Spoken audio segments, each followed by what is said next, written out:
Amen. Thank you pastor. കർത്താവ് ധാരാളം അനുഗ്രഹിക്കട്ടെ. ഇന്ന് രാത്രിയിലെ മീറ്റിംഗിന് ഒരു അധ്യക്ഷന്റെ ആവശ്യകതയുണ്ട്. തുടർന്നുള്ള പ്രോഗ്രാമുകൾ പ്രിയ പാസ്റ്റർ കെ ജെ ജോബ് വയനാടിന്റെ നേതൃത്വത്തിലായിരിക്കും തുടർന്നുള്ള മീറ്റിംഗ് നടക്കുക. ഷാരോൺ ഫെലോഷിപ്പ് ചർച്ചിന്റെ അനുഗ്രഹീതനായ ശുശ്രൂഷകനും ഇപ്പോൾ തന്നെ സാമൂഹിക സേവന പ്രവർത്തന രംഗത്ത് ശ്രദ്ധേയമായ പങ്കുവഹിക്കുന്ന ഒരു ദേവദാസനും കൂടിയാണ് പാസ്റ്റർ കെ ജെ ജോബ്. കഴിഞ്ഞ നാളുകളിൽ ഷാരോൺ റൈറ്റേഴ്സ് ഫോറത്തിന്റെ എക്സിക്യൂട്ടീവ് അംഗമായിട്ടും അദ്ദേഹം സേവനമനുഷ്ഠിക്കുന്നു. ഇന്ന് രാത്രിത്തെ ഈ മീറ്റിംഗിന്റെ അധ്യക്ഷനായിട്ട് തുടർന്നുള്ള യോഗ നടപടികൾ നിയന്ത്രിക്കുവാൻ വേണ്ടി പ്രിയ ജോബ് പാസ്റ്ററെ ഞാൻ സ്നേഹാദരവോടെ ക്ഷണിക്കുകയാണ്. പ്രാർത്ഥനയോടെ നമുക്ക് ദിവസനയിലായിരിക്കും. കർത്താവ് നമ്മെ സഹായിക്കും. Price the Lord. കർത്താവിൻ്റെ നാമത്തിൽ എല്ലാവർക്കും വന്ദനം നേരുന്നു. ഷാരോൺ ഫെലോഷിപ്പ് ചർച്ചിലെ എഴുത്തുകാരുടെ സംഘടനയായ ഷാരോൺ റൈറ്റേഴ്സ് ഫോറത്തിൻ്റെ ആഭിമുഖ്യത്തിലാണ് ഇങ്ങനെ ഒരു സമ്മേളനം നമ്മൾ വിളിച്ചു കൂട്ടിയത്. ഈ സമ്മേളനത്തിലേക്ക് ഇപ്പോൾ ജോയിൻ ചെയ്തിട്ടുള്ള 38 പേരെയും ഞങ്ങൾ ആത്മാർത്ഥമായിട്ട് സ്വാഗതം ചെയ്യുന്നു. നമ്മുടെ സഭയുടെ വിവിധ ഔദ്യോഗിക സ്ഥാനങ്ങൾ വഹിക്കുന്ന കർത്തദാസന്മാർ മുതൽ എഴുത്തുകാർ, അതുപോലെ സാഹിത്യ മേഖലയിൽ പ്രവർത്തിക്കുന്ന കർത്താവിൻ്റെ ദാസന്മാർ, പുസ്തക രചയിതാക്കളൊക്കെ ഇതിൽ ഇനിയും ജോയിൻ ചെയ്യും. അവരെ എല്ലാവരെയും സ്വാഗതം ചെയ്യുവാൻ പിന്നീട് നമുക്ക് സന്ദർഭം എടുക്കുന്നതാണ്. അതുകൊണ്ട് ഇപ്പോൾ നമുക്ക് ആദ്യമായിട്ട് ചില ഗാനങ്ങൾ ഒരുമിച്ച് പാടി ദൈവത്തെ മഹത്വപ്പെടുത്താം. കർത്താവ് സഹായിക്കട്ടെ. അതിനായി ഒരുങ്ങി വന്നിരിക്കുന്ന പ്രിയ ബ്രദർ ഇപ്പോൾ ആ ഗാനങ്ങൾ ആലപിക്കും. അതിനെന്തെങ്കിലും തടസ്സങ്ങൾ നേരിട്ടാൽ അദ്ദേഹം ഫോൺ അടുപ്പിച്ച് പിടിച്ച് കീബോർഡ് വായിച്ച് പാടുവാനാണ് ഞാൻ അഭ്യർത്ഥിക്കുന്നത്. കാരണം ഈ സിസ്റ്റത്തിലൂടെ വരുന്നത് ബ്രേക്കപ്പ് ആകുന്നെങ്കിൽ അങ്ങനെ ചെയ്യുവാനായിട്ട് ദയവായി ഉത്സാഹിക്കുമല്ലോ. അദ്ദേഹത്തെ ഹാർദമായിട്ട് സ്വാഗതം ചെയ്യുന്നു. സർവശക്തൻ എല്ലാവരെയും അനുഗ്രഹിക്കട്ടെ. ദൈവനാമത്തിന് മഹത്വം. രാത്രിയിൽ ഇതിലൊരു മനോഹരമായ മീറ്റിംഗിൽ നിങ്ങളോടൊപ്പമായിരിക്കുന്നത് വളരെ സന്തോഷമുണ്ട്. കർത്താവ് ധാരാളമായിട്ട് അനുഗ്രഹിക്കട്ടെ. 1-2 പാട്ടുകൾ പാടി കർത്താവിനെ നമുക്ക് മഹത്വപ്പെടുത്താം. രാത്രിയിൽ ഈ ശുശ്രൂഷ നമുക്കെല്ലാവർക്കും ഒരുമിച്ച് അനുഗ്രഹമായി തീരട്ടെ എന്ന് ആശംസിക്കുകയും പ്രാർത്ഥിക്കുകയും ചെയ്യുന്നു. വളരെ അനുഗ്രഹീതമായ ഒരു ഗാനം എവാഞ്ചലിസ്റ്റ് ജോയ് ജോൺ എഴുതി ഈണം നൽകി ആലപിച്ച ഒരു ഗാനം പ്രാരംഭത്തിൽ ആലപിക്കുന്നു. അതിനുശേഷം ചേർന്ന് പാടി കർത്താവിനെ മഹത്വപ്പെടുത്താം.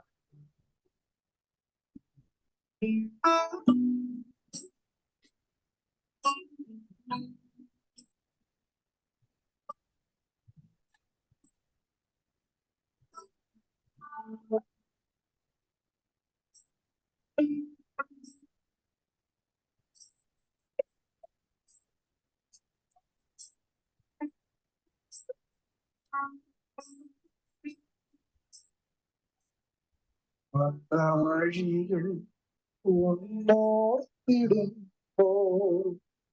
ഇന്നയോളം നടത്തിയ നാഥ,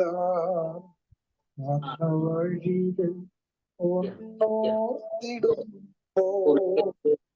ഇന്നയോളം നടത്തിയ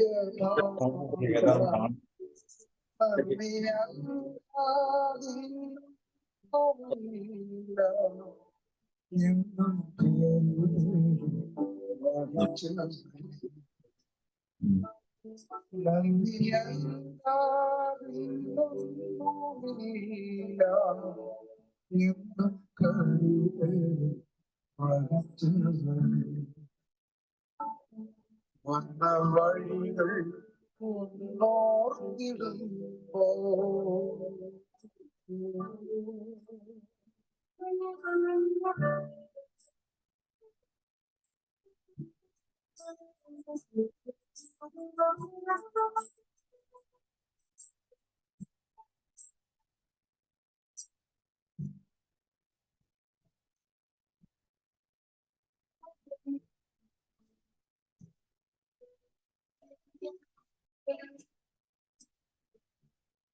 ബഹുദൂരം കൊണ്ടോട്ടു പോകാം ബലം നൽകി നടത്തും. ബഹുദൂരം കൊണ്ടോട്ടു പോകാം ബലം നൽകി നടത്തും. തളർന്നോരോ നേരത്തിലല്ല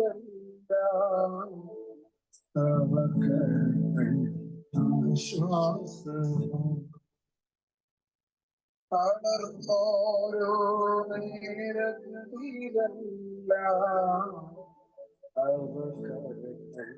ആശ്വാസം വന്ന വഴികൾ മുന്നോട്ടിടുമ്പോ ചിന്തയോളം നടത്തിയ നാദ വന്ന വഴികൾ മുന്നോട്ടിടുമ്പോ ചിന്തയോളം നടത്തിയ നാദ നന്ദിയല്ലാതെ എന്തും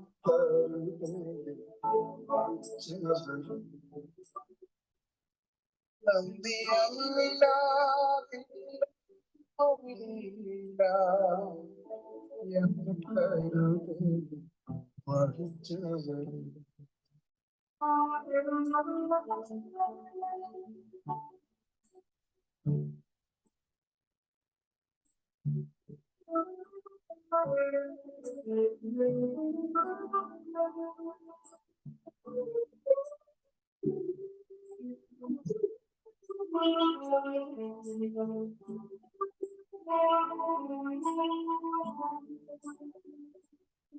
ഓടിമാറയും ആളുകളെല്ലാം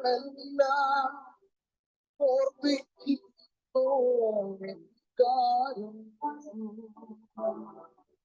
ഓടിമാറയും ആളുകളെല്ലാം ഓർപ്പിക്കുന്നു കാര്യം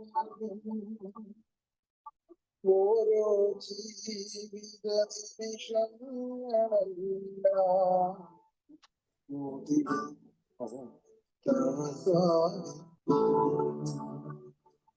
ഓരോ ജീവിത നിമിഷങ്ങളെല്ലാം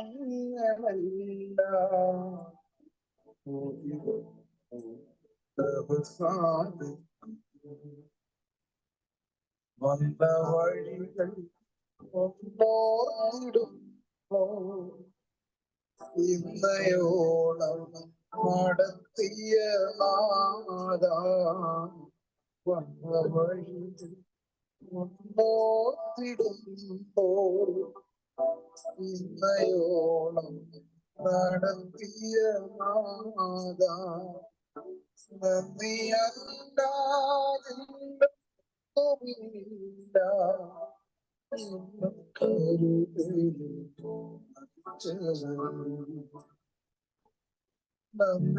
നന്ദിയല്ലാതെ എന്നും കരുതൽ വഹിച്ചവർ വന്ന വഴികൾ ഓർത്തിടും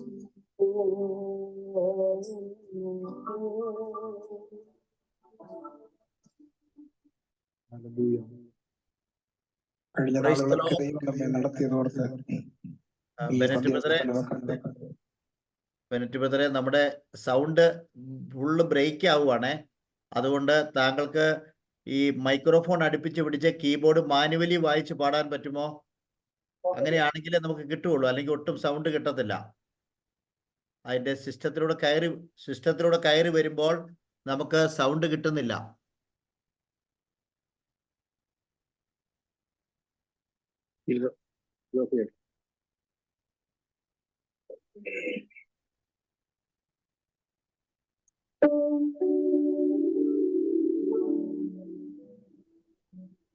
ഓക്കെ, നമുക്കെന്നാല് ബ്രദർ ബെനറ്റിന് നമുക്ക് നന്ദി പ്രകാശിപ്പിക്കാം. അദ്ദേഹം ഇത്രയും സമയം നമ്മോട് കൂടി ചെലവഴിച്ചതിൽ നന്ദി. സിസ്റ്റത്തിലുള്ള അപാകതകളാണ്, പ്രത്യേകിച്ച് സൂം മീറ്റിങ്ങുകളൊക്കെ നടത്തുമ്പോൾ നമുക്കുണ്ടാകുന്ന ഏറ്റവും വലിയൊരു പ്രശ്നമാണ് ഈ സാങ്കേതികമായ കാര്യങ്ങൾ പ്രവർത്തിക്കാതിരിക്കുക എന്നുള്ളത്. നമുക്ക് എല്ലാവർക്കും മനസ്സിലാവും. ഇത്രയെങ്കിലും നമുക്ക് ഇതൊക്കെ വർക്ക് ചെയ്യുന്നു എന്നുള്ളതിൽ നമുക്ക് സന്തോഷിക്കാം. ഇന്ന് രാത്രിയിൽ നമുക്ക് ഒരുമിച്ച് നമ്മുടെ ഷാരോൺ ഫെലോഷിപ്പ് ചർച്ചിൻ്റെ എഴുത്തുകാരുടെ സംഘടനയായ റൈറ്റേഴ്സ് ഫോറത്തിൻ്റെ ആഭിമുഖ്യത്തിൽ ഉത്തരാധുനിക സമൂഹത്തിൽ പെന്തക്കോസ്ത് ആത്മീയതയുടെ പ്രസക്തി എന്ന വിഷയത്തെക്കുറിച്ച് നമുക്ക് അനുഗ്രഹിക്കപ്പെട്ടൊരു സെമിനാർ നടത്തുവാൻ, കണ്ടക്ട് ചെയ്യുവാൻ ദൈവം നമുക്ക് കൃപ ചെയ്തു. ഷാരോൺ ഫെലോഷിപ്പ് ചർച്ചിൻ്റെ റൈറ്റേഴ്സ് ഫോറം എന്നത് ഒരുപാട് അച്ചീവ്മെൻറ്റ്സുകൾ നേടിയിട്ടുള്ള ഒരു പ്രസ്ഥാനമാണ്. വളരെ ചുരുങ്ങിയ കാലം കൊണ്ട് നമുക്ക് 8ഓളം പുസ്തകങ്ങൾ നമുക്ക് പ്രസിദ്ധീകരിക്കാനായിട്ട് സാധിച്ചു. അതുപോലെ തന്നെ വ്യത്യസ്ത നിലകളിലുള്ള സാഹിത്യ പ്രവർത്തനങ്ങൾ ചെയ്യുവാൻ പ്രസ്ഥാനത്തിനും അതുപോലെ നമ്മുടെ റൈറ്റേഴ്സ് ഫോറത്തിനും നമ്മുടെ കൗൺസിലിനൊക്കെ വിധേയമായി നിന്നുകൊണ്ട് പ്രവർത്തിക്കുവാൻ ദൈവം നമ്മളെ സഹായിച്ചു. അതെല്ലാം വളരെ അനുഗ്രഹിക്കപ്പെട്ട ഒരു നേട്ടമായിട്ട് നമുക്ക് കരുതാം. നമ്മുടെ പ്രതിദിന ധ്യാനം ദിനവും യേശുവിൻ്റെ കൂടെ എന്ന പുസ്തകം വളരെ പിടിച്ചു പറിച്ച് ആളുകൾ കൊണ്ടുപോയതുപോലെ നമുക്കെല്ലാവർക്കും അനുഭവപ്പെട്ട ഒരു കാര്യമാണ്. അതിൽ വ്യത്യസ്ത എഴുത്തുകാർ, ഏതാണ്ട് 45ഓളം എഴുത്തുകാർ 52 ആഴ്ചത്തെ ചിന്തകൾ എഴുതിയത് വളരെ ഉദാത്തമായ ആശയങ്ങൾ ഉൾക്കൊള്ളുന്ന നല്ല ചെറിയ ചെറിയ നുറുങ്ങുകളായിരുന്നു. അത് ഒത്തിരി ആളുകൾക്ക് പ്രയോജനപ്പെട്ടു. അവർ പലരും അത് പല പ്രസംഗങ്ങളിലുമൊക്കെ കോട്ട് ചെയ്യുന്നത് ഞാൻ ശ്രദ്ധിച്ചിട്ടുണ്ട്. അതുകൊണ്ട് ഈ പ്രസ്ഥാനം അനുഗ്രഹിക്കപ്പെട്ട നിലയിൽ മുൻപോട്ട് പോകുവാൻ അനേക എഴുത്തുകാർ ഇതിനകത്തുണ്ട്. അവാർഡ് ജേതാക്കളായ എഴുത്തുകാർ പോലും നമുക്ക് ഉണ്ടെന്ന് പറയുമ്പോൾ നമ്മളെ ദൈവം എത്ര നല്ല നിലയിൽ, സമ്പന്നമായ നിലയിൽ അനുഗ്രഹിച്ചു എന്നുള്ളത് നമുക്കറിയുവാൻ സാധിക്കും. അതുകൊണ്ട് പ്രിയമുള്ള സഹോദരി സഹോദരന്മാരെ, ഈ പ്ലാറ്റ്ഫോമിൽ ജോയിൻ ചെയ്തിട്ടുള്ള എല്ലാ പ്രിയപ്പെട്ടവരെയും ഒരിക്കൽ കൂടെ സ്വാഗതം ചെയ്യുന്നു. നമ്മുടെ ഷാരോൺ ഫെലോഷിപ്പ് ചർച്ച് റൈറ്റേഴ്സ് ഫോറത്തിൻ്റെ ഭാരവാഹികളായി പ്രവർത്തിക്കുന്ന കർത്താവിൻ്റെ ദാസന്മാരുണ്ട്. Pastor Sam T Mukhathala, pastor Aneesh Kollankode, Jobis Jose, Blessan George, JP Vennikkulam, Titus Johnson pastor, pastor Biju Joseph, Robinson Pappachan, അതുപോലെ Sovi Mathew sir, Abraham Mangamaruthi, കോശിയുമൻ pastor, Sajo Thonikuzhi, Godson Sunny തുടങ്ങിയ 15ഓളം ആളുകൾ ഇതിൻ്റെ എക്സിക്യൂട്ടീവ് കമ്മിറ്റി അംഗങ്ങളും ആയിട്ട് പ്രവർത്തിക്കുന്നു. നമുക്ക് അനുഗ്രഹിക്കപ്പെട്ട നിലയിൽ തുടർന്നും വ്യത്യസ്തമായ പ്രവർത്തനങ്ങൾ കൊണ്ട് സാഹിത്യ മേഖലകളിലും സാമൂഹ്യ മേഖലകളിലുമൊക്കെ ഒരുമിച്ച് നിന്ന് കർത്താവിന് വേണ്ടി പ്രവർത്തിക്കുവാൻ ദൈവം നമ്മളെ ഓരോരുത്തരെയും സഹായിക്കട്ടെ എന്ന് ഞാൻ ആശംസിക്കുന്നു. ഈ വേദിയിലുള്ള കർത്താവിൻ്റെ ദാസൻ പാസ്റ്റർ എബ്രഹാം ജോസഫ്, അദ്ദേഹം ഷാരോൺ ഫെലോഷിപ്പ് സഭകളുടെ നാഷണൽ പ്രസിഡന്റാണ്. അദ്ദേഹമാണ് ഈ യോഗം ഉദ്ഘാടനം ചെയ്യുന്നത്. ഔപചാരികമായി ഉദ്ഘാടനം ചെയ്യുന്നതോടൊപ്പം തന്നെ ഒരു ചെറു സന്ദേശവും നമുക്ക് അദ്ദേഹത്തിൽ നിന്ന് പ്രതീക്ഷിക്കാം. ഇന്ന് രാത്രിയിൽ ഇവിടെ പ്രബന്ധം അവതരിപ്പിക്കുന്നത് ഫെബിൻ ബോസ് കുരുവിള, അനുഗ്രഹീതനായ കർത്തൃദാസൻ ഇന്ന് നമ്മോടൊപ്പമുണ്ട്. അദ്ദേഹം വ്യത്യസ്ത നിലകളിൽ കർത്താവിന് വേണ്ടി പ്രയോജനപ്പെടുന്ന അനുഗ്രഹീതനായ ഒരു വ്യക്തിയാണ്. അതുപോലെ നമ്മുടെ സഹോദര സഭകളായ IPCയിൽ നിന്നും മറ്റ് ചർച്ചുകളിൽ നിന്നുമൊക്കെ പല ദൈവഭൃത്യന്മാർ ഇതിനകത്ത് ജോയിൻ ചെയ്തിട്ടുണ്ട്. അവരെ എല്ലാവരെയും ആത്മാർത്ഥമായിട്ട് സ്വാഗതം ചെയ്യുന്നു. എല്ലാ എക്സിക്യൂട്ടീവ് അംഗങ്ങളെയും പ്രത്യേകമായിട്ട് സ്വാഗതം ചെയ്യുകയാണ്. പാസ്റ്റർ KV പൗലോസ്, IPC കോലഞ്ചേരി സെൻട്രൽ പാസ്റ്ററാണ്. അദ്ദേഹത്തെയും ഈ പ്ലാറ്റ്ഫോമിൽ കാണുന്നതിൽ ഒത്തിരി സന്തോഷമുണ്ട്. എല്ലാവരെയും ദൈവം ധാരാളമായിട്ട് അനുഗ്രഹിക്കട്ടെ. പാസ്റ്റർ ഫെബിൻ ബോസിനെ ഞാൻ പിന്നീട് കുറച്ചുകൂടി വിശദമായി പരിചയപ്പെടുത്തുന്നതാണ്. തുടർന്ന് നമ്മളെല്ലാവരും വളരെ ആകാംക്ഷയോടെ കാത്തിരിക്കുന്ന ഉദ്ഘാടനവും ഇവിടെ നിർവഹിക്കപ്പെടും. കർത്താവിൻ്റെ ദാസൻ ബഹുമാന്യനായ പാസ്റ്റർ എബ്രഹാം ജോസഫിനെ അതിനായിട്ട് ക്ഷണിക്കുന്നു. കേൾക്കാമോ? കേൾക്കാം. കർത്താവ് യേശു ക്രിസ്തുവിന്റെ വലിയ നാമത്തിൽ സ്നേഹ വന്ദനം അറിയിക്കട്ടെ. Sharon fellowship church writers forum ഒരുക്കുന്ന ഈ സൂം മീറ്റിംഗിലേക്ക് കടന്നു വരുവാനായിട്ട് കർത്താവ് നൽകി തന്ന സാവാസനായി നന്ദിയോടെ സ്തോത്രം ചെയ്യുന്നു. ഇന്നത്തെ മീറ്റിംഗിൽ അധ്യക്ഷനായിരിക്കുന്ന ബഹുമാനപ്പെട്ട പാസ്റ്റർ KJ ജോബ് അവറുകൾ ഈ മീറ്റിങ്ങിനെ കുറിച്ചുള്ള ഒരു ചെറു വിവരണം നമുക്ക് നൽകിയല്ലോ. അപ്പോൾ കാര്യങ്ങൾ ഏകദേശം നമുക്ക് മനസ്സിലാക്കാനായിട്ട് കഴിഞ്ഞിട്ടുണ്ട്. ഉത്തരാധുനിക സമൂഹത്തിൽ പെന്തക്കോസ്ത് ആത്മീയതയുടെ പ്രസക്തി എന്താണ് എന്നുള്ളതിനെ കുറിച്ചാണ് ഇന്ന് ബഹുമാനപ്പെട്ട പാസ്റ്റർ ഫെബിൻ ബോസ് നമ്മുടെ സംസാരിക്കാനായിട്ട് പോകുന്നത്, വിഷയം അവതരിപ്പിക്കാനായിട്ട് പോകുന്നത്. അദ്ദേഹം ഷാരോൺ ചർച്ച് വൈറ്റൽ സഭയുടെ പാസ്റ്ററായിട്ട് സേവനം അനുഷ്ഠിക്കുന്നു. അരുവിദാസൻ ഈ കാര്യം ചെയ്യുവാനായിട്ടുള്ള പ്രാപ്തനാണ്. അതോർത്ത് ഞാൻ ദൈവത്തിന് സ്തോത്രം ചെയ്യുകയാണ്. ഇവിടെ റൈറ്റേഴ്സ് ഫോറത്തിലുള്ളതായ മിക്കവാറും ദിവദാസന്മാർ ഈ മീറ്റിംഗിൽ സംബന്ധിക്കുന്നുണ്ട്. ഷാരോൺ ചർച്ചിലെ പല ദിവദാസന്മാർ ഇതിനകത്ത് സംബന്ധിക്കുന്നുണ്ട്. മറ്റുള്ള നമ്മുടെ സഹോദര സഭകളിൽ നിന്ന് IPC, ചർച്ചക്കോട്, അസംബ്ലിക്കോട് മുതലായ സഭകളിൽ നിന്നും സംബന്ധിച്ചുകൊണ്ടിരിക്കുന്ന എല്ലാ ദിവദാസന്മാരെയും സഹോദരന്മാരെയും ഓർത്ത് ഞാൻ ദൈവത്തിന് സ്തോത്രം ചെയ്യുന്നു. നമ്മ എല്ലാവരും ഇന്ന് ധാരണമായി കർത്താവ് അനുഗ്രഹിക്കുമാറാകട്ടെ. സ്തോത്രം. എന്തുകൊണ്ടാണ് ഷാരോൺ ചർച്ച് റൈറ്റേഴ്സ് ഫോറം ഇങ്ങനെയൊരു സെമിനാർ ഈ വിഷയത്തെ സംബന്ധിച്ചോളം അത് സംഘടിപ്പിക്കാൻ കാരണം എന്ന് നാം പരിശോധിക്കേണ്ടതാണ്. 18-19 നൂറ്റാണ്ടുകളിൽ ശാസ്ത്രത്തിന്റെ പുരോഗതി അല്ലെങ്കിൽ കണ്ടുപിടുത്തങ്ങൾ മുഖാന്തരമായിട്ട് മനുഷ്യർക്ക് എല്ലാം സാധിച്ചു എന്നുള്ള ഒരു ചിന്താഗതി ഉണ്ടായി. അപ്പോൾ തന്നെ മതത്തിന്റെ ആത്മീയതയുടേതായ കറുപ്പ് മുഖാന്തരമായിട്ട് പലരും ദൈവത്തെയും ദൈവവചനത്തെയും ക്രിസ്ത്യ സമൂഹത്തെയും വെറുക്കുന്ന ഒരു രീതി ഉണ്ടായതായിട്ട് മനസ്സിലാക്കാൻ കഴിയുന്നുണ്ട്. ക്രിസ്ത്യാനിറ്റി എന്താണെന്നുള്ള കാര്യത്തെക്കുറിച്ച് ലോകത്തിന് യഥാർത്ഥമായി വെളിപ്പെടുത്തി കൊടുക്കേണ്ടതായ സഭ, ദൈവജനങ്ങൾ, ക്രിസ്ത്യാനികൾ വാസം പറഞ്ഞാൽ അതിന് എതിരായി തന്നെ പ്രവർത്തിച്ചതായ സംഭവചരിത്രങ്ങൾ നമുക്ക് മനസ്സിലാക്കാൻ കഴിയുന്നുണ്ട്. എല്ലാം ശാസ്ത്രം കൊണ്ട് നേടാൻ കഴിയുമെന്ന്, അതിന് ആത്മീയതയുടെ ആവശ്യമൊന്നുമില്ല, ദൈവത്തെ കൊണ്ട് ആവശ്യമില്ല എന്ന് ഇപ്പോഴും പഠിപ്പിക്കുന്ന അനേക സമൂഹങ്ങൾ നമ്മുടെ ചുറ്റുമുണ്ട് എന്നുള്ള കാര്യം യഥാർത്ഥമായിരിക്കുന്ന വസ്തുതയാണ്. അപ്പോൾ തന്നെ ഇതര മതങ്ങളിലുള്ളതായ ആത്മീയത അത് വിശദമായി നാം പഠിക്കേണ്ട വസ്തുതയാണ്. ഇതര മതങ്ങളിലുള്ളതായ ആധുനികത അതൊരു നീണ്ട വിഷയമാണ്. അതിലേക്ക് ഇപ്പോൾ നമുക്ക് പ്രവേശിക്കാൻ കഴിയുന്നതല്ല. അപ്പോൾ തന്നെ ക്രിസ്തു മതത്തിലുള്ളതായ ആത്മീയത എന്താണ്? ക്രിസ്തു മതം ദൈവസഭ ക്രിസ്തു മതമായിട്ട് അർപ്പിച്ചതായിട്ട് നമുക്ക് മനസ്സിലാക്കാനായിട്ട് കഴിയുന്നുണ്ട്. അപ്പോൾ യേശു ക്രിസ്തു ഉപദേശിച്ചതായ ആത്മീയ വിഷയങ്ങളിൽ നിന്ന് സഭ വ്യതിചലിച്ചതിന്റെ പരമായിട്ട് പലപ്പോഴും സഭയിൽ ഭിന്നിപ്പുണ്ടാകുകയും ഉപദേശപരമായ കാര്യങ്ങളിൽ വളരെയേറെ വിഭിന്നമായ അഭിപ്രായങ്ങൾ ഉണ്ടാകുകയും സഭ പലപ്പോഴും അത് പലവിധമായ രീതിയിൽ പാർട്ടി പിടിക്കുകയൊക്കെ ചെയ്യുന്ന അവസ്ഥ നമുക്ക് മനസ്സിലാക്കാനായിട്ട് കഴിയുന്നു.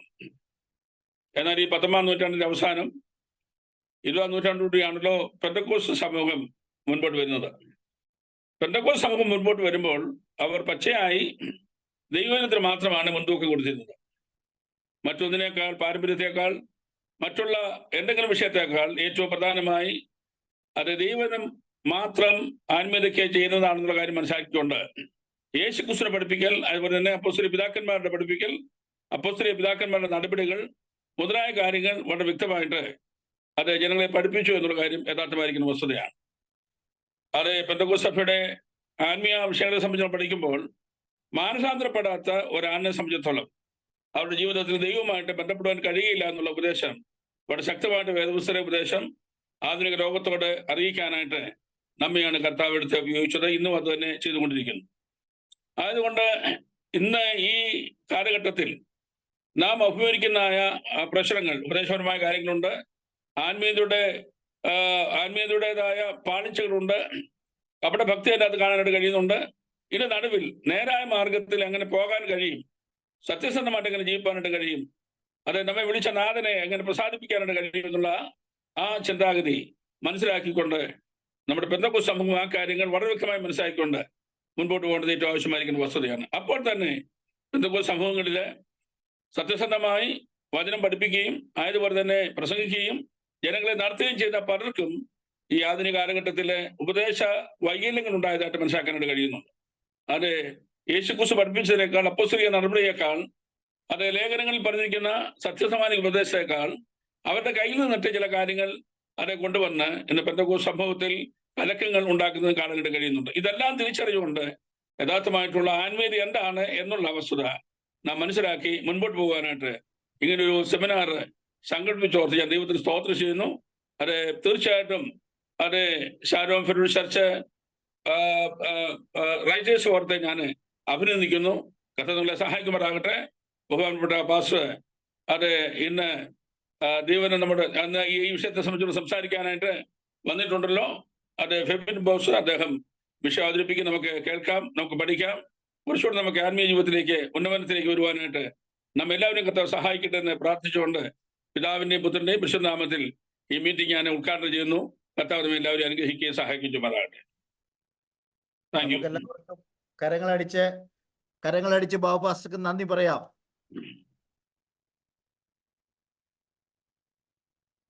ഇന്ന് രാത്രിയിൽ നമുക്ക് തുടർന്ന് ഒരു ചെറിയ ആശംസ സന്ദേശമാണ്.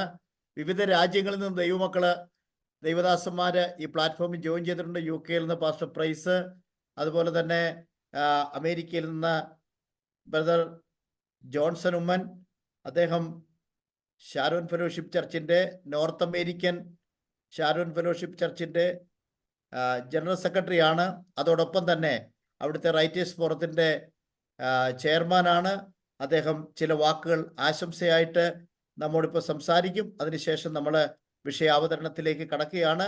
ആരും പ്ലാറ്റ്ഫോമിൽ നിന്ന് പോകരുത്, എല്ലാവരും അവിടെ തന്നെ ഇരിക്കണം. ഞാൻ ഒരു വയനാട്ടുകാരൻ എന്ന നിലയിൽ എനിക്ക് 1-2 കാര്യങ്ങൾ വയനാട്ടിൽ ഇപ്പോൾ നടന്ന വിഷയത്തോടനുബന്ധിച്ച് പറയാനുണ്ട്. അത് പറഞ്ഞ ശേഷം പ്രിയപ്പെട്ട ഫെബിൻ ബോസ് കുരുവിള പാസ്റ്റർ നമ്മോട് സംസാരിക്കും. അദ്ദേഹത്തെ അതിനായിട്ട് ക്ഷണിക്കുകയും പരിചയപ്പെടുത്തുകയും ചെയ്യുന്നതിൽ എനിക്ക് ഒത്തിരി സന്തോഷമുണ്ട്. Brother Johnson Oommen. Praise lord. ദൈവത്തിന് സ്തോത്രം. കേൾക്കാമല്ലോ പക്ഷേ? ഓക്കെ, സ്തോത്രം. കൂടി വന്നിരിക്കുന്ന എല്ലാവർക്കും കർത്താവായ യേശു ക്രിസ്തുവിന്റെ നിസ്തുല്യ നാമത്തിൽ സ്നേഹവന്ദനങ്ങളെ അറിയിക്കുന്നു. നമ്മുടെ റൈറ്റേഴ്സ് ഫോറം ഇങ്ങനെ ഒരു മീറ്റിംഗ് ക്രമീകരിക്കുന്നു എന്ന് കർത്തദാസന്മാരെന്നെ അറിയിച്ചപ്പോൾ വളരെ സന്തോഷത്തോടുകൂടി ഞാനത് കേൾക്കുകയുണ്ടായി. പക്ഷേ ഇവിടെ നമുക്ക് തിങ്കളാഴ്ച രാവിലെ ഞാൻ ഓഫീസിലാണ്, അതുകൊണ്ടാണ് അല്പം താമസിച്ച് ചേരുവാൻ നിൽക്കണം ഇടയായി തീർന്നത്. യോഗം മുഴുവൻ എനിക്കിരിക്കാൻ സാധിക്കുന്നില്ല. എങ്കിലും ഇങ്ങനെ ഒരു സമ്മേളനം നമ്മൾ സംഘടിപ്പിക്കാൻ തക്കണം കർത്താവ് നമ്മളെ സഹായിച്ചതിനായി ഞാൻ ദൈവത്തെ സ്തുതിക്കുന്നു. നമ്മുടെ പ്രിയ ബാബുച്ചായ പാസ്റ്റർ എബ്രഹാം ജോസഫ് മുമ്പേ പറഞ്ഞതുപോലെ ഈ കാലയളവിലെ നമ്മുടെ വിശ്വാസവും നമ്മൾ അറിഞ്ഞ പെന്തക്കോസ്ത് ഇവിടെ ഇരിക്കുന്ന മിക്കവാറും എല്ലാവരും എനിക്ക് തോന്നുന്നു ഒരു 30 വയസ്സ് അതിനോട് അടുത്തുള്ള ആൾക്കാരായിരിക്കും, അതിന് മുകളിലുള്ള ആൾക്കാരായിരിക്കാം. നമ്മുടെ പിതാക്കന്മാർ അറിഞ്ഞ പെന്തക്കോസ്തിന്റെ ശക്തി, പെന്തക്കോസ്തിന്റെ അനുഭവം കൈമോശം വന്നു പോയിരിക്കുന്ന ഒരു സമൂഹത്തിലാണ് നമ്മൾ ഇപ്പോൾ ആയിരിക്കുന്നത്. അങ്ങനെയുള്ള സമൂഹത്തിൽ നമ്മുടെ അടുത്ത തലമുറയെ നമുക്ക് എങ്ങനെ ഈ പെന്തക്കോസ്റ്റ് ശക്തിയിൽ ഉറച്ചു നിർത്താം, നമ്മൾ തന്നെ എങ്ങനെ ഉറച്ചു നിൽക്കാം എന്നതിനെ ചിന്തിക്കുന്നതിനെ പറ്റി നമ്മൾ കൂടി വന്നിരിക്കുന്നു. ദൈവം നമ്മളെ സഹായിക്കട്ടെ. ഞാൻ അനേകം കർത്തദാസന്മാരെ എനിക്ക് പരിചയമുള്ളവർ അനേക കർത്തദാസന്മാരെ കാണുന്നുണ്ട്. എല്ലാവരുടെയും പേര് ഞാൻ എടുത്ത് പറയുന്നില്ല, എങ്കിലും നമ്മുടെ റൈറ്റേഴ്സ് ഫോറത്തിന്റെ നേതൃത്വത്തിൽ ഇരിക്കുന്ന കർത്തദാസന്മാരെ ഓർത്ത് ദിവസത്തെ സ്തുതിക്കുന്നു. അതുപോലെ തന്നെ അമേരിക്കയിലെ പ്രവർത്തനങ്ങളെ ഓർത്ത് പ്രാർത്ഥിക്കണം. നമ്മുടെ ഷാരോൺ ഫെലോഷിപ്പ് ചർച്ചിന്റെ വർക്കുകൾ വളരെ സന്തോഷകരമായി നടന്നു വരുന്നു. പുതിയ വേല സ്ഥലങ്ങൾ നമ്മൾ ആരംഭിക്കുന്നു. ദൈവത്തിന്റെ പ്രവർത്തികൾ നമ്മുടെ പ്രസ്ഥാനത്തിൽ കൂടെ ഇവിടെ വളർന്നുകൊണ്ടേയിരിക്കുന്നു. നിങ്ങൾ ഇവിടുത്തെയുള്ള പ്രവർത്തനങ്ങളെ ഓർത്തുകൊണ്ട് പ്രാർത്ഥിക്കണം. നമ്മുടെ റൈറ്റേഴ്സ് ഫോറത്തിന്റെ വർക്കുകളും വളരെ ഭംഗിയായിട്ട് നടന്നുകൊണ്ടിരിക്കുന്നു. അമേരിക്കയിലെ റൈറ്റേഴ്സ് ഫോറത്തിന്റെയും SFCയുടെയും ആശംസകൾ ഈ മീറ്റിംഗ് ഞാൻ അറിയിച്ചുകൊണ്ട് ഞാൻ എന്റെ വാക്കുകൾ വിരമിക്കുന്നു. Thank you. Praise the Lord. പ്രിയപ്പെട്ട ജോൺസൺ ഉമ്മന് പ്രത്യേകം നന്ദി. അദ്ദേഹം ഷാരോൺ ഫെലോഷിപ്പ് ചർച്ചിന്റെ നോർത്ത് അമേരിക്കയുടെ ഔദ്യോഗിക ഭാരവാഹിയാണ്. അതോടൊപ്പം തന്നെ നമ്മുടെ റൈറ്റേഴ്സ് ഫോറത്തിന്റെയും ഭാരവാഹിയാണ്. അദ്ദേഹത്തിന് പ്രത്യേക നന്ദി ഞങ്ങൾ രേഖപ്പെടുത്തുന്നു. ഈ സമയത്ത് ജോയിൻ ചെയ്തു. അദ്ദേഹം വളരെ പരിമിതമായ സമയമെങ്കിലും ഈ പ്ലാറ്റ്ഫോമിൽ ചെലവഴിക്കുന്ന സന്തോഷമുണ്ട്. UK നിന്ന് പാസ്റ്റർ പ്രൈസ് ഉണ്ട്. അദ്ദേഹത്തിന് 1 മിനിറ്റ് എടുക്കാൻ താല്പര്യമുണ്ടെങ്കിൽ ഇപ്പോൾ 1 മിനിറ്റ് അദ്ദേഹത്തിന് പറയാം. അനുഗ്രഹിക്കപ്പെട്ട നല്ല നിമിഷത്തെ ഓർത്ത് കർത്താവിന് സ്തോത്രം ചെയ്യുന്നു. അവിചാരിതമായിട്ടാണെങ്കിലും കിട്ടിയ അവസരത്തെ ഓർത്ത് കർത്താവിന് നന്ദി പറയുന്നു. വളരെ കാലികമായ പ്രസക്തിയുള്ള ഒരു വിശേഷം നമ്മുടെ റൈറ്റേഴ്സ് ഫോറം ഇന്ന് അതിൻ്റെതായ ഒരു പ്രോഗ്രാം ക്രമീകരിച്ചതിൽ അതിയായി കർത്താവിന് സന്തോഷിക്കുന്നു. കഴിയുമെങ്കിൽ വൃതന്മാരെ പോലും തിരിച്ചു കളയുന്ന ഒരു കാലഘട്ടത്തിലാണ് നാം എത്തി നിൽക്കുന്നത്.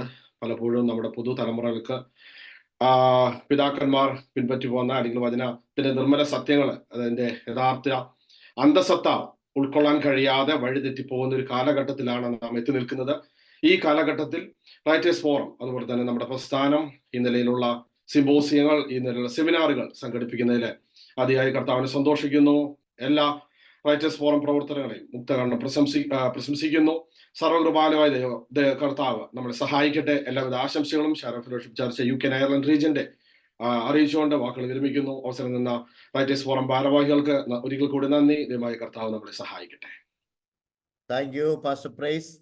ചുരുങ്ങിയ വാക്കുകൾ കൊണ്ട് അർത്ഥവത്തായ ഒരു വിവരണം നമുക്ക് നൽകിയതിൽ ദൈവത്തെ സ്തുതിക്കുന്നു. അദ്ദേഹത്തെയും നമ്മുടെ UK ആൻഡ് അയർലൻഡ് മേഖലകളിൽ ഉള്ള എല്ലാ പ്രവർത്തനങ്ങളെയും ദൈവം അനുഗ്രഹിക്കട്ടെ എന്ന് നമുക്ക് ആത്മാർത്ഥമായിട്ട് പ്രാർത്ഥിക്കാം. നമ്മൾ കറക്റ്റ് സമയത്ത് തന്നെയാണ് ഓടിക്കൊണ്ടിരിക്കുന്നത്. അതുകൊണ്ട് ഒട്ടും ആരും ആശങ്കപ്പെടേണ്ട. നമുക്ക് വിഷയാവതരണത്തിന് ഇഷ്ടംപോലെ സമയമുണ്ട്. അവസാനം ക്വസ്റ്റ്യൻ ആൻസർ ഉണ്ട്. ഏറ്റവും ഒടുവിൽ നമ്മുടെ general secretary pastor Aneesh Kollengode നമ്മുടെ പ്രവർത്തനങ്ങളെ കുറിച്ചുള്ള ഏകോപനമായ നമ്മുടെ പ്രവർത്തനങ്ങളെക്കുറിച്ച് ചില വിവരണങ്ങൾ നൽകുന്നതാണ്. ഇതിനെല്ലാത്തിനും നമുക്ക് സമയമുണ്ട്. കൃത്യം 9 മണിക്ക് തന്നെ അവസാനിക്കും. അതുകൊണ്ട് ആരും പ്ലാറ്റ്ഫോം വിട്ട് പോകരുത് എന്ന് വിനയപൂർവ്വം അഭ്യർത്ഥിക്കുകയാണ്. ഞാൻ വലിയ സൂം കോൺഫറൻസുകളൊക്കെ സംഘടിപ്പിക്കുവാൻ എനിക്ക് അവസരം കിട്ടിയിട്ടുണ്ട്. ജോർജ് വെർവർ എന്ന അനുഗ്രഹീതനായ ദൈവദാസന്റെ നടത്തിയപ്പോൾ ഏതാണ്ട് 963 പേര് ജോയിൻ ചെയ്തിരുന്നു. അതുപോലെ തന്നെ ഗ്ലാഡീസ് സ്റ്റെയിൻസിന്റെ മീറ്റിംഗ് അറേഞ്ച് ചെയ്തപ്പോൾ 1000 പേര് ഓൾറെഡി ജോയിൻ ചെയ്തു. ബാക്കിയുള്ളവർക്ക് ജോയിൻ ചെയ്യാതെ അവർ ബുദ്ധിമുട്ടി. അപ്പോൾ അതുകൊണ്ട് ഞാൻ വിചാരിച്ചു നമ്മുടെ ഷാരോണിലെ കുറേ ആളുകളും കൂടെ കയറുമെന്ന് വിചാരിച്ച് ഞങ്ങൾ 500ന്റെ സൂം എടുത്തതാണ്. അപ്പോൾ ഞങ്ങളുടെ പ്രതീക്ഷകൾ ഇത്രയും പൂവണിഞ്ഞതിൽ ഒത്തിരി സന്തോഷമുണ്ട്. ഈ സൂം ഞങ്ങൾക്ക് സൗജന്യമായി നൽകിയത് IPC നിലമ്പൂർ സൗത്ത് സെന്റർ ആണ്. സൗത്ത് സെന്ററിന്റെ സൂമാണ് ഞങ്ങൾ ഉപയോഗിക്കുന്നത്. പാസ്റ്റർ സജി മാത്യുവിന് പ്രത്യേക നന്ദി. അദ്ദേഹത്തെയും ദൈവം ധാരാളമായിട്ട് അനുഗ്രഹിക്കട്ടെ. ഒരു വയനാട്ടുകാരൻ എന്ന നിലയിലുള്ള 2 വാക്ക് ഞാൻ നിങ്ങളോട് സൂചിപ്പിച്ച ശേഷം നമ്മുടെ പ്രസംഗകനെ പരിചയപ്പെടുത്തി അദ്ദേഹത്തിന് മൈക്രോഫോൺ കൈമാറുന്നതാണ്. ഇന്ന് വയനാട് നേരിട്ടുകൊണ്ടിരിക്കുന്ന സമാനതകളില്ലാത്തൊരു ദുരന്തമാണ്. കഴിഞ്ഞ ദിവസം ആ ദുരന്ത ഭൂമിയിൽ പോകാനുള്ള അവസരം എനിക്കുണ്ടായി. എന്നോടൊപ്പം ഗുഡ് ന്യൂസിന്റെ എക്സിക്യൂട്ടീവ് എഡിറ്റർ സജീമത്തായി കാതേട്ടും സന്ദീപ് വിളുമ്പുകണ്ടം, ഞങ്ങൾ എല്ലാവരും ഉണ്ടായിരുന്നു. അവിടെ വളരെ സ്ട്രിക്റ്റ് ആണ്. അവിടെ പ്രവേശനമില്ല. വ്യത്യസ്ത കാരണങ്ങൾ അതിനുണ്ട്. പ്രവേശിക്കാൻ പറ്റാത്ത വിധത്തിലാണ്. അപ്പോൾ എനിക്ക് പരിചയമുള്ളൊരു മിനിസ്റ്റർ ഉണ്ടായിരുന്നു, മിനിസ്റ്റർ OR കേളു. ദീർഘവർഷങ്ങൾ അതായത് കാട്ടിക്കുളം നമ്മുടെ സഭയുടെ അടുത്താണ് അദ്ദേഹത്തിൻ്റെ വീട്. അങ്ങനെ ഞങ്ങൾ 25 വർഷം മുമ്പ് മുതലുള്ള പരിചയവും ബന്ധവുമാണ്. അദ്ദേഹം പറഞ്ഞു എൻ്റെ കാറിനെ ഫോളോ ചെയ്തോളാൻ. അങ്ങനെ ഞങ്ങൾ അദ്ദേഹത്തിൻ്റെ കാറിനെ ഫോളോ ചെയ്ത് അവിടെ എത്തി. അങ്ങനെ ആ ദുരന്ത ഭൂമിയുടെ നേർചിത്രം മുഴുവൻ കണ്ടു. എൻ്റെ സഹോദരന്മാരെ, സഹോദരിമാരെ, നമ്മുടെ ഹൃദയത്തെ അലിയിപ്പിക്കുന്ന ദൃശ്യങ്ങൾ നമുക്കവിടെ കാണാനായിട്ട് സാധിക്കും. 5 പേര് ഒരുമിച്ച് കെട്ടിപ്പിടിച്ച് മരിച്ച നിലയിൽ ഒരു സോഫ സെറ്റിയിൽ ഇരിക്കുന്നു. അതുപോലെ കസേരയിൽ ഇരുന്ന ആളുകൾ അതേപോലെ ഇരുന്ന് മരിച്ച ആ ശവങ്ങളൊക്കെ തോണ്ടിയെടുക്കുന്ന ആ കാഴ്ച ഏത് മനുഷ്യ ഹൃദയത്തെയും കരളലിയിപ്പിക്കുന്നതാണ്. കുറെ നായ്ക്കൾ അവിടെ ഉണ്ടായിരുന്നു. ഈ നായ്ക്കൾ അവരുടെ യജമാനന്മാരെ കാണാതെ, ഭക്ഷണം പോലും കഴിക്കാതെ, വെള്ളം പോലും കുടിക്കാതെ, ഉറങ്ങാതെ ആ നായ്ക്കൾ ഇരിക്കുന്ന കാഴ്ച, അതൊക്കെ നമ്മളെ വല്ലാതെ വിഷമിപ്പിക്കുന്ന കാഴ്ചകളാണ്. അത് പിന്നീട് ക്യാമ്പുകളിൽ നിന്നൊക്കെ ഈ ആളുകൾ അവിടെ എത്തുമ്പോൾ അവരുടെ യജമാനന്മാരെ കണ്ട നായ്ക്കളുടെ സ്നേഹപ്രകടനങ്ങളൊക്കെ കഴിഞ്ഞ ദിവസം TV-യിൽ ടെലികാസ്റ്റ് ചെയ്തിരുന്നു. ഒരു കത്തോലിക്ക കുഞ്ഞ് എഴുതി ഏദൻ തോട്ടത്തെക്കുറിച്ചൊരു കുറിപ്പ് ഇന്ന് റിപ്പോർട്ടർ TV-യിൽ വന്നു. സഹോദരങ്ങളെ, അങ്ങനെ സമാനതകളില്ലാത്ത ദുരന്തങ്ങളിലൂടെ കടന്നു പോകുന്ന വ്യക്തികൾ, അവരുടെ ഉറ്റവർ നഷ്ടപ്പെട്ടു, ഉടയവർ നഷ്ടപ്പെട്ടു, അവരൊറ്റയ്ക്കായി, ജീവിതകാലം മുഴുവൻ അധ്വാനിച്ചുണ്ടാക്കിയത് മുഴുവൻ മണ്ണിലടിയിലായി. ഞങ്ങൾ ഈ ദുരന്തം നടന്ന അന്ന് തന്നെ ഞാനും ഷാരോൺ ഫെലോഷിപ്പ് ചർച്ചിലെ പാസ്റ്റർമാരായ ഷനോജ് എംജയും പാസ്റ്റർ ബിജു പോളും എൻ്റെ വൈഫും ഞങ്ങൾ ഒരുമിച്ച് ഈ ദുരന്ത സ്ഥലത്തേക്ക് ഫുൾ ദൂരം എത്തിയില്ല, അതിനിപ്പുറത്ത് വന്ന് അവിടെയുള്ള ക്യാമ്പിൽ ഞങ്ങൾ നിന്നപ്പോൾ എത്രയോ ദുഃഖകരമായ കാഴ്ച. അന്ന് 27 ബോഡിയെ കിട്ടിയുള്ളൂ. 27 ബോഡിയും ഞങ്ങൾ കണ്ട് മരവിച്ച മനസ്സോടെ ഇറങ്ങി വരുമ്പോൾ ഒരു വാഹനത്തിൽ ചാരി എന്നൊരു പെൺകുട്ടി കരയുന്നു. എന്താ കാരണം എന്നറിയാമോ? അവളുടെ വിവാഹ നിശ്ചയം കഴിഞ്ഞു. ഡിസംബറിൽ വിവാഹമാണ്. ആ വിവാഹ നിശ്ചയത്തിനെടുത്ത ഫോട്ടോ ഒക്കെ പിന്നീട് പത്രങ്ങളിൽ വന്നു. അവളുടെ വീട്ടിൽ പലരും നഷ്ടപ്പെട്ടു. സ്വന്തം അനുജത്തി മരിച്ചു. അതിൻ്റെ ആ ദുഃഖഭാരം കൊണ്ട് കരയുന്നു. ഞങ്ങൾ ആ കുഞ്ഞിനോട് സംസാരിച്ചു. അപ്പോൾ എനിക്ക് തോന്നി പ്രാർത്ഥിക്കണമെന്ന്. ഞങ്ങൾ പ്രാർത്ഥിച്ച് മെയിൻ റോഡിൽ നിന്ന് പ്രാർത്ഥിച്ചപ്പോൾ ആ പെൺകുട്ടി എൻ്റെ വൈഫിൻ്റെ തോളിലേക്ക് ചാഞ്ഞു. ആ കുഞ്ഞ് കരയുന്നുണ്ടായിരുന്നു. 23 24 വയസ്സ് മാത്രമുള്ള ഒരു പെൺകുട്ടി, നമ്മുടെയൊക്കെ മക്കളുടെ പ്രായമുള്ള ആ പെൺകുട്ടി. കുറച്ച് സമയം ഞങ്ങൾ ആശ്വസിപ്പിച്ച ശേഷം അവിടെ നിന്ന് പോയി. അതിനുശേഷമാണ് ഇന്നലെ ഞങ്ങൾക്ക് ആ ഭൂമി മിനിഞ്ഞാന്ന് വിസിറ്റ് ചെയ്യുവാനായിട്ട് സാധിച്ചത്. സഹോദരന്മാരെ, നമുക്ക് ഈ ദേശത്തെ ഓർത്ത് പ്രത്യേകം പ്രാർത്ഥിക്കാം. അവിടെ നമുക്ക് ചെയ്യാൻ പറ്റുന്ന, ബാബു പാസ്റ്റർ ഇടയ്ക്ക് വിളിച്ചിരുന്നു, നമുക്ക് അവിടെ എന്താ ചെയ്യാൻ പറ്റുന്നതെന്നൊക്കെ ചോദിച്ചിരുന്നു. അപ്പോൾ ഞാൻ പറഞ്ഞു, നമ്മൾ കുറച്ച് വസ്തുക്കൾ, തുണിയോ വസ്ത്രങ്ങളോ അതുപോലെ ഭക്ഷണ സാധനങ്ങളോ ഒന്നും കൊടുത്തിട്ട് പ്രത്യേകിച്ച് വലിയ കാര്യമില്ല. അതൊക്കെ ഒത്തിരി സന്നദ്ധ സംഘടനകൾ ചെയ്യുന്നുണ്ട്. അവിടെ നിലനിൽക്കുന്ന എന്തെങ്കിലും, ഇവരൊക്കെ ഒറ്റപ്പെട്ടവരായി വാടക വീടുകളിലോട്ട് പോകുമ്പോൾ ഭവനം കിട്ടാൻ വേണ്ടി കാത്തിരിക്കുന്ന കാലങ്ങളിൽ അവരുടെ സന്ധാരണത്തിന് എന്തെങ്കിലുമൊക്കെ ചെയ്യാൻ കഴിഞ്ഞാൽ, എന്തെങ്കിലുമൊക്കെ വസ്തുക്കൾ, ഫർണിച്ചറുകൾ, പ്രഷർ കുക്കറുകൾ, മിക്സികൾ, അങ്ങനെയൊക്കെ ഉള്ളത് കൊടുക്കാൻ കഴിഞ്ഞാൽ അതായിരിക്കും പ്രയോജനകരമായി മാറുന്നതെന്ന് ഞാൻ സൂചിപ്പിക്കുകയുണ്ടായി. ഭവനങ്ങൾ നിർമ്മിച്ചു കൊടുക്കാൻ പറ്റുമെങ്കിൽ അത് നല്ല കാര്യമാണ്. ഗുഡ് ന്യൂസ് 5 ഭവനം നിർമ്മിക്കാനുള്ള കരാറ് മന്ത്രിയുടെ സാന്നിധ്യത്തിൽ കളക്ടർക്ക് കൈമാറുകയുണ്ടായി. ഞാൻ പറഞ്ഞത് ഈ വയനാടിനെ ഓർത്ത് പ്രാർത്ഥിച്ചുകൊണ്ടിരിക്കുന്ന നിങ്ങൾക്ക് ഒരു ചെറിയൊരു ഇൻറ്റിമേഷൻ ഞാൻ നൽകിയതാണ്. അതുകൊണ്ട് ദൈവം നിങ്ങളെ എല്ലാവരെയും അനുഗ്രഹിക്കട്ടെ. വയനാടിന് വേണ്ടി പ്രാർത്ഥിക്കുന്നതിൽ ഒരു വയനാടുകാരൻ എന്ന നിലയിൽ ഞാൻ നിങ്ങൾക്ക് എല്ലാവർക്കും നന്ദി പറയുന്നു. കർത്താവ് നിങ്ങളെ എല്ലാവരെയും അനുഗ്രഹിക്കട്ടെ. ഇത്രയും പറഞ്ഞപ്പോൾ എല്ലാവരുടെയും മനസ്സിനൊക്കെ ഭയങ്കര വിഷമമായി എന്ന് എനിക്കറിയാം. നമ്മുടെ ഇന്നത്തെ ഈ സ്ഥിതിവിശേഷത്തിൽ ഒത്തിരി സന്തോഷത്തോടെ എല്ലാവരെയും സ്വാഗതം ചെയ്യാൻ എനിക്ക് ബുദ്ധിമുട്ടുള്ളത് കൊണ്ട് നിങ്ങളെ എല്ലാവരെയും ഹൃദയത്തിൻ്റെ ഭാഷയിൽ സ്നേഹാദരവുകളോടെ സ്വാഗതം ചെയ്യുന്നു. എല്ലാ എക്സിക്യൂട്ടീവ് അംഗങ്ങളും ഇന്ന് പ്രഭാഷണം നടത്താനായിട്ട് ഇവിടെ എത്തിച്ചേർന്നിട്ടുള്ള കർത്താവിൻ്റെ ദാസൻ പാസ്റ്റർ ഫെബിൻ ബോസ് കുരുവിള, അദ്ദേഹം IPC തിയോളജിക്കൽ സെമിനാരിയിലും അതുപോലെ തന്നെ നമ്മുടെ ഏഷ്യൻ ബിബ്ലിക്കൽ സെമിനാരിയിലും ദൈവവചനം അഭ്യസിച്ചിട്ടുണ്ട്. അദ്ദേഹം MDH ബിരുദധാരിയാണ്. വ്യത്യസ്ത നിലകളിൽ കർത്താവിന് വേണ്ടി പ്രയോജനപ്പെടുന്ന ഒരു ദൈവദാസനാണ്. അദ്ദേഹം ദീർഘവർഷങ്ങൾ ന്യൂ ലൈഫ് തിയോളജിക്കൽ കോളേജ് ചെറുവയ്ക്കലിലുള്ള കോളേജിൻ്റെ രജിസ്ട്രാറായിട്ട് പ്രവർത്തിച്ചിട്ടുണ്ട്. കുറച്ച് വർഷങ്ങൾ വടക്കേ ഇന്ത്യയിൽ അദ്ദേഹം കർത്താവിൻ്റെ വേല ചെയ്തിട്ടുണ്ട്. അതിനുശേഷമാണ് ഇപ്പോൾ നമ്മുടെ വൈറ്റില ചർച്ചിൻ്റെ ശുശ്രൂഷകനായിട്ട് അദ്ദേഹം പ്രവർത്തിക്കുന്നു. പല ബൈബിൾ കോളേജിൻ്റെ വിസിറ്റിംഗ് ഫാക്കൽറ്റിയായും ഡയറക്റ്റ് ഫാക്കൽറ്റിയുമായും ഒക്കെ അദ്ദേഹം പ്രവർത്തിക്കുന്നു. വ്യത്യസ്ത സെമിനാറുകളിൽ കോൺഫറൻസുകളിലൊക്കെ നല്ല നിലയിലുള്ള പ്രബന്ധങ്ങൾ അവതരിപ്പിക്കുവാൻ ദൈവം അദ്ദേഹത്തെ സഹായിച്ചിട്ടുണ്ട്. നല്ല അറിവും നല്ല പാണ്ഡിത്യവുമുള്ള അനുഗ്രഹീതനായ കർത്താവിൻ്റെ ദാസനെ ഷാരോൺ ഫെലോഷിപ്പ് ചർച്ചിന് നമുക്ക് സഹശുശ്രൂഷകനായിട്ട് നമ്മുടെ കൂട്ടുവേലക്കാരനായി ലഭിച്ചതിൽ വളരെയധികം അഭിമാനിക്കുന്നു. അദ്ദേഹത്തിൻ്റെ പിതാവും വളരെ അനുഗ്രഹീതമായ നിലയിൽ കർത്താവിൻ്റെ വേല ചെയ്യുന്ന ഒരു ദൈവദാസനാണ് പാസ്റ്റർ ബോസൻ കുരുവിള. നമുക്കെല്ലാവർക്കും സുപരിചിതനാണ്. ആ കർത്താവിൻ്റെ ദാസന് അനുഗ്രഹിക്കപ്പെട്ട നിലയിൽ ഇന്ന് നമ്മോട് സംസാരിക്കും. വിഷയം പാസ്റ്റർ എബ്രഹാം ജോസഫോട് സൂചിപ്പിച്ചതുപോലെ ഉത്തരാധുനിക സമൂഹത്തിൽ പെന്തക്കോസ്ത് ആത്മീയതയുടെ പ്രസക്തി എന്ന വിഷയമാണ്. ഒരാൾ എന്നോട് ചോദിച്ചു ഇത് എന്താ സംഭവം എന്ന്. അപ്പോൾ അവരോട് ഞാൻ പറഞ്ഞു, നിങ്ങൾ ഇന്നത്തെ സെമിനാർ കയറ്, അന്നേരം നിങ്ങൾക്ക് മനസ്സിലാവുമെന്ന് പറഞ്ഞു. കാരണം ഇത് വായിച്ചു കഴിഞ്ഞപ്പോൾ ഇത് എന്താ സാധനം എന്നറിയാൻ മേലാത്ത ഒരുപാട് ആളുകളുണ്ട്. പിന്നീട് നമുക്കിതിൻ്റെ വശങ്ങൾ പാസ്റ്റർ ഫെബിൻ ബോസ് സംസാരിക്കുമ്പോൾ നമുക്ക് കേൾക്കാൻ കഴിയും. അദ്ദേഹം 1 മണിക്കൂർ സമയമാണ് സംസാരിക്കുന്നത്. അതുകൊണ്ട് നമ്മളെല്ലാവരും വീഡിയോ ഒക്കെ ഓണാക്കിയിരുന്നാൽ വളരെ നല്ലതായിരുന്നു. ആരെങ്കിലുമൊക്കെ വീഡിയോ ഓണാക്കാൻ സാധ്യതയുള്ളവരുണ്ടെങ്കിൽ ദയവായിട്ട് നിങ്ങൾ ഓണാക്കിയിരിക്കണമെന്ന് ഞാൻ അഭ്യർത്ഥിക്കുന്നു. ഒരു 10 പേരെ മുന്നിൽ കണ്ടുകൊണ്ട് ഒന്ന് സംസാരിക്കുന്നതാണ് നല്ലത്. പണ്ട് ഈ അപ്പി ഹിപ്പി സംസ്കാരം നിലവിലുണ്ടായിരുന്നപ്പോൾ ഒരപ്പൻ പറഞ്ഞു, എടാ നിന്റെ മുഖം ഞാൻ കണ്ടിട്ട് കാലം എത്ര ആയടാന്ന് എന്ന് പറഞ്ഞാൽ അവൻ്റെ മുടിയെല്ലാം കൂടെ ഈ മുമ്പിലോട്ട് നീണ്ടു കിടക്കുകയായിരുന്നു. അതുകൊണ്ട് അപ്പൻ മുഖം കാണാറില്ലായിരുന്നു. അതേപോലെ അപ്പോൾ മുഖം കാണാത്ത അപ്പന് വിഷമമാണ്. അതുപോലെ പ്രസംഗിക്കുന്ന ആളുകളുടെ മുഖം കാണുന്ന ഒത്തിരി സന്തോഷമാണ്. അതുകൊണ്ട് ജോലിയിലൊന്നും അല്ലാത്ത ആളുകളൊക്കെ ദയവ് ചെയ്ത് നിങ്ങൾ വീഡിയോ ഓണാക്കിയാൽ വളരെ സന്തോഷമാണ്. ചിലരൊക്കെ യാത്രയിലൊക്കെ ആയിരിക്കും, അപ്പോൾ അവർക്ക് സാങ്കേതികമായ ബുദ്ധിമുട്ടുണ്ടാകും. അത് ഞാൻ മനസ്സിലാക്കുന്നു. എന്നാലും നിങ്ങൾ ഓണാക്കാൻ പറ്റുന്നവരൊക്കെ, സാറിന് ഇങ്ങനെയൊക്കെ പറയുമ്പോൾ ഒരു 3 തലയിലും പ്രത്യക്ഷപ്പെടുന്നതാണ്. ഇന്ന് അങ്ങനെയൊന്നും പ്രത്യക്ഷപ്പെട്ടില്ല. എല്ലാം കൊണ്ടും വ്യത്യസ്തമായൊരു സമൂഹമാണ് ഇന്നത്തെ. അതാ നമ്മുടെ ജോഷി എബ്രഹാം പാസ്റ്റർ പ്രത്യക്ഷപ്പെട്ടു, സന്തോഷം അദ്ദേഹം അനുസരിച്ചതിൽ. ബാബു പാസ്റ്ററും പ്രത്യക്ഷപ്പെട്ടു, അദ്ദേഹം അബുദാബിയിൽ നിന്ന് ജോയിൻ ചെയ്തിട്ടുണ്ട്. അവരെല്ലാവരെയും ദൈവം ധാരാളമായിട്ട് അനുഗ്രഹിക്കട്ടെ. നമുക്ക് ഈ വയനാട്ടിലെ ദുഃഖങ്ങളൊക്കെ തൽക്കാലത്തേക്കൊന്ന് മറക്കാം. അനുഗ്രഹിക്കപ്പെട്ട ക്ലാസ്സിലേക്ക് നമുക്ക് കടക്കാം.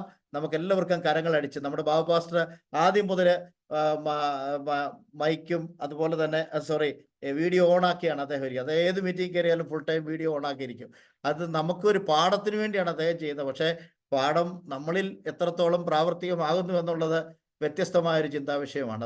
അതുകൊണ്ട് നമുക്ക് ആ മാതൃക അദ്ദേഹം തന്നതിൽ ഒത്തിരി സന്തോഷമുണ്ട്. ഞാൻ നേരത്തെ സൂചിപ്പിച്ച പോലെ pastor KV Paulose Valakom central ശുശ്രൂഷകൻ IPCയുടെ അദ്ദേഹവും ജോയിൻ ചെയ്തിട്ടുണ്ട്. അദ്ദേഹത്തെയും പ്രത്യേകം സ്വാഗതം ചെയ്യുന്നു. അതുപോലെ ഈ പ്ലാറ്റ്ഫോമിലുള്ള എല്ലാവരുടെയും പേര് പറയുക ദുഷ്കരമാണ്. അതുകൊണ്ട് നമുക്ക് പാസ്റ്റർ ഫെബിൻ ബോസിനെ നമുക്ക് കരങ്ങളടിച്ച് ഒരിക്കൽ കൂടെ സ്വാഗതം ചെയ്യാം. Pastor Febin boss Kuruvila. കേൾക്കാൻ കഴിയുന്നുണ്ടോ? കേൾക്കാം. ഇന്നത്തെ ഈ വെബിനാറിന്റെ മോഡറേറ്ററായി അനുഷ്ഠിക്കുന്ന കർത്താവിദാസൻ പാസ്റ്റർ KJ ജോബ് ഉദ്ഘാടന സന്ദേശം നൽകി ഈ മീറ്റിംഗ് ഉദ്ഘാടനം നൽകിയ ഷാരോൺ ചർച്ചിന്റെ നാഷണൽ പ്രസിഡന്റായി അനുഷ്ഠിക്കുന്ന ബഹുമാനിയ കർത്താവിദാസൻ pastor Abraham Joseph, Sharon church writer ഫോറത്തിന്റെ എക്സിക്യൂട്ടീവ് ആയികളായി സേവനമനുഷ്ഠിക്കുന്ന പാസ്റ്റർ സാന്റി മുതല, എന്നെ ഇതിനായി ഇൻവൈറ്റ് ചെയ്ത പ്രിയ സ്നേഹിതൻ പാസ്റ്റർ അനീഷ് കൊല്ലങ്കോട്, പാസ്റ്റർമാരായ JP Vennamkulam, saint George, Jobis pastor, മറ്റ് ഇതിന്റെ എക്സിക്യൂട്ടീവ് കമ്മിറ്റി അംഗങ്ങൾ, വിദേശത്തും സ്വദേശത്തും എന്നെ ശ്രദ്ധിക്കുന്ന പ്രിയമുള്ളവർ, എല്ലാവർക്കും വേഗം വരുന്നവനായ യേശുക്രിസ്തുവിന്റെ നാമത്തിലുള്ള സ്നേഹവന്ദനം. ഇന്ന് നമ്മളിവിടെ ഇരിക്കുമ്പോൾ പ്രിയ ജോബാസ് പറഞ്ഞതുപോലെ വയനാട്ടിലെ ദുരന്തത്തിൽ ജീവൻ നഷ്ടപ്പെട്ട ദുഃഖത്തിലായിരിക്കുന്ന സഹോദരങ്ങളോടുള്ള സ്മരണാഞ്ജലികളും സ്നേഹവും അറിയിച്ചുകൊണ്ട് തന്നെ ഞാൻ ഈ വെബിനാർ ആരംഭിക്കാനായിട്ട് ആഗ്രഹിക്കുകയാണ്. നിങ്ങളുടെ മനസ്സുകൾക്ക് എനിക്കുള്ള ആദ്യമുള്ള ലളിതമായ റിക്വസ്റ്റ്, ഇതൊരു അക്കാഡമിക്കൽ പെർസ്യൂട്ടിനുള്ള ഒരു കണ്ടന്റ് ആണ് എനിക്ക് റൈറ്റേഴ്സ് ഫോറം നൽകിയിരിക്കുന്നത്. അപ്പൊ അതിന്റെ തുടക്കവും ചിന്തകളും ഒക്കെ ഒരു പ്രസംഗം എന്നതിനേക്കാൾ ഉള്ള വ്യത്യസ്തമായ ചിന്തയിലാണ് നമ്മൾ മുമ്പോട്ട് പോകുന്നത്. കഴിയുന്ന കാര്യങ്ങൾ ഞാൻ സ്ക്രീൻ ഷെയർ ചെയ്യുവാൻ ശ്രമിക്കും. ജോപാസ് എന്റെ സ്ക്രീൻ ഷെയർ ഒന്ന് ഓൺ ആക്കി തരണം. എന്റെ സ്ക്രീൻ ഷെയർ ക്ലോസ്ഡ് ആണ്. ഒന്ന് സ്ക്രീൻ ഷെയർ ഓൺ ആക്കി തന്നാൽ എനിക്ക് സ്ക്രീൻ ഷെയറിലൂടെ പോകാം. ഓണാക്കുന്ന വരെ ഞാൻ സംസാരിച്ചു തുടങ്ങുകയാണ്. സ്ക്രീൻ ഷെയർ ഉണ്ടെങ്കിൽ വാക്കുകൾ പലപ്പോഴും ബുദ്ധിമുട്ട് വരും. ജോബാസ് പറഞ്ഞതുപോലെ ബ്ലസൻ പാസ്റ്ററിനോട് ചോദിച്ചിരുന്നു എന്താണ് ഉത്തരാധുനികത, എന്താണ് ആത്മീയത, എന്താണെന്ന് നമുക്ക് എല്ലാവർക്കും സംശയമില്ല എന്ന് തന്നെയാണ് എന്റെ ചിന്ത. കാലഘട്ടത്തെ തിരിച്ചറിഞ്ഞ് റൈറ്റേഴ്സ് ഫോറം മുമ്പോട്ട് വെക്കുന്ന ചൂടുകൾക്ക് എന്റെ അഭിനന്ദനങ്ങൾ അറിയിച്ചുകൊണ്ട് ഞാനത് ആരംഭിക്കുകയാണ്. വേദപുസ്തകപരമായി ചരിത്രം പുസ്തകമാണ് വേദപുസ്തകം, ഹിസ്റ്റോറിക്കൽ ബുക്കാണ്. നമ്മളെല്ലാവരും ചരിത്രത്തിൽ ജീവിക്കുന്ന വ്യക്തികളാണ്.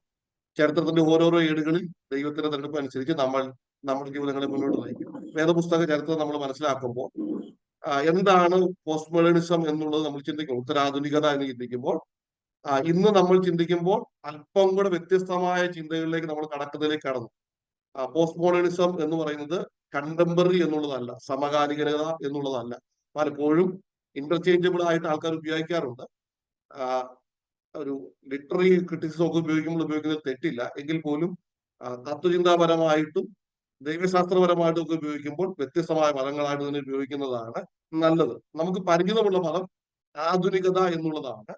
അതിനോട് മറ്റേ ചേർന്ന് നമ്മൾ ചിന്തിക്കുമ്പോൾ ഉത്തരാധുനികത, ആധുനികതയ്ക്ക് ശേഷമെന്ന് ലളിതമായിട്ട് നമുക്ക് വിവക്ഷിക്കുവാൻ കഴിയും. എന്നാൽ അതിനേക്കാൾ അപ്പുറമാണ് 1870-കൾ മുതൽ വളർന്നു വന്ന ഒരു തത്വശാസ്ത്ര, അതോടൊപ്പം തന്നെ വാസ്തുശാസ്ത്രത്തിലും ചേർന്ന് വന്ന് പിന്നീട് വളർന്നു വന്ന് ഇന്ന് ലോകത്തിൽ വിമർശിക്കപ്പെടുന്ന സകലവിധമായ ചിന്താരീതികളെയും പ്രവർത്തന രീതികളെയും ആശയരീതികളെയും ഏറ്റവും ശക്തമായി സ്വാധീനിക്കുന്ന ഒരു അക്ഷരീകമായി വളരെ സ്വാധീനം ചെലുത്തിക്കൊണ്ടിരിക്കുന്ന ഒരു തത്വചിന്താ മൂവ്മെന്റ് ആണ് പോസ്റ്റ് മോഡേണിസം അല്ലെങ്കിൽ ഉത്തരാധുനികത എന്ന് പറയുന്നത്. ഇന്ന് നമ്മുടെ വീടുകളെല്ലാം നോക്കുമ്പോൾ ലളിതമായി മനസ്സിലാക്കാൻ വേണ്ടി ഞാൻ പറയുകയാണ്. നമ്മൾ എല്ലായിടത്തും പോയാൽ നമുക്ക് എല്ലായിടത്തും ഇന്ന് അറേബ്യൻ ഫുഡ് ഉണ്ട്. മന്തി എന്ന് പറഞ്ഞാൽ നമുക്ക് പണ്ടത്തെ കാലത്ത് എന്റെ ചിന്തയിൽ കുരങ്ങിന് ഒരു ഒരു ഒരു പര്യായം പോലെ നമ്മൾ കേട്ടിരുന്ന പദമാണ്. ഇന്ന് പക്ഷെ മന്തി എന്ന് പറഞ്ഞാൽ ഒരു ഭക്ഷണമായിട്ട് നമുക്കറിയാം. അതിന് കാരണം പോസ്റ്റ് മോഡേണിസം കൊണ്ടുവരുന്നതാണ്. നോ ബൗണ്ടറീസ്, അതിരുകളില്ലാത്ത സാംസ്കാരിക വിനിമയം എന്നുള്ളതിൽ പോസ്റ്റ് മോഡേണിസത്തിന്റെ വലിയൊരു സംഭാവനയാണ്. ഏത് ഭക്ഷണവും നമ്മുടെ കൊച്ചു വീട്ടിൽ ഇരുന്നുകൊണ്ട് നമ്മളൊരു ഫോൺ എടുത്ത് ഓർഡർ ചെയ്യുമ്പോൾ ലോകത്തിലെ വിവിധമായ സംസ്കാരങ്ങളിൽ ഭക്ഷണം എന്നുള്ളത് സംസ്കാരത്തിന്റെ സമന്വയത്തിന്റെ കൂടിച്ചേരലാണ്. അതിനകത്ത് ചേരുന്ന പല കറിക്കൂട്ടുകളും ഒക്കെ പല സംസ്കാരങ്ങളുടെ ഇഴകലുകളാണ്. അങ്ങനെ ലഭ്യമാകുന്ന ഭക്ഷണങ്ങൾ നമ്മുടെ ഭവനങ്ങളിൽ എത്തിച്ചേർത്തക്കവണ്ണം മാറ്റങ്ങളെ കൊണ്ടുവന്ന ഒരു വലിയ സ്വാധീന ശക്തി കൂടിയാണ് ഉത്തരാധുനികത എന്ന് പറയുന്നത്. ഇന്ന് കഴിഞ്ഞ ദിവസങ്ങൾ ഞാൻ നമ്മുടെ പ്രതിപക്ഷ നേതാവായ VD സതീശന്റെ ഒരു സന്ദേശം കേട്ടുകൊണ്ടിരിക്കുന്നു. വളരെ അറിവുള്ള ഒരു വ്യക്തിയാണ് അദ്ദേഹം. സംസാരിച്ചുകൊണ്ടിരുന്നപ്പോൾ പോസ്റ്റ് ട്രൂത്ത് വേൾഡ് എന്നുള്ള വാക്കാണ് അദ്ദേഹം ആവർത്തിച്ച് ഉപയോഗിച്ചതായ ഒരു പദം. സത്യാനന്തര ലോകം എന്നാണ്. അപ്പൊ ഇന്ന് പോസ്റ്റ് മോഡേണിറ്റിയിൽ നിന്ന് അല്പം കൂടെ വ്യത്യസ്തമായ സത്യാനന്തര ലോകം, പോസ്റ്റ് ട്രൂത്ത് വേൾഡ് എന്നുള്ള ചിന്തയിലേക്ക് വരികയും ഇന്നത്തെ മാധ്യമങ്ങൾ, നമ്മളൊരു മാധ്യമമാണ് ഉപയോഗിക്കുന്നത്, ഇന്നത്തെ മാധ്യമങ്ങൾ സത്യത്തെ വിഭജിക്കുന്നതിൽ, അതിനെ വിഭജിക്കുന്നതിൽ, അതിന് വിനിമയങ്ങളെ നൽകുന്നതിൽ പക്ഷപാതപരമായും ഉച്ചനീചത്വങ്ങൾ നൽകുന്നവരുമാണ് എന്നുള്ള ചിന്തയിൽ നിന്ന് എഴുതി ഉണ്ടാക്കിയ പോസ്റ്റ് ട്രൂത്ത് വേൾഡിലാണ് നമ്മൾ ഇന്ന് തത്വശാസ്ത്രപരമായ ചിന്തകളും മതപരമായ അന്വേഷണങ്ങളും ഒക്കെ എത്തിച്ചേരുന്നത്. അതോടൊപ്പം തന്നെ ബൈപോളാരിറ്റിയും വ്യത്യസ്തമായ വിഭിന്നമായ സമൂഹങ്ങളെ ഒരുമിച്ച് കാണേണ്ടതിന് വേണ്ടി കൊണ്ടുവരുന്ന ഒരു കൂടിച്ചേരലുകളെയും ഒക്കെ പ്രത്യേക കാലഘട്ടത്തിലാണ് നമ്മൾ ജീവിക്കുന്നത്. സഭ ആത്മീയത എങ്ങനെയാണ് വിഭജിക്കുന്നത്? ഞാൻ ആ ചിന്ത മുമ്പോട്ട് കൊണ്ടുവരുമ്പോൾ അത് കൊണ്ടുവരാം. ചേതൻ ഭഗത് എന്ന് പറഞ്ഞ ഇന്ത്യയിലെ ഏറ്റവും പ്രശസ്തനായ എഴുത്തുകാരൻ ചില വർഷങ്ങൾക്ക് മുമ്പ് ഇന്ത്യയെ പറ്റി പറഞ്ഞു, India has no more religions but India only has spiritualities. ഇന്ത്യക്ക് മതങ്ങൾ ഇപ്പോൾ ഇല്ല, ഇന്ത്യക്ക് അധ്യാത്മതകളും ആത്മീയതകളുമാണുള്ളത്. ഇന്ത്യയിലെ ഏറ്റവും വലിയ വ്യവസായം എന്താണെന്ന് ചോദിച്ചാൽ മതത്തെ വിമർശിക്കുന്നവർ, അതിനോട് കഠിനമായി വിയോജിപ്പുള്ളവർ എപ്പോഴും പറയും ഇന്ത്യയിലെ ഏറ്റവും വലിയ വ്യവസായം മതമാണ് എന്ന് പറയും. നമ്മൾ മതത്തിന്റെ ഭാഗമല്ല എന്നുള്ള ഒരു സത്യത്തിൽ നിന്നുകൊണ്ടാണ് ഞാൻ ആ വാക്ക് ഉപയോഗിക്കുന്നത്. നമ്മൾ ഒരു വിശ്വാസ യാത്രയിൽ, ഒരു വിശ്വാസ സമൂഹത്തിൽ അതിന്റെ വിശ്വാസ നായകനോട് കൂടി എന്നാൽ ക്ലാസിഫൈഡ് ആയിട്ട് പഠിക്കുമ്പോൾ അതിനൊരു രീതിയിലായിട്ട് തന്നെ മനസ്സിലാക്കേണ്ടതായിട്ട് വരും എന്നുള്ളതാണ്. അപ്പൊ നമുക്ക് ഈ ഉത്തരാധുനിക സമൂഹത്തിൽ പെന്തിക്കോസ്ത് സമൂഹത്തിന്റെ ആത്മീയതയ്ക്ക് എങ്ങനെയാണ് നമുക്കൊരു വിവരണം നൽകുവാൻ കഴിയുന്നത്, അതിന്റെ ശക്തി എന്താണ്, അതിന്റെ ദൗർബല്യം എന്താണ്, അത് നേരിടുന്ന വെല്ലുവിളികൾ എന്താണ്, ഇങ്ങനെ നമ്മൾ വിവരിക്കുമ്പോൾ പെന്തിക്കോസ്ത് സമൂഹം എന്നുള്ള വാക്ക് പ്രത്യേകിച്ച് നമ്മളായിരിക്കുന്ന കാലഘട്ടത്തിൽ അല്പമായി വിശദീകരിച്ചതിന് ശേഷം വേണം മറ്റു ചിന്തകളിലേക്ക് കടന്നു പോകാൻ.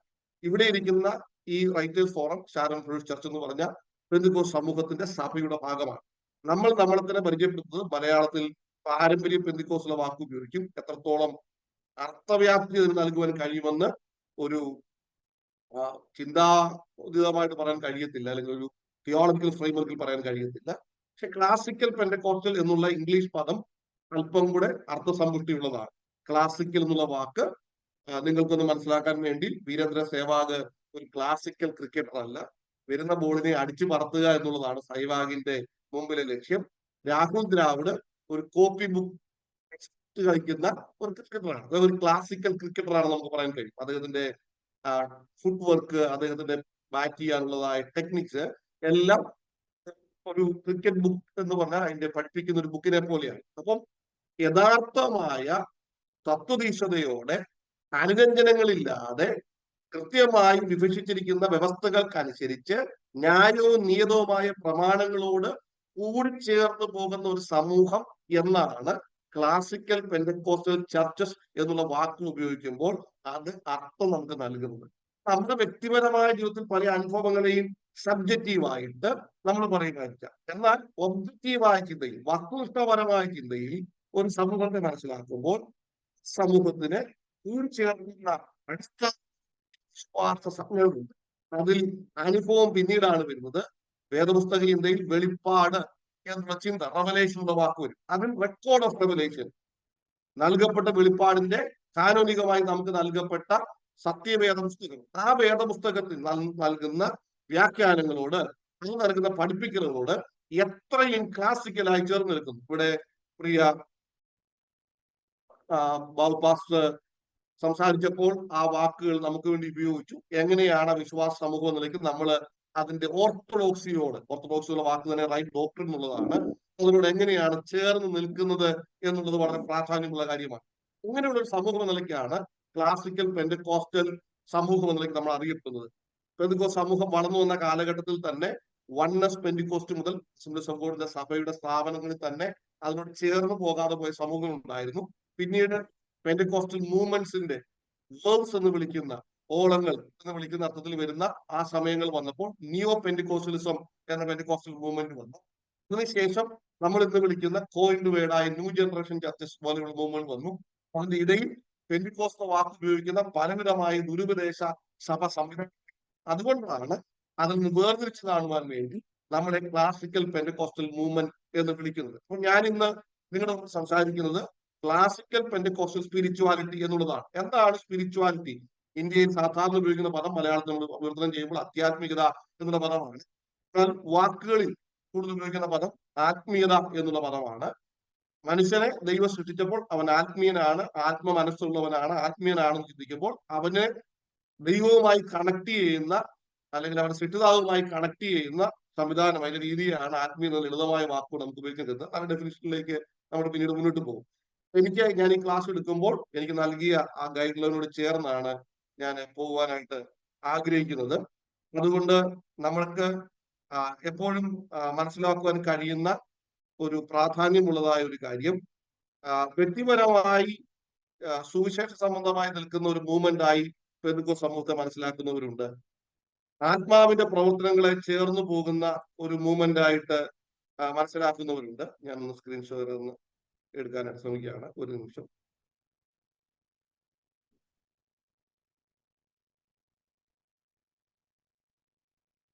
വ്യത്യസ്തമായ സാഹചര്യങ്ങളിൽ അതിനെ മനസ്സിലാക്കുന്ന ഫലപ്രിയമുള്ളവരുണ്ട്. എന്നാൽ നമുക്ക് ക്രിസ്തീയ ജീവിതത്തിൽ ആത്മീയത എന്നുള്ളത് ദൈവം നമുക്ക് നൽകി തന്ന ഏറ്റവും ശ്രേഷ്ഠമായ ദൈവദാനമായി മനസ്സിലാക്കി ആ ബന്ധത്തെ എങ്ങനെയാണ് നമുക്ക് മുന്നോട്ട് കൊണ്ടുപോകാൻ കഴിയുന്നത് എന്നാണ് ഈ ചിന്തകളിൽ, ഈ ലഘുവായ ചിന്തകളിലൂടെ നമ്മൾ കൊണ്ടുപോകാനായിട്ട് ശ്രമിക്കുന്നത്.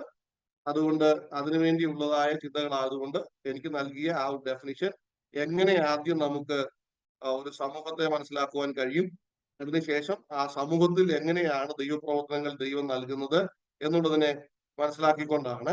അപ്പൊ അതിലേക്ക് ഞാൻ ഈ ചിന്തകൾ കൊണ്ടുപോകാനായിട്ട് ശ്രമിക്കുകയാണ്. സ്ക്രീൻ നിങ്ങൾക്ക് കാണുവാൻ കഴിയുന്നുണ്ടോ?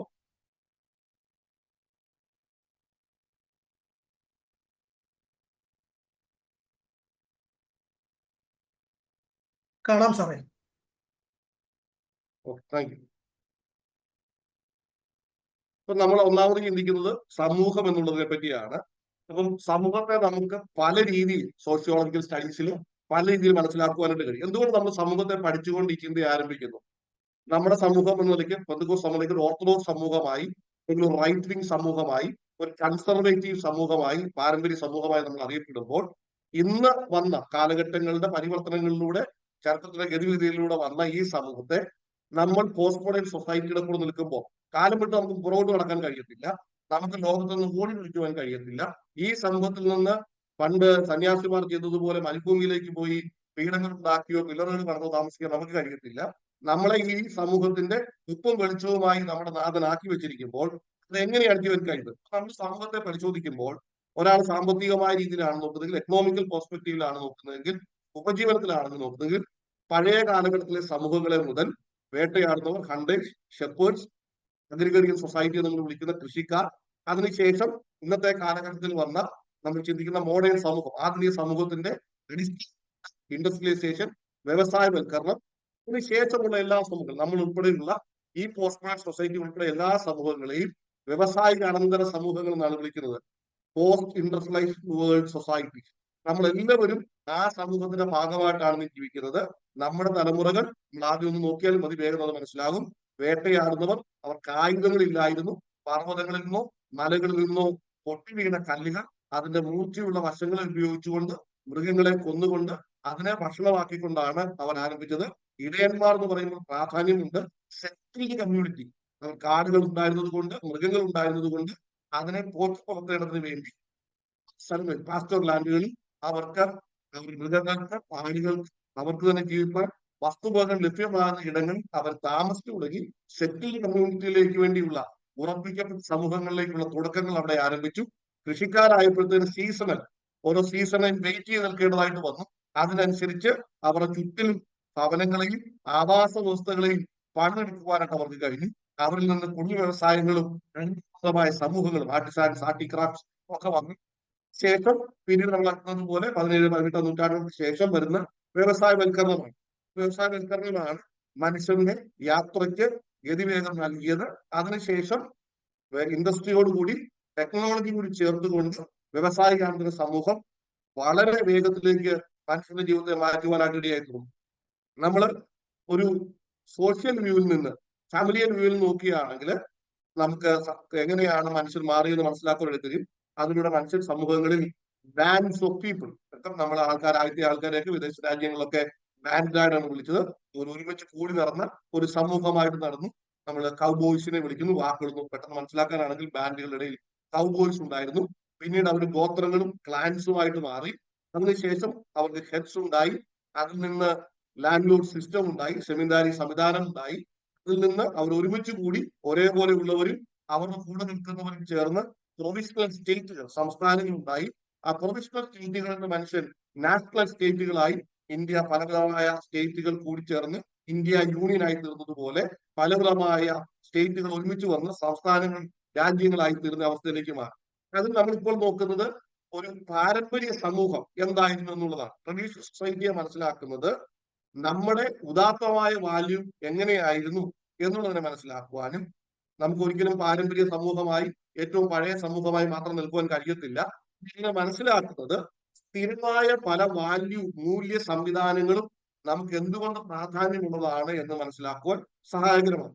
ഒരു ട്രഡീഷണൽ സൊസൈറ്റി എന്ന് പറഞ്ഞാൽ ഏറ്റവും അഭേദ്യമായ പരസ്പരമായ ബന്ധമുള്ള ആ സമൂഹം തന്നെ പ്രായത്തെയും അവർക്കുള്ള ലിംഗവ്യത്യാസങ്ങളെയും അവരുടെ പാരമ്പര്യത്തെയും കൃത്യമായി വിചാരണ ചെയ്ത് കൊടുക്കുന്ന, ഡിഫൈൻ ചെയ്ത് കൊടുക്കുന്ന, നിർവചിച്ചു കൊടുക്കുന്ന ഒരു സമൂഹത്തെയാണ് ഒരു ട്രഡീഷണൽ കമ്മ്യൂണിറ്റിയായിട്ട് മനസ്സിലാക്കാൻ കഴിയുന്നത്. ഒരു ട്രഡീഷണൽ കമ്മ്യൂണിറ്റിയിൽ മുതിർന്നവർ, ഇളയവർ, മൂപ്പന്മാർ അങ്ങനെയുള്ള വ്യത്യാസങ്ങൾ കൃത്യമായി വെച്ചിട്ടുണ്ട്. അവിടെ എഴുതി വെച്ചിട്ടില്ലെങ്കിൽ പോലും അത് അവരുടെ പാരമ്പര്യത്തിലൂടെ, ആചാര രീതികളിലൂടെ, അവരുടെ മതപരമായ ഇടപെടലുകളിലൂടെ, സംസ്കാരത്തിന് സംബന്ധമായ എക്സ്ചേഞ്ചുകളിലൂടെ എല്ലാം ഒരാൾക്ക് മനസ്സിലാക്കുവാൻ കഴിയുമെന്നുള്ളതാണ് ട്രഡീഷണൽ സൊസൈറ്റി. ഞാൻ ട്രഡീഷണൽ സൊസൈറ്റിയെ മനസ്സിലാക്കുവാൻ വേണ്ടി ഒരു 7 ഐഡന്റിഫിക്കേഷൻസ് ഇട്ടുണ്ട്. എല്ലാം ഒന്നും നമ്മുടെ സമയപരിധി ഞാൻ പറഞ്ഞു പോകാനായിട്ട് ആഗ്രഹിക്കുന്നില്ല. ഒരു ട്രഡീഷണൽ സൊസൈറ്റി വളരെ ഡീപ്ലി ആയിട്ട് അതിന്റെ കസ്റ്റംസ്, അത് പാരമ്പര്യമായി അനുവർത്തിച്ചു വരുന്ന കാര്യങ്ങള്, അതിന്റെ വിശ്വാസം, അത് പാരമ്പര്യമായി ചെയ്തു വരുന്ന കാര്യങ്ങളിൽ വളരെയധികം അധിഷ്ഠിതമാണ്. നമ്മുടെ പെന്തക്കോസ്ത് സമൂഹം നിലയ്ക്ക് നമുക്കറിയാം, നമ്മുടെ ഇടയിൽ നമുക്ക് അതിന് പങ്കുണ്ടാകും. ഒരാള് മുണ്ടെടുക്കുന്ന ആളാണെങ്കിൽ, അല്ലെങ്കിൽ അയാൾ പാൻറ് ഇട്ട സമയത്ത്, വിദേശത്ത് പോയി വന്ന സമയത്തൊക്കെ പെന്തക്കോസ്ത് സമൂഹം അക്സെപ്റ്റ് ചെയ്യാൻ നമ്മളെടുത്ത സമയങ്ങളുണ്ടായിരുന്നു. അതായത് ഈ സമൂഹം ഒരു പാരമ്പര്യ നമ്മള് തമ്പേരുന്ന ഇൻസ്ട്രുമെന്റുകളിലേക്ക് മാറുവാൻ നമ്മൾ എടുത്തതായ ഒരു സമയം, അതിനുണ്ടായ ചില മാനസികമായ ബുദ്ധിമുട്ടുകൾ, ഇതൊക്കെ പാരമ്പര്യ സമൂഹത്തിൽ നിന്ന് മറ്റൊരു സമൂഹത്തിലേക്ക് മാറുമ്പോൾ ഉണ്ടാകുന്നതാണ്. എഴുതി വെച്ചിട്ടില്ലാത്ത പല പാരമ്പര്യങ്ങളെയും പല ശീലങ്ങളെയും വിട്ടുപിരിയുവാൻ വളരെ വിമുക്തതയുള്ള ഒരു സമൂഹമായിട്ടാണ് പാരമ്പര്യ സമൂഹത്തെ മനസ്സിലാക്കുന്നത്. പാരമ്പര്യ സമൂഹത്തിന് സ്ട്രോങ് സെൻസ് ഓഫ് കമ്മ്യൂണിറ്റി ഉണ്ട്, അതിനോട് വലിയ വിധേയത്വമുണ്ട്, വലിയ ബിലോങ്ങിങ് ഉണ്ട്, എന്റെ സമൂഹം എന്നുള്ള വലിയ തിരിച്ചറിവുണ്ട്. നമ്മൾ ഇന്ന് നേരിടുന്ന വലിയ വെല്ലുവിളികളൊന്ന് നമ്മുടെ അടുത്ത തലമുറ എന്റെ സമൂഹം, എന്റെ സഭ, എന്റെ വിശ്വാസം എന്നതിനോട് പറ്റി നിൽക്കുന്നതിൽ നിന്ന് വിട്ടുമാറും. യഹൂദ സമൂഹത്തിന് അത് എന്റെ ജനം, എന്റെ സമൂഹം എന്നുള്ള ചിന്ത വളരെ ശ്രേഷ്ഠമായ അവരുടെ ഉണ്ടായിരുന്നു. അതുപോലെ തന്നെ പാരമ്പര്യ സമൂഹം എന്ന നിലയ്ക്ക് അവരവരുടെ പാരമ്പര്യങ്ങളെ ചെയ്യും. അതോടൊപ്പം സബ്സ്റ്റൻസ് ബേസ്ഡ് എക്കോണമിയാണ്. അവര് അഗ്രികൾച്ചർ, ഫിഷിംഗ്, ഹണ്ടിങ് അങ്ങനെയുള്ള കാര്യങ്ങൾ നോക്കിയാണ് പോകുന്നത്. അവരുടെ മതപരമായ വിശ്വാസങ്ങളിൽ നമ്മളെ ഇന്നത്തെ ഇന്ത്യയിലെ നോർത്ത് ഈസ്റ്റ് സമൂഹങ്ങളൊക്കെ ട്രഡീഷണൽ സൊസൈറ്റിയുടെ ഒരു ഒരു അല്പ ഭാഗങ്ങളാണ് നമുക്ക് മനസ്സിലാക്കുന്നത്. അനിമിസം, ആത്മാക്കളോട് പ്രാർത്ഥിക്കുകയും അവരുടെ സുപ്രീം ഫാദേഴ്സിന് വേണ്ടിയുള്ള വിശ്വാസവും ഒക്കെ അതിന്റെ ഭാഗമാണ്. അതിൽ നിന്നാണ് പ്രൈമറി റിലീജിയൻസ് രൂപപ്പെട്ടു വന്നത്. ഇപ്പോഴുള്ള ഓർഗനൈസ്ഡ് റിലീജിയൻസ് അതിൽ നിന്ന് വളർന്നു വിശ്വസിക്കുന്നവർ, ആർഗ്യൂ ചെയ്യുന്നവരുമുണ്ട്. അതുകൊണ്ടാണ് മതം എന്ന് പറയുമ്പോൾ അതിന്റെ കൂടെ കൊച്ചു കൊച്ചു അപകടങ്ങൾ കൂടി ഉണ്ട് എന്ന് നമ്മൾ മനസ്സിലാക്കേണ്ടതായിട്ടുള്ളത്. വ്യക്തിപരമായ ജീവിതത്തിൽ നമുക്ക് ഒരു മോഡേൺ സൊസൈറ്റിയെ നോക്കുമ്പോൾ, നമ്മൾ പാരമ്പര്യ സമൂഹത്തെ നോക്കി ഒരു മോഡേൺ സൊസൈറ്റിയെ നോക്കും. ഞാൻ വ്യക്തിപരമായിട്ട് പറയുമ്പോൾ ആ ഒരു ചരിത്രത്തിന്റെ വായനകൾ നമ്മൾ ഓർത്തിരിക്കണം. യേശുക്രിസ്തുവിന് ശേഷമുള്ള സമൂഹത്തെ കൂടെ ഞാൻ പെട്ടെന്ന് കൊണ്ടുവരികയാണ്. യേശു കർത്താവ് വന്നു, അതിനുശേഷം സഭാപിതാക്കന്മാർ വന്നു. നമ്മൾ ആ സമയത്തെ അപ്പോസ്തോലിക് പീരീഡ് എന്ന് വിളിക്കുന്നു. അതിനുശേഷം നമുക്ക് അപ്പോസ്തലന്മാർക്ക് ശേഷം വന്ന സഭാപിതാക്കന്മാരുണ്ട്. അവരെ നമ്മൾ വ്യത്യസ്തമായ രീതിയിൽ അപ്പോളജിസ്റ്റ് ആയിട്ട്, പോളമിക്സ് ആയിട്ട്, പോസ്റ്റ് നൈസീൻ ആയിട്ട്, പ്രീ നൈസീൻ ആയിട്ടൊക്കെ നമ്മൾ മനസ്സിലാക്കാൻ ഇടയായിത്തീരും. ആ കാലഘട്ടങ്ങൾക്ക് ശേഷം സഭ അല്പം വളർന്ന കാലഘട്ടം, കോൺസ്റ്റന്റ് കാലഘട്ടം, പിന്നീട് സഭ കടന്നുപോയ ഇന്ന കാലഘട്ടം, ഡാർക്ക് ഏജസ്, മിഡീവിയൽ പീരീഡുകൾ വരുന്നു. മിഡീവിയൽ പീരീഡുകൾക്ക് ശേഷം നമ്മൾ ചിന്തിക്കുമ്പോൾ റിഫോർമേഷൻ, നവീകരണ കാലഘട്ടം വരുന്നു. കാതലിക് ചിന്തയിൽ അത് കൗണ്ടർ റിഫോർമേഷൻ ആണ്. നവീകരണ കാലഘട്ടം വരുന്നു. അതിനുശേഷം റിനൈസൻസിന്റെ കാലഘട്ടം, നവോത്ഥാന കാലഘട്ടങ്ങളെ ചേർന്ന്, നവീകരണവും നവോത്ഥാനവും ചേർന്ന് നമുക്ക് എടുക്കുവാൻ കഴിയും. അതിനുശേഷം എൻലൈറ്റൻമെന്റ് എന്നുള്ളൊരു കാലഘട്ടം, മനുഷ്യൻ ഭാഷാപരമായിട്ട്, വ്യാകരണപരമായിട്ട് പുസ്തകങ്ങളെ പ്രിന്റ് ചെയ്യുന്നതില്, യാത്ര ചെയ്യുന്നതില്, പുതിയ കാര്യങ്ങളെ കണ്ടുപിടിക്കുന്നതില്, സംസ്കാരങ്ങളിൽ ഒളിഞ്ഞിരുന്ന പലതിനെയും കണ്ടെത്തുന്നതില് ഹ്യൂമനിസം എന്ന് വിളിച്ച, മാനവികത എന്ന് വിളിക്കുന്ന, മനുഷ്യനെ വളരെ സ്വാധീനിച്ച തത്വശാസ്ത്ര ചിന്ത രൂപപ്പെട്ടു വന്ന സമയം ഉൾപ്പെടെ ഇറാസ്മസ് മുതൽ പ്രധാനപ്പെട്ട ഡെക്കാർട്ടസ് മുതൽ പ്രധാനപ്പെട്ട തത്വജ്ഞന്മാർ വന്ന കാലഘട്ടം വരെ. അപ്പൊ ആ ഹ്യൂമനിസം മുതൽ വന്ന കാലഘട്ടത്തിൽ മനുഷ്യൻ ചിന്തിക്കാൻ തുടങ്ങി മതം ഒരു എസെൻഷ്യൽ ഫാക്ടറാണ്. അതുവരെ ഉണ്ടായിരുന്ന നമ്മുടെ കാലത്ത് ഒരു ക്രിസ്ത്യൻ പെർസ്പെക്റ്റീവിൽ ചിന്തിക്കുമ്പോൾ അതുവരെ ഉണ്ടായിരുന്ന സംസ്കാരത്തെ ക്രിസ്തീയ സംസ്കാരം വളരെ ശക്തമായി സ്വാധീനിക്കുകയും മനുഷ്യന്റെ എല്ലാ തീരുമാനങ്ങളിലും ജീവിതത്തിന്റെ എല്ലാ വിനിമയങ്ങളിലും സഭയും പുരോഹിതനും വളരെ വലിയ പങ്ക് വഹിക്കുകയും സഭയെയും പുരോഹിതനെയും അല്പം ഭയാശങ്കകളോട് കണ്ടുകൊണ്ട് സാധാരണ മനുഷ്യൻ ജീവിച്ചു. വലിയ അധികാരം സഭയ്ക്ക് അന്ന് സഭയെ നയിച്ചവർക്കുണ്ടായിരുന്നു. പ്രിയ ജോസഫ് പാസ്റ്റർ പറഞ്ഞതുപോലെ അതിനുണ്ടായ പുഴുക്കുത്തുകൾ, അതിനുണ്ടായ വീഴ്ചകൾ സഭയിൽ നിന്നും ക്രിസ്തീയ വിശ്വാസത്തിൽ നിന്നും വലിയ സമൂഹങ്ങൾ അകന്നു പോകുന്നതിന് കാരണമായി എന്ന് അദ്ദേഹം സൂചിപ്പിച്ചു. അകന്നു പോകുന്നതിന് കാരണം അതിന് കൂടെ വലിയ ഭവിഷ്യത്തുകൾ അതിനുണ്ടായി.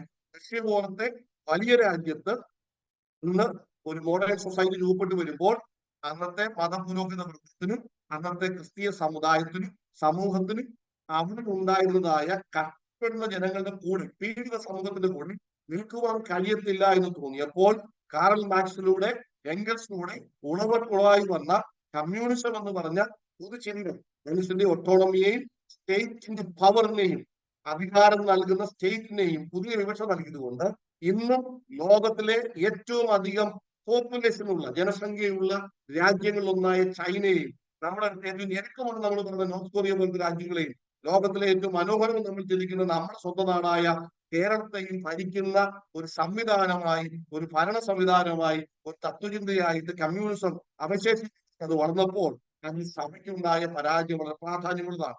ഇപ്പോൾ മനസ്സിലാക്കാൻ ചിന്തിച്ചു, മോഡേൺ സൊസൈറ്റി രൂപപ്പെട്ട് വരികയാണ്. പാരമ്പര്യ വഴികൾ വിട്ടു. ഒരു മനുഷ്യൻ ഒരു ദിവസം കൊണ്ട് ഒരു 10 പേരോ 20 പേരോ ഒരു മെഷീനെ ചലിപ്പിച്ച് ചെയ്തുകൊണ്ടിരുന്ന കാര്യം ആവി മെഷീൻ മനുഷ്യൻ കണ്ടുപിടിച്ചു, കൽക്കരി മെഷീൻ കണ്ടുപിടിച്ചു. അതിലൂടെ വന്ന പുരോഗതിയിലൂടെ വളരെ വേഗം കാര്യങ്ങൾ സാധ്യമാകുന്ന ഒരു മനുഷ്യനെ അവർ കണ്ടു. വായനയിലൂടെ അവർ പുതിയ പുതിയ സ്ഥലങ്ങളെ കണ്ടെത്തി, യാത്രകൾ കണ്ടെത്തി. അപ്പോൾ അവർക്ക് തോന്നി, മുകളിൽ ചിന്തിക്കുന്ന അദൃശ്യമായ ഒരു ശക്തിയെ മനുഷ്യന് ആവശ്യമാണ്. അതാണ് മനുഷ്യൻ തനിക്ക് തന്നെ മതിയാകുമെന്ന് ചിന്തിക്കുന്ന ഹ്യൂമൻ ഒട്ടോണമി എന്നും ഡിഫൈൻ ചെയ്ത ചിന്തയിലേക്ക് ആധുനിക മനുഷ്യൻ കടന്നു വന്നു. സമയത്ത് നമുക്കറിയാം, നമ്മുടെ രാജ്യത്ത് നമ്മൾ ട്രാൻസ്ഫാർ മിഷനെ പറ്റി, മധുര മിഷനെ പറ്റിയൊക്കെ പറയുന്ന വലിയ കോൺട്രിബ്യൂഷൻ നൽകിയ നമ്മൾ മാർട്ടിൻ ലൂതറിനെ ഓർക്കുന്ന വളരെ പ്രശസ്തമായ രാജ്യമാണ് ജർമ്മനി. ജർമ്മനി പോലുള്ള രാജ്യങ്ങളിൽ സെക്കുലറൈസേഷൻ ഓഫ് യൂണിവേഴ്സിറ്റി എന്ന് വിളിക്കുന്ന, മതത്തെ വിദ്യാഭ്യാസത്തിന്റെ പുറത്തു നിർത്തുന്ന, സഭയെ, വിശ്വാസ സംഹിതകളെ വിശ്വാസത്തെ പുറത്തു നിർത്തുന്ന തീരുമാനങ്ങളിലേക്ക് അവർ കടന്നു. അതിനുശേഷം നമ്മൾ ചിന്തിക്കുമ്പോൾ ലോകത്തെ സ്വാധീനിച്ച പ്രധാനപ്പെട്ട തത്വചിന്തകന്മാർ എല്ലാം ആ സ്ഥലങ്ങളിൽ നിന്ന് വന്നവരാണ്. നമ്മൾ ഹേഗൽസിനെ ചിന്തിക്കുമ്പോൾ, ഡെക്കാർട്ടസിനെ ചിന്തിക്കുമ്പോൾ, അതിനുശേഷം ജോൺ ലോക്കിൽ വന്നപ്പോൾ അങ്ങനെയുള്ള വിശ്വസ്തരായ തത്വചിന്തകരെ മുഴുവൻ സ്വാധീനിക്കുന്ന ചിന്തകൾ രൂപപ്പെട്ടു വന്നു. അങ്ങനെ സെക്കുലറൈസേഷൻ ഓഫ് യൂണിവേഴ്സിറ്റീസ്, മതമില്ലാത്ത, മതചിന്തകളില്ലാത്ത ഒരു പഠിപ്പിക്കലുകൾ യൂറോപ്യൻ രാജ്യങ്ങളിൽ വളർന്നു വന്നപ്പോൾ അവ വളരെ മനുഷ്യരെ സ്വാധീനിക്കുകയും, അമേരിക്ക പോലത്തെ ഒരു രാജ്യം, ഇന്ന് ലോകത്തിലെ ഏറ്റവും സ്വാധീനമുള്ള രാജ്യം, എന്തുകൊണ്ട് അമേരിക്കയിൽ ഒരു പുരുഷനും സ്ത്രീയും നമ്മൾ ചിന്തിക്കുന്നതിന് മുമ്പ് വിവാഹമോചനത്തിലേക്ക് പോയി? എന്തുകൊണ്ട് നമ്മൾ ചിന്തിക്കുന്നതിന് മുമ്പേ സെയിം സെക്സ് മാരേജിനെ അവർ അക്സെപ്റ്റ് ചെയ്തു? എന്തുകൊണ്ട് നമ്മൾ ചിന്തിക്കുന്നതിനേക്കാൾ മുമ്പായിട്ട് ക്യൂർ സിസ്റ്റത്തിനെ അമേരിക്ക പോലത്തെ ഒരു രാജ്യം അംഗീകരിക്കുന്നു? എല്ലാവരെയും അനുകൂലിക്കുകയും അതോടൊപ്പം തന്നെ മതരഹിതമായ ഒരു സമൂഹത്തിന് വേണ്ടി ആ രാജ്യം വളരെ പുഷ് ചെയ്യുകയും ചെയ്യുന്നു. എന്തുകൊണ്ടാണ് അത് സംഭവിക്കുന്നത്? ഒരു വൺ വേൾഡിന് വേണ്ടി പുഷ് ചെയ്യുന്നു. കാരണം ജെഫേഴ്സണും ഒക്കെ അമേരിക്ക അടിസ്ഥാനമിട്ടപ്പോൾ തന്നെ ഇൻഡിവിജ്വൽ ലിബർട്ടി എന്നുള്ള ചിന്ത, വ്യക്തിപരമായ സ്വാതന്ത്ര്യം, അതിനെ ഹനിക്കുന്ന ഒന്നിലേക്കും കടക്കാത്ത ഒരു സമൂഹം, അതിനെയാണ് പുരോഗമനപരമായ സമൂഹം എന്ന് വിളിക്കുന്നത്. കമ്മ്യൂണിസത്തിനും അതിന് വലിയ സ്വാധീനമുണ്ട്. നമ്മൾ ഇന്ന് മനുഷ്യനെ ദൈവത്തിന്റെ സ്നേഹം കൊണ്ട് ക്രിസ്തുവിൽ സ്വതന്ത്രരാക്കും എന്ന് പറയുമ്പോൾ അതിനേക്കാൾ ഉപരിയായിട്ട് ബന്ധനങ്ങളില്ലാത്ത ഏത് തീരുമാനങ്ങളിലും മറ്റുള്ളവരുടെ ഇപ്പണികളില്ലാത്ത പുറത്തുനിന്ന ശക്തികളുടെയോ ദൈവത്തിന്റെയോ അല്ലെങ്കിൽ മതപരമായ ഇടപെടലുകളും സമൂഹത്തിന്റെയോ കുടുംബത്തിന്റെയോ ഇടപെടലുകളില്ലാത്ത മനുഷ്യൻ ഫ്രഞ്ച് വിപ്ലവത്തെ നമുക്ക് മറക്കാൻ കഴിയത്തില്ല. റൂസോ പറഞ്ഞതുപോലെ മനുഷ്യന്റെ സ്വാതന്ത്ര്യത്തെ, ചൈനയിൽ പലതിനെയും ഒക്കെ ചിന്തിച്ചു കൊണ്ടുവന്ന ഒരു ചിന്തയാണ് മോഡേൺ സൊസൈറ്റി നമുക്ക് നൽകിയത്. പോസ്റ്റ് ഫ്രീഡം ഹ്യൂമനിസവും മൾട്ടി കൾച്ചറലിസവും ഒക്കെ ആ മോഡേൺ സമൂഹം നമുക്ക് നൽകിയ സംഭാവനകളാണ്. വാക്കിലതിനെ അങ്ങനെ പറഞ്ഞു പോകാൻ കഴിയത്തില്ല. കാലഘട്ടത്തിലാണ് പബ്ലിക് ലൈഫും പ്രൈവറ്റ് ലൈഫും ഒക്കെ വളരെ സെപ്പറേറ്റഡ് ആയത്. ഞാൻ പറഞ്ഞതുപോലെ സേക്രഡ് ആൻഡ് സെക്യുലർ, അതിന്റെ വ്യത്യാസങ്ങൾ വന്നത്. അപ്പൊ ആ സമൂഹം, ആധുനിക സമൂഹം എന്ന് പറയുമ്പോൾ അത് അതുവരെ ഉണ്ടായിരുന്നു. നമ്മൾ ആധുനിക സമൂഹത്തെ ഒരു നൂറ്റാണ്ടിലോ 1.5 നൂറ്റാണ്ടിലോ നിർത്തുകയാണെങ്കിൽ അത് വലിയ സ്വാധീന ശക്തിയാണ്, അതിന്റെ ഇമ്പാക്ട് ഭയങ്കരമാണ്. അതുവരെ ഉണ്ടായിരുന്ന സമൂഹത്തെ മുഴുവൻ വ്യത്യസ്തമായ കാഴ്ചപ്പാടുകളിലൂടെ മനസ്സിലാക്കുവാൻ വേണ്ടി അവർക്ക് ശ്രമിച്ചു. അടുത്ത 3 ഘടകങ്ങളിലൂടെ നമുക്ക് ആധുനിക ചിന്തയെ കൂടെ മനസ്സിലാക്കാൻ കഴിയും. ആധുനിക ചിന്തകൾ വ്യക്തിയുടെ സ്വയം ഭരണത്തിന് വലിയ ഊന്നൽ നൽകുന്നു. മനുഷ്യൻ എപ്പോഴും അവന് വളരെ സ്വാതന്ത്ര്യമുള്ളവരായി മാറണം. പാരമ്പര്യത്തെയും അതോറിറ്റിയെയും രണ്ടിനെയും നിരാകരിക്കുന്നതാണ്. നമ്മൾ ചിന്തിക്കുമ്പോൾ ഒരു സമയത്ത് റോമൻ കത്തോലിക്ക സഭ, പോപ്പ് ചിന്തിച്ചിരുന്നത് ആത്മീയ അധികാരവും ഭൂമിയിലെ അധികാരവും, celestial authority and temporal authority, ഈ 2 അധികാരവുമുള്ള ദൈവത്തിന്റെ ഉടമസ്ഥൻ, ദൈവം നൽകിയ താൽക്കാലിക ഉടമസ്ഥനായിട്ടാണ് ലോകത്തെ ഫ്രഞ്ച് എന്നാണ് ഉപേക്ഷിച്ചിരുന്നത്. എന്നാൽ ആധുനിക കാലഘട്ടം വന്നപ്പോൾ പറഞ്ഞു ഇതൊന്നും ആവശ്യമില്ല, മനുഷ്യന് വ്യക്തിപരമായ സ്വാതന്ത്ര്യമാണ് അവനെ ഫ്രീഡമാക്കുന്നത്. അതിന്റെ വ്യത്യസ്തമായ കാലങ്ങളിൽ നമുക്ക് മനസ്സിലാക്കാൻ കഴിയും. Suppression kills the ability of a man എന്ന് ഓർഷോ എന്ന് പറഞ്ഞ ഇന്ത്യൻ തത്വചിന്തകൻ വ്യാഖ്യാനിച്ച് നൽകി. സപ്രസ് ചെയ്യാതെ എല്ലാ വികാരങ്ങളെയും എല്ലാ ചിന്തകളെയും ഉദ്ദീപനങ്ങളെയും തരത്തിലുള്ള യുക്തിതന്ത്രങ്ങളെയും ഒരു മനുഷ്യന് സ്വാതന്ത്ര്യത്തോടെ എക്സ്പ്രസ് ചെയ്യുവാൻ കഴിയുമ്പോൾ, അത് നിർഗമമായിട്ട് നൽകുവാൻ കഴിയുമ്പോഴാണ് തനിക്ക് പൂർണ്ണതയിലേക്ക് എത്തുവാൻ കഴിയുന്ന പറഞ്ഞു. അങ്ങനെ അന്വേഷിക്കാൻ ലോകത്തിന്റെ വിവിധ ഭാഗങ്ങളിൽ നിന്ന് പൂനെയിലേക്കും ഇന്ത്യൻ ഭാഗങ്ങളിലേക്കും ആൾക്കാർ വന്നു. കാരണം എന്നുള്ളത് ശുദ്ധവും വസ്തുനിഷ്ഠവുമാണ്. റീസൺ ഇല്ലാത്ത ഒരു കാര്യത്തെയും എന്ന് വെസ്റ്റേൺ കൺട്രികളിൽ ഉയർന്ന വലിയ ചോദ്യമാണ്. അപ്പൊ മനുഷ്യന്റെ ചിന്തകൾ യുക്തിസഹമായിരിക്കണം. അത് നമുക്ക് നൽകിയ വളരെ ക്രിയാത്മകമായ സംഭാവനകളുണ്ട്. ദൈവശാസ്ത്രത്തെ പുതിയ ഒരു രീതിയിലേക്ക് വ്യാഖ്യാനിക്കുന്നതിൽ പോൾ ടിലിജിനെ പോലെയുള്ളവരെ വളരെ സ്വാധീനിച്ചത് മോഡേണിസത്തിന്റെ യുക്തിക്ക് നൽകിയ വലിയ സംഭാവനയാണ്. നമുക്കതിനെ ഒരിക്കലും ഒരു നിഷേധാത്മകമായി നെഗറ്റീവായി മാത്രം കാണുവാൻ കഴിയത്തില്ല. ആ മിഡീവിയൽ കാലഘട്ടം മുതൽ മോഡേണിറ്റി വരെയുള്ള കാലഘട്ടങ്ങളിൽ നമ്മൾ ഇന്ന് ദൈവശാസ്ത്രം ആരംഭിക്കുമ്പോൾ, ദൈവത്തെ പറ്റിയുള്ള ചിന്തകൾ പഠിപ്പിക്കുമ്പോൾ, ദൈവം ഉണ്ടോ എന്നുള്ള ചോദ്യം ചോദിക്കുമ്പോൾ 5 അടിസ്ഥാനപരമായ തത്വചിന്താ രീതികൾ ഉപയോഗിച്ചുകൊണ്ട് ദൈവം ഉണ്ട് എന്ന് തെളിയിക്കുന്ന തോമസ് അക്വിനാസിന്റെ ദൈവശാസ്ത്ര ചിന്തകളിൽ ദൈവത്തിന്റെ ചിന്തകളെ പറ്റി പറയുന്നത് ടീരിയോളജിക്കലായിട്ട്, ഇൻറ്റോളജിക്കലായിട്ട്, ഹിസ്റ്റോറിക്കലായിട്ട്, മോറലായിട്ട്, നമ്മൾ ചരിത്രപരമായി പറഞ്ഞ ദൈവത്തെ തെളിയിക്കുന്ന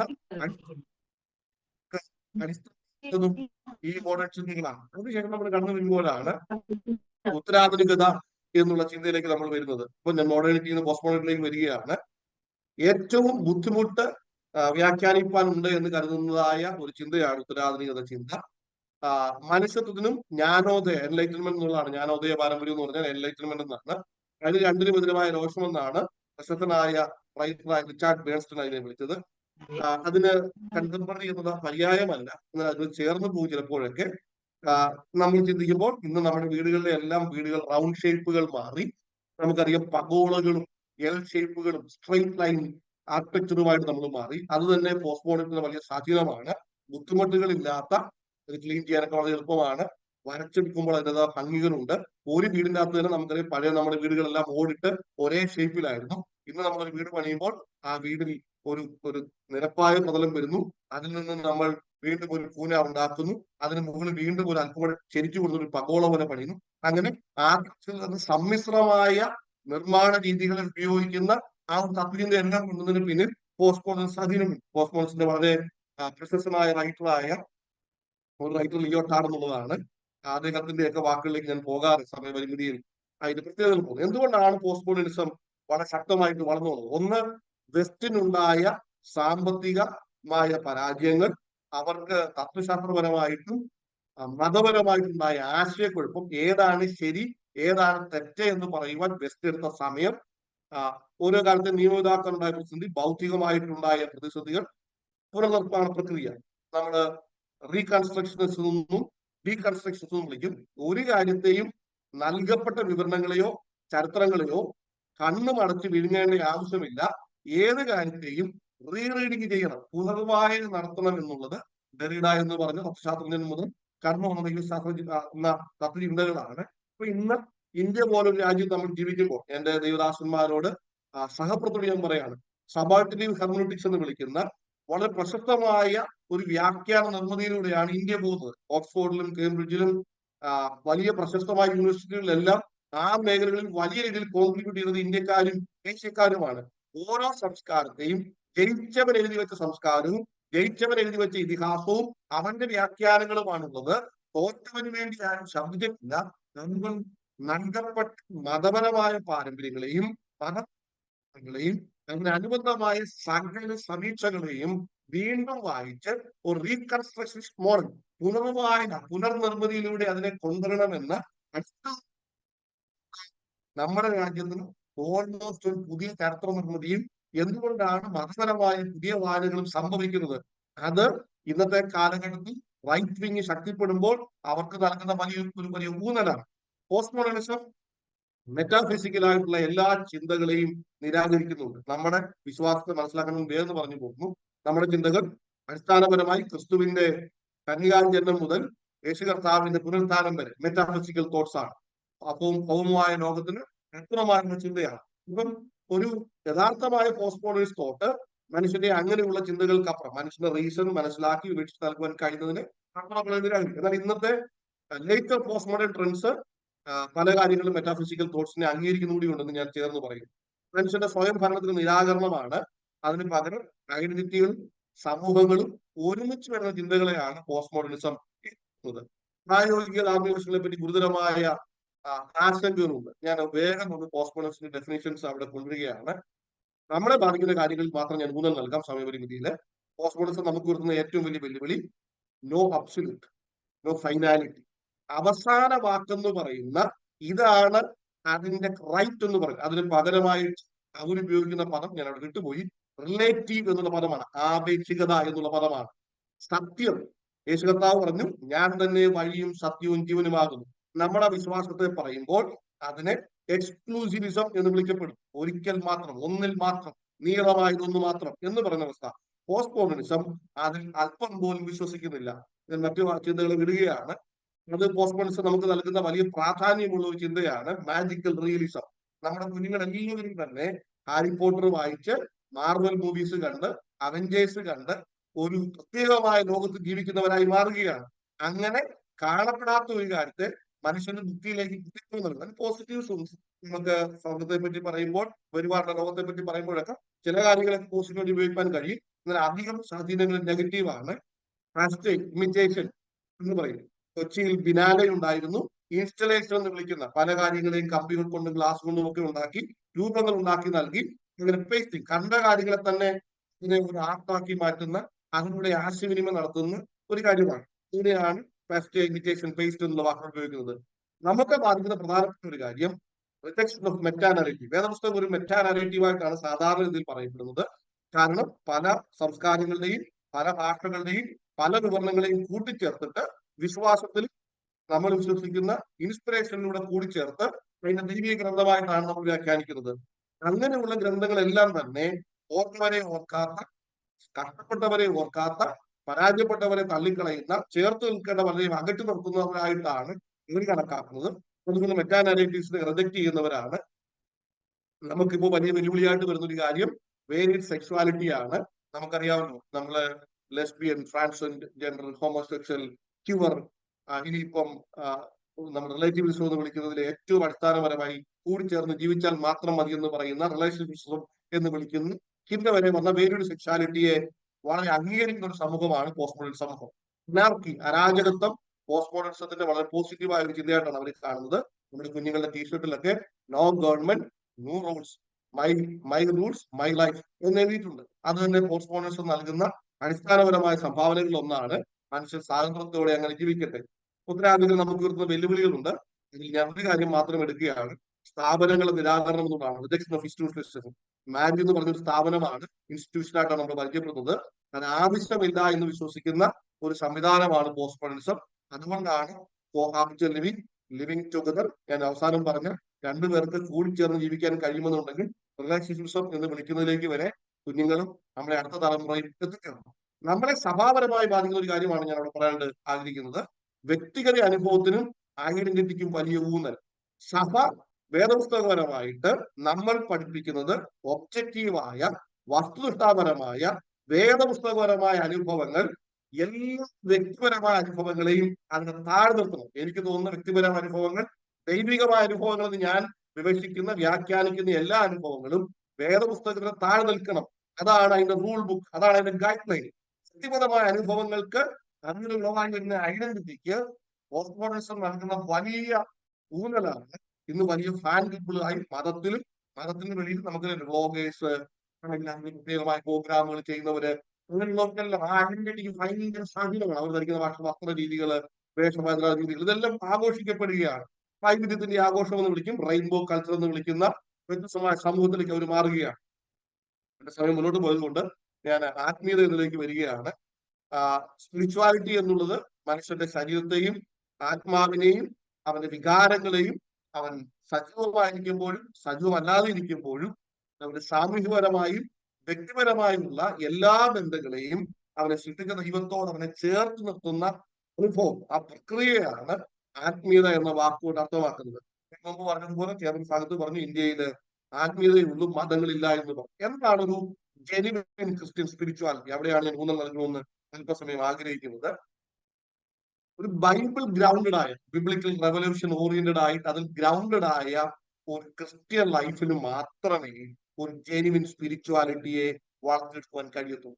സത്യവേദ പുസ്തകം ദൈവത്തിന്റെ പുസ്തകമായി ദൈവം ഭക്തിക്കും ജീവനും വേണ്ടിയതൊക്കെയും നമുക്ക് നൽകപ്പെട്ടിരിക്കുന്നു. നമ്മൾ തിരുവഴുത്ത ദൈവശാസ്ത്രം വന്നതിന്റെ അടുത്ത വാക്യം അവരോട് ചേർന്ന് പറയുന്നത്, ദുരീകരണത്തിനും ശാസനയ്ക്കും ദൈവത്തിന്റെ നീതിക്കും മനുഷ്യനെ തികഞ്ഞു വരേണ്ടതിന് അവനെ പ്രബുദ്ധനാക്കുക എന്ന വാക്ക് നമ്മൾ ഉപയോഗിക്കാൻ പറ്റില്ല. പ്രബുദ്ധനാക്കുന്നത് ദൈവത്തിന്റെ വചനമാണ്. അവരുടെ ചേതനകളെ ദൈവികമായി നിർത്തുന്നത് ദൈവത്തിന്റെ വചനമാണ്. അവനെ പെർഫെക്റ്റ് ആക്കുന്നത്, ഏത് മനുഷ്യനെയും ക്രിസ്തുവിൽ തികഞ്ഞവനാക്കുക, പെർഫെക്റ്റ് ആക്കുക. ഇതെല്ലാം ചെയ്യും മനുഷ്യന്റെ ഇസങ്ങളുടെ, തത്വചിന്തകളുടെ, സംസ്കാര സ്വപ്നമാർക്ക് എല്ലാം ചെയ്തതാണ്. ഇതിനെല്ലാം ചെയ്യുവാൻ കഴിയുന്ന പുസ്തകമായി ഒതന്റിക്കായി ക്ലെയിം ചെയ്യുന്ന ഗ്രന്ഥമാണ് സത്യവേദ പുസ്തകം. അത് ദൈവത്താൽ നൽകപ്പെട്ടതാണെന്ന് ദൈവത്തിന്റെ വചനം നമുക്ക് പറഞ്ഞു നൽകും. അപ്പൊ ഒരു ജെനുവൻ ക്രിസ്ത്യൻ സ്പിരിച്വാലിറ്റി ഉണ്ടാകണമെന്നുണ്ടെങ്കിൽ ഒന്നാമതായിട്ട് biblical revelation grounded in scripture അതായിരിക്കണം. സഭ വ്യക്തി എന്ന നിലയ്ക്ക് ഗ്ലോക്കൽ എന്നുള്ള പദമാണ് നമ്മൾ ഉപയോഗിക്കുന്നത്. ഗ്ലോക്കൽ എന്ന് പറഞ്ഞാൽ ഗ്ലോബൽ പ്ലസ് ലോക്കൽ എന്നാണ്. സഭയുടെ വീക്ഷണം കാലങ്ങളെ അതിജീവിച്ച് നിൽക്കണമെങ്കിൽ, പോസ്റ്റ് മോഡേൺ തത്വചിന്തകളെ അതിജീവിച്ച് നിൽക്കണമെന്നുണ്ടെങ്കിൽ സഭയുടെ വീക്ഷണം പ്രാദേശികവൽക്കരിക്കപ്പെടരുത്. അതേസമയം തന്നെ സഭയുടെ വീക്ഷണം സർവ്വലോകികവൽക്കപ്പെടരുത്. ഇതിനെ രണ്ടിനെയും ബാലൻസ് ചെയ്യുന്ന ഒരു ആത്മീയത. അമേരിക്കയിൽ ചില കാര്യങ്ങൾ സംഭവിക്കുന്നു, നമ്മൾ അതിനെ എക്സ്പോർട്ട് ചെയ്യുന്നു, കുറെ നാളുകൾ വിജയിക്കുന്ന കാര്യങ്ങൾ നമ്മൾ തള്ളിക്കുന്നു. അങ്ങനെയാണ് സഭയ്ക്കായിട്ട് സർവ്വലൗകികപരമായും അതോടൊപ്പം തന്നെ പ്രാദേശികപരമായും ഒരേപോലെ കാര്യങ്ങളെയും ഉപദേശങ്ങളെയും അതിന്റെ പ്രവർത്തനങ്ങളെയും മനസ്സിലാക്കുവാനുള്ള കാഴ്ചപ്പാടുണ്ടെങ്കിൽ അത് വിജയിക്കും. അത് ഉപയോഗിക്കുന്ന പദമാണ് ഇന്നത്തെ കണ്ടംപററി വേർഡാണ് ലോക്കൽ എന്നുള്ള പദം. വിഷണമായിരിക്കണം. എപ്പോഴും ദൗത്യത്തിൽ നിന്ന് പിൻവാങ്ങാതെ നിൽക്കുന്ന സമൂഹത്തിന് മാത്രമേ ദുരുപദേശത്തെയും ശരിയായ ഉപദേശത്തെയും ദുരുപദേശത്തെ തകർക്കുവാനും ശരിയായ ഉപദേശത്തെ എത്തിക്കുവാനും കഴിയുള്ളൂ. ആദിമ സഭ ഏറ്റവും വലിയ പീഡനങ്ങളിലൂടെ കടന്നുപോയപ്പോഴും ഏറ്റവും വലിയ പ്രതിസന്ധിയുടെ കടന്നുപോയപ്പോഴും ദുരുപദേശം പറഞ്ഞവരൊക്കെ, ഞങ്ങൾ പറഞ്ഞ സുവിശേഷമല്ലാതെ പറയുന്നവരൊക്കെ ശപിക്കപ്പെട്ടവരെന്ന് പറവാൻ ദൗത്യത്തിൽ പ്രേക്ഷിത പ്രവൃത്തിയിൽ ഏറ്റവും മുന്നിടുന്ന പൗലോസിന് യാതൊരു മടിയുമില്ല. പീഡനമാണ്, സഭ വളർന്നുള്ള ചോദ്യങ്ങളുണ്ട്. അതിന്റെ നടിയിലും ദുരുപദേശത്തെ എതിർക്കുവാനും ഇതിനു മുന്നിൽ ശക്തമായ മറുപടികൾ നൽകുവാനും അവ ലേഖനങ്ങളായി, സൈക്ലിക്കൽ ലെറ്റേഴ്സ് ആയിട്ട്, ചാക്രിക ലേഖനങ്ങളായി നൽകി പ്രതിസന്ധിയും സംശയവും എല്ലാവർക്കും എത്തിച്ചു കൊടുക്കുവാനും കഴിഞ്ഞു. പ്രാക്ടീസിങ് ക്രിസ്ത്യാനിറ്റി ആയിരിക്കണം. ഇന്നത്തെ തലമുറ ചോദിക്കുന്ന ഏറ്റവും വലിയ ചോദ്യം വേറെ ഈസ് അവർ മോഡൽസ് എന്നുള്ളതാണ്. പ്രസംഗിക്കുന്നതിനെ പ്രാക്ടീസ് ചെയ്യുന്ന, പഠിപ്പിക്കുന്നതിനെ പ്രായോഗികമാക്കുന്ന, ആ വെല്ലുവിളികളെ പറഞ്ഞു നൽകുന്ന ഒരു സമൂഹമാകണം. ഒരു ആൺകുട്ടി ചോദിക്കുകയാണ്, ദൈവത്തിന്റെ വാക്കുകൊണ്ട് സകലം ഉളവായി എന്റെ വാക്കിൽ എന്തുകൊണ്ട് ഉളവാകുന്നില്ല എന്ന് ചോദിക്കുമ്പോൾ ശുദ്ധമായ ഇടപെടലുകളിൽ ദൈവവും ദൈവത്തിന്റെ സൃഷ്ടിയായ മനുഷ്യനും എങ്ങനെ വ്യത്യാസപ്പെട്ടിരിക്കുന്നു എന്ന് പറഞ്ഞു നൽകുവാനുള്ള സഭയ്ക്ക് മുന്നോട്ട് പോകാൻ കഴിയത്തില്ല. ആൻഡ് എക്സ്പെരിമെന്റഡ് ആയിരിക്കണം. കാലങ്ങൾ മാറുമ്പോൾ ചോദ്യം ചെയ്യപ്പെടേണ്ടതായ എന്തെങ്കിലും സഭയുടെ ഉള്ളിലുണ്ടോ, നടത്തേണ്ടതായ എന്തെങ്കിലും ഉണ്ടോ, ഒരു അസസിംഗ് ചർച്ച ആയിരിക്കണം, ആയിരിക്കണം. എങ്കിൽ മാത്രമേ സ്പിരിച്വാലിറ്റിയിൽ കടന്നു വരുന്ന പുഴുക്കുത്തുകളെ മാറ്റിക്കളയുവാൻ സഭയ്ക്ക് കഴിയത്തുള്ളൂ. ക്രൈസ്റ്റ് സെന്റേർഡ് ആൻഡ് ട്രിനിറ്റേറിയൻ ആയിരിക്കണം. സഭ ഒരു പ്രായോഗിക ക്രിസ്തീയ ദൈവശാസ്ത്രത്തെ പഠിപ്പിച്ചു നൽകുമ്പോൾ, ഏക സത്യ ദൈവത്തെ പരിചയപ്പെടുത്തുമ്പോൾ അതിനുപയോഗിക്കുന്ന ദൈവശാസ്ത്ര ചിന്ത ട്രിനിറ്റിയാണ്. ആ ചിന്തയിലൂടെ നൽകുമ്പോൾ തന്നെ ക്രൈസ്റ്റ് സെന്റേർഡായ വിശ്വാസ രീതികളെ പരിചയപ്പെടുത്തി നൽകുവാൻ, അതിന് ഊന്നൽ നൽകുവാൻ സഭയ്ക്ക് കഴിയണം. സ്പിരിറ്റ് ടെമ്പോളെ ആയിരിക്കണം. ആത്മാവിന്റെ ശക്തി പ്രാപിച്ച സഭയായിരിക്കണം. അല്ലാത്ത സഭ ചത്തതായിരിക്കും. കോണ്ടക്സ്റ്റലൈസ്ഡ് ആയിരിക്കണം. പ്രായോഗികമായി അതാത് പശ്ചാത്തലങ്ങളിലേക്ക് സുവിശേഷത്തെ വിനിമയം ചെയ്ത് കൊടുക്കുവാൻ, ഇതിലൂടെയുണ്ടാകുന്ന വെല്ലുവിളികൾക്ക് കൃത്യമായി വ്യാഖ്യാനം നൽകുവാൻ സഭയ്ക്ക് കഴിയണം. കമ്മ്യൂണിറ്റി ഓറിയന്റഡ് ആയിരിക്കണം. സമൂഹത്തെ ചേർത്ത് നിർത്തുന്ന, പണിയുന്ന ഒരു സമൂഹമായിരിക്കണം. Joyful in suffering. ഇപ്പോൾ വയനാടിൽ പ്രതിസന്ധിയുണ്ട്. വിശ്വാസ സമൂഹം നിലയ്ക്ക് പ്രതിസന്ധികളിലുള്ള പ്രത്യാശയെ, ഭംഗം വരാത്ത പ്രത്യാശയെ പറഞ്ഞു നൽകുവാൻ കഴിയുന്നവരായിരിക്കണം. പയനിയറിംഗ് ആൻഡ് ഇറ്റേണിറ്റി ഓറിയന്റഡ് ആയിരിക്കണം. പുതിയ കാര്യങ്ങൾക്ക് തുടക്കം നൽകുവാനും അങ്ങനെയുള്ള സ്ഥാപനങ്ങളെ കൊണ്ടുപോകാൻ കഴിയുന്നവരും നിത്യതയുടെ ദർശനത്തെ കൈമാറ്റം അല്പം പോലും കളയാതെ മുന്നോട്ട് പോകുന്നവരുമായിരിക്കണം. പെന്തിക്കോസ്റ്റൽ മൂവ്മെന്റ് എന്താണെന്ന് ഞാൻ പറഞ്ഞു. ഞാൻ എന്താണ് നമ്മൾ വിശ്വസിക്കുന്നത് എന്നുള്ളത് നമ്മുടെ ആത്മീയയുടെ ഭാഗമായിട്ട് നൽകുവാൻ എന്നോട് ആവശ്യപ്പെട്ടിരുന്നു. ഞാൻ അവിടെ ഒരു മാറ്റം വരുത്തിയിട്ടില്ല. അതുകൊണ്ട് ആ ഭാഗം ഞാൻ മുഴുവനായിട്ട് പറയുന്നില്ല. ഷാരോൺ ഫെലോഷിപ്പിന്റെ ഭരണഘടനയിൽ എന്താണ് നമ്മൾ വിശ്വസിക്കുന്നത് നൽകിയിട്ടുണ്ട്. ആ കാര്യങ്ങൾ തന്നെയാണ് ഞാൻ കൃത്യമായിട്ട് നൽകുന്നത്. കാരണം നമുക്ക് നിയതമായി സഭ ഒരുക്കി നൽകപ്പെട്ടിരിക്കുന്ന ഒരു ഇതുണ്ടല്ലോ. അപ്പൊ നമ്മൾ പോസ്റ്റ്മോർട്ടം ചിന്തിക്കുമ്പോൾ അന്ന് പ്രസന്റ് ചെയ്യുന്ന ആളുകളിലേക്ക് ഞാൻ വ്യത്യാസം വരുത്തിയാൽ അത് തന്നെ ഒരു ശരിയല്ലാത്ത സംഗതിയാണ്. അതുകൊണ്ട് നമുക്ക് നൽകപ്പെട്ട നമ്മൾ എന്താണ് നമ്മൾ തന്നെ വ്യാഖ്യാനിച്ചിട്ടുണ്ട്. ആ വ്യാഖ്യാനത്തിൽ നിൽക്കുകയാണ്. അതാണ് ഞാൻ മുമ്പ് കാണിച്ചത്. അതും നമ്മൾ നിൽക്കണം. എന്താണ് നമുക്ക് നൽകുന്ന പ്രത്യേകത? ക്ലാസിക്കൽ പെന്റക്കോസ്റ്റൽ സ്പിരിച്വാലിറ്റിക്കുള്ള പ്രത്യേകത എന്താണ്? നമ്മൾ ചരിത്രപരമായി ഹിസ്റ്റോറിക്കൽ മറന്നു പോകല്ലേ. കർത്താവിന്റെ വാഗ്ദത്തം മുതൽ പെന്റിക്കോസ്റ്റ് മുതൽ അസൂസ മുതൽ ഇന്ന് വരെ നമ്മൾ ചരിത്രപരമായി സഭയുടെ ഭാഗമാണ്. ജെനുവിൻ ചർച്ച് ഈസ് കോൾഡ് പെന്റിക്കോസ്റ്റ് എന്ന് പറയും. യഥാർത്ഥ സഭ കാലങ്ങളിൽ മുന്നോട്ട് വന്ന കൊച്ചു കൊച്ചു ന്യൂനപക്ഷമായി വന്ന ചോദ്യമുണ്ടായിരുന്നു. പാക്കിസ്റ്റുകളും ടോക്കേഴ്സും ഒക്കെ ആർ യു സേവ്ഡ്? നിങ്ങൾ രക്ഷിക്കപ്പെട്ടവരാണെന്നുള്ള ചോദ്യം ചോദിച്ചു. ബോൺ അഗൈൻ എക്സ്പ്ലെയിൻ വീണ്ടും ജനത്തിൽ അവർ നൽകി ഊന്നലുണ്ടായിരുന്നു. അങ്ങനെ കാലത്തിന്റെ കുത്തൊഴുക്കിൽ സഭ നല്ലതെന്ന് കണ്ട് മുറുകെ പിടിച്ച സകലത്തെയും ചേർത്ത് നിർത്തി അതിൽ ആത്മനിറവിനെ കൂടി ഏറ്റവും ശക്തിയോടെ ഊന്നൽ നൽകി രൂപപ്പെട്ടു വന്ന ദൈവത്തിന്റെ കാഴ്ചപ്പാടിനെ കൃത്യമായി നൽകുന്ന സഭയായിട്ടാണ് പെന്തിക്കോസ്ത് സഭയെ നമുക്ക് പരിചയപ്പെടുത്തുവാൻ കഴിയുന്നത്.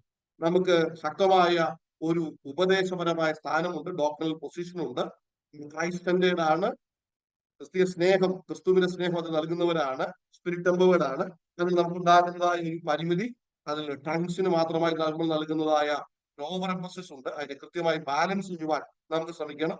നമ്മൾ വിശ്വസിക്കുന്ന കാര്യം നമ്മളെ യുണീക്ക് ആക്കുന്ന നമ്മുടെ അസൂസ അനുഭവത്തിന്റെ ശ്രേഷ്ഠത തന്നെ ടങ്സ് ആണ്. എന്നാൽ എല്ലാ ആത്മദാനങ്ങളെയും കൃത്യമായി പരിചയപ്പെടുത്തി നൽകുകയും അതിനനുസരിച്ച് സഭയെ ഒരുക്കുവാനുള്ള ഉത്തരവാദിത്തത്തിൽ നിന്ന് നമുക്ക് മാറി നടക്കുവാൻ കഴിയത്തില്ല. നമുക്ക് emphasis on Bible teaching and practice, നമ്മുടെ എക്സ്പീരിയൻസ് ഓറിയന്റഡ് ആകുമ്പോൾ ഞാൻ മുമ്പ് പറഞ്ഞതുപോലെ എന്റെ അനുഭവം എന്ന് പറഞ്ഞ് പലതിനെയും മുൻപോട്ട് വെക്കുമ്പോൾ അനുഭവങ്ങളെ വേദപുസ്തകത്തിന് സ്ക്രിപ്ചർ ബേസ്ഡ് ആണ്. സ്ക്രിപ്ചർ ഇന്റർപ്രറ്റ് സ്ക്രിപ്ചർ എന്നാണ്. തിരുവെഴുത്തിനെ വ്യാഖ്യാനിക്കുന്നു. ഇതിനെ ചേർത്ത് ഇത് കൊണ്ടുപോകാൻ വേണ്ടി അതുകൊണ്ടാണ് ഞങ്ങൾക്ക് റെഡിൽ നൽകിയിരിക്കുന്നത്. Sternness on separation and holy living. ഈ പോസ്റ്റ്മോഡേണിസം പോലെയുള്ള കാലഘട്ടങ്ങളിൽ നമ്മുടെ വേർപാടിനും വിശുദ്ധിക്കുള്ള ഊന്നൽ പെന്തിക്കോസ്ത് സമൂഹത്തിന് വലിയൊരു വാതിലാണ്. ആ സമൂഹത്തിലേക്ക് ചേർന്ന് വരുവാൻ അനേകം ദൈവം നൽകുമെന്ന് ഞാൻ പൂർണ്ണമായി വിശ്വസിക്കുന്നു. പെന്തിക്കോസ്ത് സമൂഹം പീപ്പിൾ ഓറിയന്റഡ് ആണ്, ജനങ്ങളെ ചേർന്നതാണ്. സഭ എന്ന് പറയുമ്പോൾ മറ്റു പല സംവിധാനങ്ങളിലും വലിയ ബിൽഡിങ്ങുകളും വലിയ കെട്ടിടങ്ങളും അനുബന്ധമായ ഭരണ സംവിധാനങ്ങളിൽ അധികാര വ്യവസ്ഥ ചേർന്ന് വരുമ്പോൾ പെന്തിക്കോസ്തിന്റെ ഏറ്റവും വലിയൊരു പ്രത്യേകത അത് സാധാരണക്കാരായ വസ്ത്രം ധരിക്കുന്ന സാധാരണ സമൂഹത്തോട് ചേർന്ന് പോകുന്ന ഭരണ സംവിധാനം നയിക്കുന്നവർ ഉള്ള എന്നുള്ളതാണ്. നമ്മുടെ പ്രശ്നങ്ങളെല്ലാം തന്നെ മനുഷ്യന് ഊന്നൽ നൽകുകയും അവന്റെ പരാജയപ്പെട്ട അവസ്ഥകളിൽ നിന്ന് ഉയർന്നു വരുവാൻ അവനെ നല്ല പ്രോത്സാഹനം നൽകുകയും അവന്റെ ജീവിതത്തിൽ ദൈവം നൽകുന്ന ശ്രേഷ്ഠമായ ഭാവിയെ ടുമോറോ ഇസ് ബെറ്റർ, നാളെ ശുഭകരമായ ദിനങ്ങളുണ്ട്, കൈവിടാത്തവനായ ദൈവത്തെ പരിചയപ്പെടുത്തി നൽകുന്ന അവനെ ചേർത്ത് നിർത്തുന്ന കഷ്ടതകൾ സഹിപ്പാൻ അവന് നല്ല ഒരു പരിശീലനം നൽകുന്നതായ സന്ദേശങ്ങളാണ് നമ്മൾ യഥാർത്ഥമായി നൽകേണ്ടത്. ലിറ്ററൽ ഇന്റർപ്രിട്ടേഷൻ ആണ്, അക്ഷരികമായ വ്യാഖ്യാനമാണ്. ലിറ്ററൽ ഗ്രാമാറ്റിക്കൽ ഹിസ്റ്റോറിക്കൽ ഇന്റർപ്രിട്ടേഷൻ നമ്മൾ പൊതുവായിട്ട് വിളിക്കും. അതിൽ നമ്മളിപ്പോൾ അല്പം മാറിപ്പോകുന്നുണ്ട്. അതുകൊണ്ടാണ് പ്രധാനദാസ് പറഞ്ഞതുപോലെ നിലനിന്ന് വന്ന പലരിൽ നിന്നും വാക്കുകളിലും വ്യക്തികളിലും ഒക്കെ ദുരുപദേശങ്ങൾ ധാരാളമായിട്ട് ഇന്ന് വർദ്ധിച്ചു വരുന്നത്. ഹോസ്റ്റൈൽ ഹെറസീസ് ആൻഡ് ഹെറിറ്റിക്സ് ആണ്. നമ്മൾ ദുരുപദേശങ്ങളോടൊക്കെ ഏറ്റവും ശക്തമായി എതിർക്കുന്നവരാണ്. മിഷൻ മൈൻഡഡ് ആണ്. Evangelism are you saved? നമ്മുടെ പിതാക്കന്മാർ ഒരാളെ കാണുമ്പോൾ നീ രക്ഷിക്കപ്പെട്ടവനാണോ രക്ഷിക്കപ്പെട്ടവളാണോ എന്ന ചോദ്യത്തിലൂടെയാണ് അവരെ സഭയോട് ചേർത്ത് വന്നത്. Fellowship, use of spiritual gift for edification, നമ്മൾ നിത്യ ഓറിയന്റഡ് ആണ്. ഒരു അക്കോമഡേറ്റീവ് അഡ്മിനിസ്ട്രേഷൻ നമുക്കുണ്ട്. പക്ഷെ അത് പാട്രിയാർക്കലാണെന്ന് വ്യക്തിപരമായ ഒരു വ്യൂ ആണ്. അല്പം കൂടി അതിൽ മാറ്റങ്ങൾ വരുമെന്ന് ഞാൻ വിശ്വസിക്കുന്നു. പ്രയർ ലൈഫുള്ള വളരെ ഡിവോഷണലായ ഒരു സമൂഹമാണ്. എനിക്ക് അടുത്ത രണ്ട് കാര്യങ്ങൾ പറഞ്ഞ് വളരെ ചുരുക്കി പറഞ്ഞ് എന്റെ കൺക്ലൂഷന്റെ സമയത്തേക്ക് വരികയാണ്. മെറ്റീരിയൽ ലൈഫ്, ഭൗതിക ജീവിതത്തെ എങ്ങനെയാണ് കാണേണ്ടത്? നമുക്ക് ഒരിക്കലും ഈ ഭൂമിയിൽ നിന്ന് അടർന്നു മാറി ജീവിക്കാൻ കഴിയത്തില്ല. പക്ഷെ ഇതിനെ മാറ്റി ഇഷ്ടപ്പെടുന്ന ഒരു സമൂഹമായി നമ്മൾ മാറുമെങ്കിൽ നമ്മൾ പരാജയപ്പെടും. ദൈവത്തെയും പണത്തെയും ഒരുമിച്ച് നമുക്ക് സേവിപ്പാൻ കഴിയത്തില്ല. ഉന്മാനം ഉണ്ടെങ്കിൽ മതി എന്ന് വെട്ടി നമ്മൾ ധനവാനായിട്ട് ദൈവത്തെ മറന്നു കളവാനും ദരിദ്രനായിട്ട് ക്ഷമിക്കാനും കഴിയാതിരിക്കണം എന്നുള്ളതാണ് വേദപുസ്തകം നമുക്ക് നൽകുന്ന കർത്താവ് നമ്മോട് പറഞ്ഞ് നമുക്ക് ഉപ്പാകുന്നു. അത് സാധില്ലാതെ പോകരുത്. അത് ആ ഉപ്പിന്റെ രുചി നൽകണം, വെളിച്ചമാണ്, അത് പ്രകാശം നൽകണം. അതിന്റെ അവസാന ഭാഗം അങ്ങനെ നല്ല പ്രവൃത്തിയിലെ കണ്ടിട്ട് സ്വർഗസ്വനായ പിതാവിനെ മഹത്വപ്പെടുന്നവരായിരിക്കണം. അപ്പൊ മെറ്റീരിയൽ ലൈഫിനെ ഈ ഭൂമിയിൽ ജീവിക്കാൻ വേണ്ടി ദൈവം നമുക്ക് ഇതിന് വ്യവസ്ഥയായിട്ട് മനസ്സിലാക്കി അതിനുവേണ്ടി മാത്രം കാണുവാനുള്ള കാഴ്ചപ്പാടിലേക്ക് നമ്മൾ മാറേണ്ടത്. കാണപ്പെടുന്നത് താൽക്കാലികമാണ്, കാണാത്തതാണ് നിത്യമെന്ന് ദൈവത്തിന്റെ വായന നമുക്ക് പറഞ്ഞു നൽകും. എന്താണ് ജഡീക ജീവിതം? വളരെ സെൽഫിഷായ ക്രേവിംഗ്, ഒരിക്കലും തൃപ്തിപ്പെടാത്ത, നിനക്ക് തരാമെന്ന് പറഞ്ഞ് എന്താണെന്ന് സദൃശവാക്യം നമുക്ക് പറയുന്നുണ്ട്. ഒരു ഡിസൊബീഡിയന്റ് ടു ദ സ്പിരിറ്റ്, അനുസരണമില്ലാത്ത, കീഴടങ്ങുവാൻ കഴിയാത്ത, വളരെ അഹങ്കാരം തോന്നുന്ന, ക്ഷമിക്കുവാൻ മനസ്സില്ലാത്ത, ബോധിച്ചതുപോലെ ജീവിക്കുന്ന, മനസ്സിനെ സന്തോഷിപ്പിക്കുന്ന, അവരെ അന്വേഷിക്കുന്ന ഒരു സമൂഹം. അതാണ് ജഡീക ജീവിതം. എനിക്ക് അടുത്തായിട്ട് പറഞ്ഞത് കാർണൽ ലൈഫാണ്. ഞാൻ അത് വിട്ടിട്ട് ആ ജഡീക ജീവിതം കാർണൽ നേച്ചറാണ് ഞാൻ പറഞ്ഞത്. എന്താണ് പുതിയ നിയമസഭ ആവശ്യപ്പെടുന്ന ജീവിതം എന്ന് ജോൺ സ്റ്റോട്ട് അദ്ദേഹത്തിന്റെ ഗിരിപ്രഭാഷണത്തിന്റെ പുസ്തകത്തിന് പേര് നൽകിയപ്പോൾ അതിനെ വിളിച്ചത് കൗണ്ടർ കൾച്ചർ എന്നാണ്. ലോകം മുന്നോട്ട് വെക്കുന്ന, ഉത്തരാധിക സമൂഹം മുമ്പോട്ട് വെക്കുന്ന വ്യത്യസ്തമായ ഒരു സംസ്കാരത്തിനെ വെല്ലുവിളിക്കുന്ന ഒരു സംസ്കാരം എന്നാണ് വിളിച്ചത്. കർത്താവിനെ ഓർത്താലും മതി. കർത്താവ് പറഞ്ഞു, എന്റെ ഈ ഭൂമിയിലെ ജീവിതം, എന്റെ രാജ്യം അത് ഐഹികമല്ല, ഈ ലോകത്തിനുള്ളതല്ല. അപ്പൊ അത് അടിവരയിട്ടെങ്കിൽ മാത്രമേ പുതിയ നിയമത്തിനനുസരിച്ചുള്ള ജീവിത ശൈലി നമുക്ക് രൂപപ്പെടുത്താൻ കഴിയുള്ളൂ. ബിലിഗ്രഹാം പറഞ്ഞത് living in the mercies of God, ദൈവത്തിന്റെ കരുണയെ അടിസ്ഥാനപ്പെടുത്തിയിരിക്കണം. റോമാലേഖനം 12-ാം അധ്യായത്തിൽ സഹോദരന്മാരെ ദൈവത്തിന്റെ മനസ്സിൽ ഓർപ്പിച്ച് ഞാൻ നിങ്ങളെ പ്രബോധിപ്പിക്കുന്നതെന്ന് അപ്പോസ്തലനായ പൗലോസ് പറഞ്ഞു. അപ്പൊ നമ്മുടെ വ്യക്തിപരമായ ജീവിതത്തെ നമ്മൾ ക്ഷമിക്കുന്നവരായി, ഉൾക്കൊള്ളുന്നവരായി, ചേർക്കുന്നവരായി ജീവിക്കണമെന്നുണ്ടെങ്കിൽ ദൈവത്തിന്റെ മഹാകരുണയാൽ രക്ഷിക്കപ്പെട്ടവരാണ്, ജീവൻ നിത്യത്തിനായി യോഗ്യപ്പെടുന്നവരാണെന്ന് തിരിച്ചറിവുള്ളപ്പോൾ മാത്രമേ നമുക്ക് അങ്ങനെ ജീവിക്കാൻ കഴിയത്തുള്ളൂ. ഇനി യേശു കർത്താവിന്റെ ലൈഫ് സ്റ്റൈൽ ആയിരിക്കണം. ഞാനതിനെ ജീസസ് സാധാരണ എന്നാണ് വിളിക്കുന്നത്. സാധാരണ, ജീസസ് ദി ഓർഡിനറി, സാധാരണ മനുഷ്യരിൽ ഐഡന്റിഫൈ ചെയ്യാൻ കഴിയുന്ന മനോഹരമായ സകല സംവിധാനങ്ങളിൽ ജയിച്ച് ജീവിച്ച ഒരു യേശുവിനെ കാണുക, പരിവർത്തിക്കപ്പെട്ട ജീവിതത്തിന് പരിചയപ്പെടുത്തി നൽകുന്ന ഒരു സാധാരണക്കാരൻ രീതിക്ക് റബ്ബൂനി എന്ന് വിളിച്ച് അടുത്ത് ചെല്ലുവാൻ കഴിയുന്ന, അകലങ്ങളില്ലാതെ ദൈവിക സംവിധാനങ്ങളെ പരിചയപ്പെടുത്തി നൽകിയ ഒരു യേശുവിനെ പരിചയപ്പെടുത്തുന്നവരായി നിന്നെങ്കിൽ മാത്രമേ പുതിയ നിയമസഭയ്ക്ക് അനേകരെ ആകർഷിപ്പാനും അവരിലൂടെ കർത്താവിന്റെ കൃപ നൽകുന്നത്. ബൈബിൾ ഗൈഡ് ആയിരിക്കണം. നമുക്ക് ഒരു എത്തിക്കൽ ലൈഫിൽ വലിയ മാറ്റങ്ങൾ വരെയാണ്. റെസ്പോൺസിബിൾ സോഷ്യൽ ലൈഫ് നമ്മൾ നൽകണം. അങ്ങനെ നൽകിയെങ്കിൽ മാത്രമേ നമുക്ക് ക്രിസ്തീയ ജീവിതത്തെ ഏറ്റവും മുന്നോട്ട് പോകാൻ കഴിയത്തുള്ളൂ. 2 പത്രോസ് 1:3 നമുക്ക് പറഞ്ഞു നൽകുന്നത്, തന്റെ മഹത്താലും നന്മയാലും നമ്മെ വിളിച്ചവരെ കുറിച്ച് എന്തെല്ലാം നമുക്ക് ജീവിക്കാൻ ആവശ്യമുണ്ടോ. ഇംഗ്ലീഷിൽ വായിക്കുകയാണെങ്കിൽ ദൈവത്തിന്റെ സകല നേച്ചറിൽ നിന്നും നമുക്ക് നൽകേണ്ട സകലവും നമുക്ക് ക്രിസ്തുവേശുവിൽ നൽകപ്പെട്ടിട്ടുണ്ട്. അപ്പൊ മനുഷ്യൻ ഒന്നിനും കുറവുള്ളവരായിട്ടല്ല ഭൂമിയിൽ ജീവിക്കുന്നത്. എന്തുകൊണ്ടാണ് പ്രോസ്പെരിറ്റി തിയോളജി മുതൽ റാഡിക്കൽ ഹൈപ്പർ ഗ്രേസ് തിയോളജി മുതൽ ഇങ്ങനെയുള്ള ദൈവശാസ്ത്ര വ്യതിയാനങ്ങൾ മനുഷ്യനെ വളരെ സ്വാധീനിക്കുന്നത്? കാരണം അവന് ന്യായമായി നൽകപ്പെടേണ്ടതൊക്കെ ചിലരുടെ കരങ്ങളിലൂടെ മാത്രമേ ലഭ്യമാകത്തുള്ളൂ. ചില സംവിധാനങ്ങൾ നോസ്റ്റിസിസം പോലെ, ജ്ഞാനവാദം പോലെ പ്രത്യേകമായ അറിവും പ്രത്യേകമായ വെളിപ്പാടുകളും പ്രത്യേകമായ ഇടപെടലുകളും ഉണ്ടെങ്കിൽ മാത്രമേ ലഭ്യമാകത്തുള്ളൂ. ക്രിസ്തുവേശുവിൽ സൗജന്യമായി നൽകുന്ന രക്ഷയോടുകൂടി നൽകപ്പെട്ടിരിക്കുന്ന ആത്മീയ അനുഗ്രഹങ്ങളിലേക്ക് ജനത്തെ വരാതെ അവരുടെ കണ്ണുകളെ കുരുമാക്കാൻ വേണ്ടി സാധാരണ തന്ത്രങ്ങൾ ഉപയോഗിക്കുമ്പോൾ അതിനെ മനസ്സിലാക്കി ദൈവിക പരിജ്ഞാനം, അപ്പോസ്തലനായ പൗലോസിന്റെ പ്രധാനപ്പെട്ട 3 പ്രാർത്ഥനയിലും ദൈവിക പരിജ്ഞാനത്തെ നിറവിനെ പറ്റി പറയുന്നു. അങ്ങനെ ഉള്ളവരായി തീരുവാൻ വേണ്ടിയാണ് ദൈവം നമ്മളെ വിളിച്ചിരിക്കുന്നത്. നമുക്ക് ആത്മീയ ജീവിതത്തിന്റെ ഫലം എന്താണ്, അതെന്തുകൊണ്ടാണ് മനസ്സിലാക്കേണ്ടത്? അഗസ്റ്റിൻ തന്റെ പ്രശസ്തമായ ഗ്രന്ഥം സിറ്റി ഓഫ് ഗോഡ് എഴുതിയപ്പോൾ അദ്ദേഹം അതിൽ നിന്ന് മഹദിയം ബാബുലോൺ പോലെയുള്ള ചിന്തകളൊക്കെ വന്നു. മുകളിൽ ദൈവത്തിന്റെ പട്ടണവും താഴെ നിൽക്കുന്നതായ മനുഷ്യന്റെ പാപമംഗലമായ പട്ടണത്തെ പറ്റിയും പറഞ്ഞു. നമ്മുടെ ഈ ഭൂമിയിലെ ജീവിതം വരുവാനുള്ള നിത്യജീവനെ നമുക്ക് നൽകുന്നതാണ്. നിങ്ങൾ ഈ ഭൂമിയിൽ കൊള്ളാകുന്നവരും എഴുന്നേരും ദൈവത്തിന്റെ മക്കളുമായി നക്ഷത്രങ്ങളെ പോലെ ശോഭിക്കുന്നവരാകണമെന്ന ലേഖനം നമുക്ക് പറഞ്ഞു നൽകുന്നു. അപ്പൊ നമുക്ക് ഈ ക്രിസ്തീയ ജീവിതം ദൈവം നൽകിയിരിക്കുന്നത് നമ്മൾ ഈ ജീവിതത്തിൽ ദൈവത്തിന്റെ നല്ല പത്രങ്ങളായി, നല്ല അനുകാലികളായി, ക്രിസ്തുവിനെ വെളിപ്പെടുത്തുന്നവരായി ഭൂമിയിൽ ജീവിക്കുമ്പോൾ ഇങ്ങനെ അതിജീവിക്കുന്നവർക്ക് ദൈവത്തിന് നിത്യമായ ഇടത്തേക്ക് കൊണ്ടുപോകാൻ കഴിയും. അതെങ്ങനെയാണ് സ്വഭാവത്തിൽ പ്രതിഫലിക്കുന്നത്? അതിൽ ശിഷ്യത്വം പ്രാധാന്യമുള്ള കാര്യമാണ്. ശിഷ്യരാകണം, എന്നെ അനുഗമിപ്പാൻ അനുഷ്ഠിക്കുന്നു എന്ന് പറഞ്ഞ് കർത്താവ് പറഞ്ഞു നൽകി. അവന്റെ ക്രൂശ് എടുത്ത് അനുഗമിപ്പാൻ കഴിയണം. സഹിഷ്ണുത, സന്തോഷത്തോടെ കഷ്ടപ്പെടുവാൻ തയ്യാറുള്ളവരായിരിക്കണം. പക്വത ലൈഫിൽ. യാക്കോബിന്റെ ലേഖനം നമുക്ക് പറയുന്നത്, ഒന്നിലും കുറവില്ലാത്തവരും തികഞ്ഞവരും നമ്മൾ ആകുമാറാകണം. ദൈവത്തിനുള്ള ആത്മവിശ്വാസം, കോൺഫിഡൻസ് ഇൻ ഗോഡ്. മനുഷ്യന്റെ ടെക്നോളജിയിലല്ല, മനുഷ്യന്റെ സംവിധാനങ്ങളിലല്ല, സാമ്പത്തികത്തിലല്ല, ആരോഗ്യത്തിലല്ല, അവനുള്ള സയന്റിഫിക് നോളജിലല്ല, ദൈവത്തിൽ ട്രസ്റ്റ് ഓഫ് ഗോഡ്, ദൈവത്തിൽ ആത്മവിശ്വാസമുള്ളവരായി മാറണം. ദൈവത്തെ കുറിച്ചുള്ള അറിവിൽ വളരെ growth in the knowledge of God, detachment to world. ഇത് സംഭവിക്കുമ്പോൾ മാത്രമാണ് നമുക്ക് അങ്ങനെ ജയിക്കാൻ കഴിയുന്നത്. നമുക്ക് എങ്ങനെയാണ് ഒരു പെന്റിക്കോസ്റ്റൽ സ്പിരിച്വാലിറ്റിയെ ഫ്രെയിം വർക്ക് ചെയ്യാൻ കഴിയുന്നത്? നമ്മൾ ഇത് മനസ്സിലാക്കേണ്ട ഏറ്റവും വലിയ ചെല്ലുവിളി, എന്റെ സമയം തീരുകയാണ്. നമ്മൾ മനസ്സിലാക്കേണ്ട ഏറ്റവും പ്രാധാന്യമുള്ള ഒരു കാര്യം, നമ്മൾ പലപ്പോഴും ധാർമ്മികമായ നിലപാടുകളെ മാത്രമായിട്ട് മനസ്സിലാക്കാൻ ശ്രമിക്കാറുണ്ട്. നമുക്ക് വലിയ വെല്ലുവിളികളുണ്ട്. ഞാൻ എക്സാമ്പിൾ എടുക്കുമ്പോൾ ഒരിക്കലും നിങ്ങളത് തെറ്റായി മനസ്സിലാക്കിയില്ല എന്ന് എനിക്ക് അറിയാം. ഡൊണാൾഡ് ട്രംപിനെ ധാരാളം വിശ്വാസികൾ ഇഷ്ടപ്പെടാറുണ്ട്. ഇഷ്ടപ്പെടുന്നതിൽ തെറ്റൊന്നുമില്ല. ഒരു ക്ലാസിക്കൽ പെന്തക്കോസ്റ്റ് പെർസ്പെക്റ്റീവ് നമ്മൾ ചിന്തിക്കുമ്പോൾ, ധാർമ്മികത ചിന്തിക്കുമ്പോൾ, നമ്മൾ വിവാഹമോചനത്തിന് ശക്തമായി വിയോജിപ്പുള്ളവരാണ്. അദ്ദേഹത്തിന് വലിയ ക്രിസ്തീയ കാഴ്ചപ്പാടുള്ളപ്പോൾ തന്നെയും അദ്ദേഹത്തിന്റെ വിവാഹ ജീവിതം അല്ലെങ്കിൽ കുടുംബ ജീവിതം വിജയകരമാണ് എന്ന് നമ്മുടെ കാഴ്ചപ്പാട്, ധാർമ്മികമാണ് എന്ന് നമ്മുടെ കാഴ്ചപ്പാട് എന്ന് പറയാൻ കഴിയത്തില്ല. അപ്പൊ ഒരു വ്യക്തി ചെയ്യുന്ന പല നന്മകളെയും പർവ്വതീകരിക്കപ്പെടുമ്പോൾ നമ്മുടെ ധാർമ്മികമായ നിലപാടുകൾ, ethics is what we are, നമ്മുടെ പ്രാക്ടീസ് ആണ് നമ്മുടെ ധാർമ്മികത. Right and wrong, what we is coming from what we believe, നമ്മൾ വിശ്വസിക്കുന്നതിൽ നിന്നാണ് ശരിയും തെറ്റും രൂപപ്പെട്ടു വരുന്നത്. വിശ്വാസ സംഹിതയെ ചില പ്രത്യേകമായ സ്ഥലങ്ങളിൽ നമുക്ക് പ്രതിസന്ധി ഉള്ളപ്പോഴോ, നമുക്ക് ജയങ്ങൾ ഉള്ളപ്പോഴോ, നമുക്ക് സന്തോഷമുള്ളപ്പോഴോ, നമുക്ക് കഠിനമായ ഒരു പ്രതിസന്ധി ഉള്ളപ്പോഴോ ഇതിനെ മാറ്റുവാൻ നമുക്ക് കഴിയത്തില്ല. അപ്പൊ നമുക്ക് പോസ്റ്റ് മോഡേൺ സമൂഹത്തിന് മുമ്പിൽ നിൽക്കണമെന്നുണ്ടെങ്കിൽ ഐഡിയലിസം എന്ന ഒരു കാലഘട്ടത്തിൽ വിശിഷ്ട കാര്യമുണ്ട്.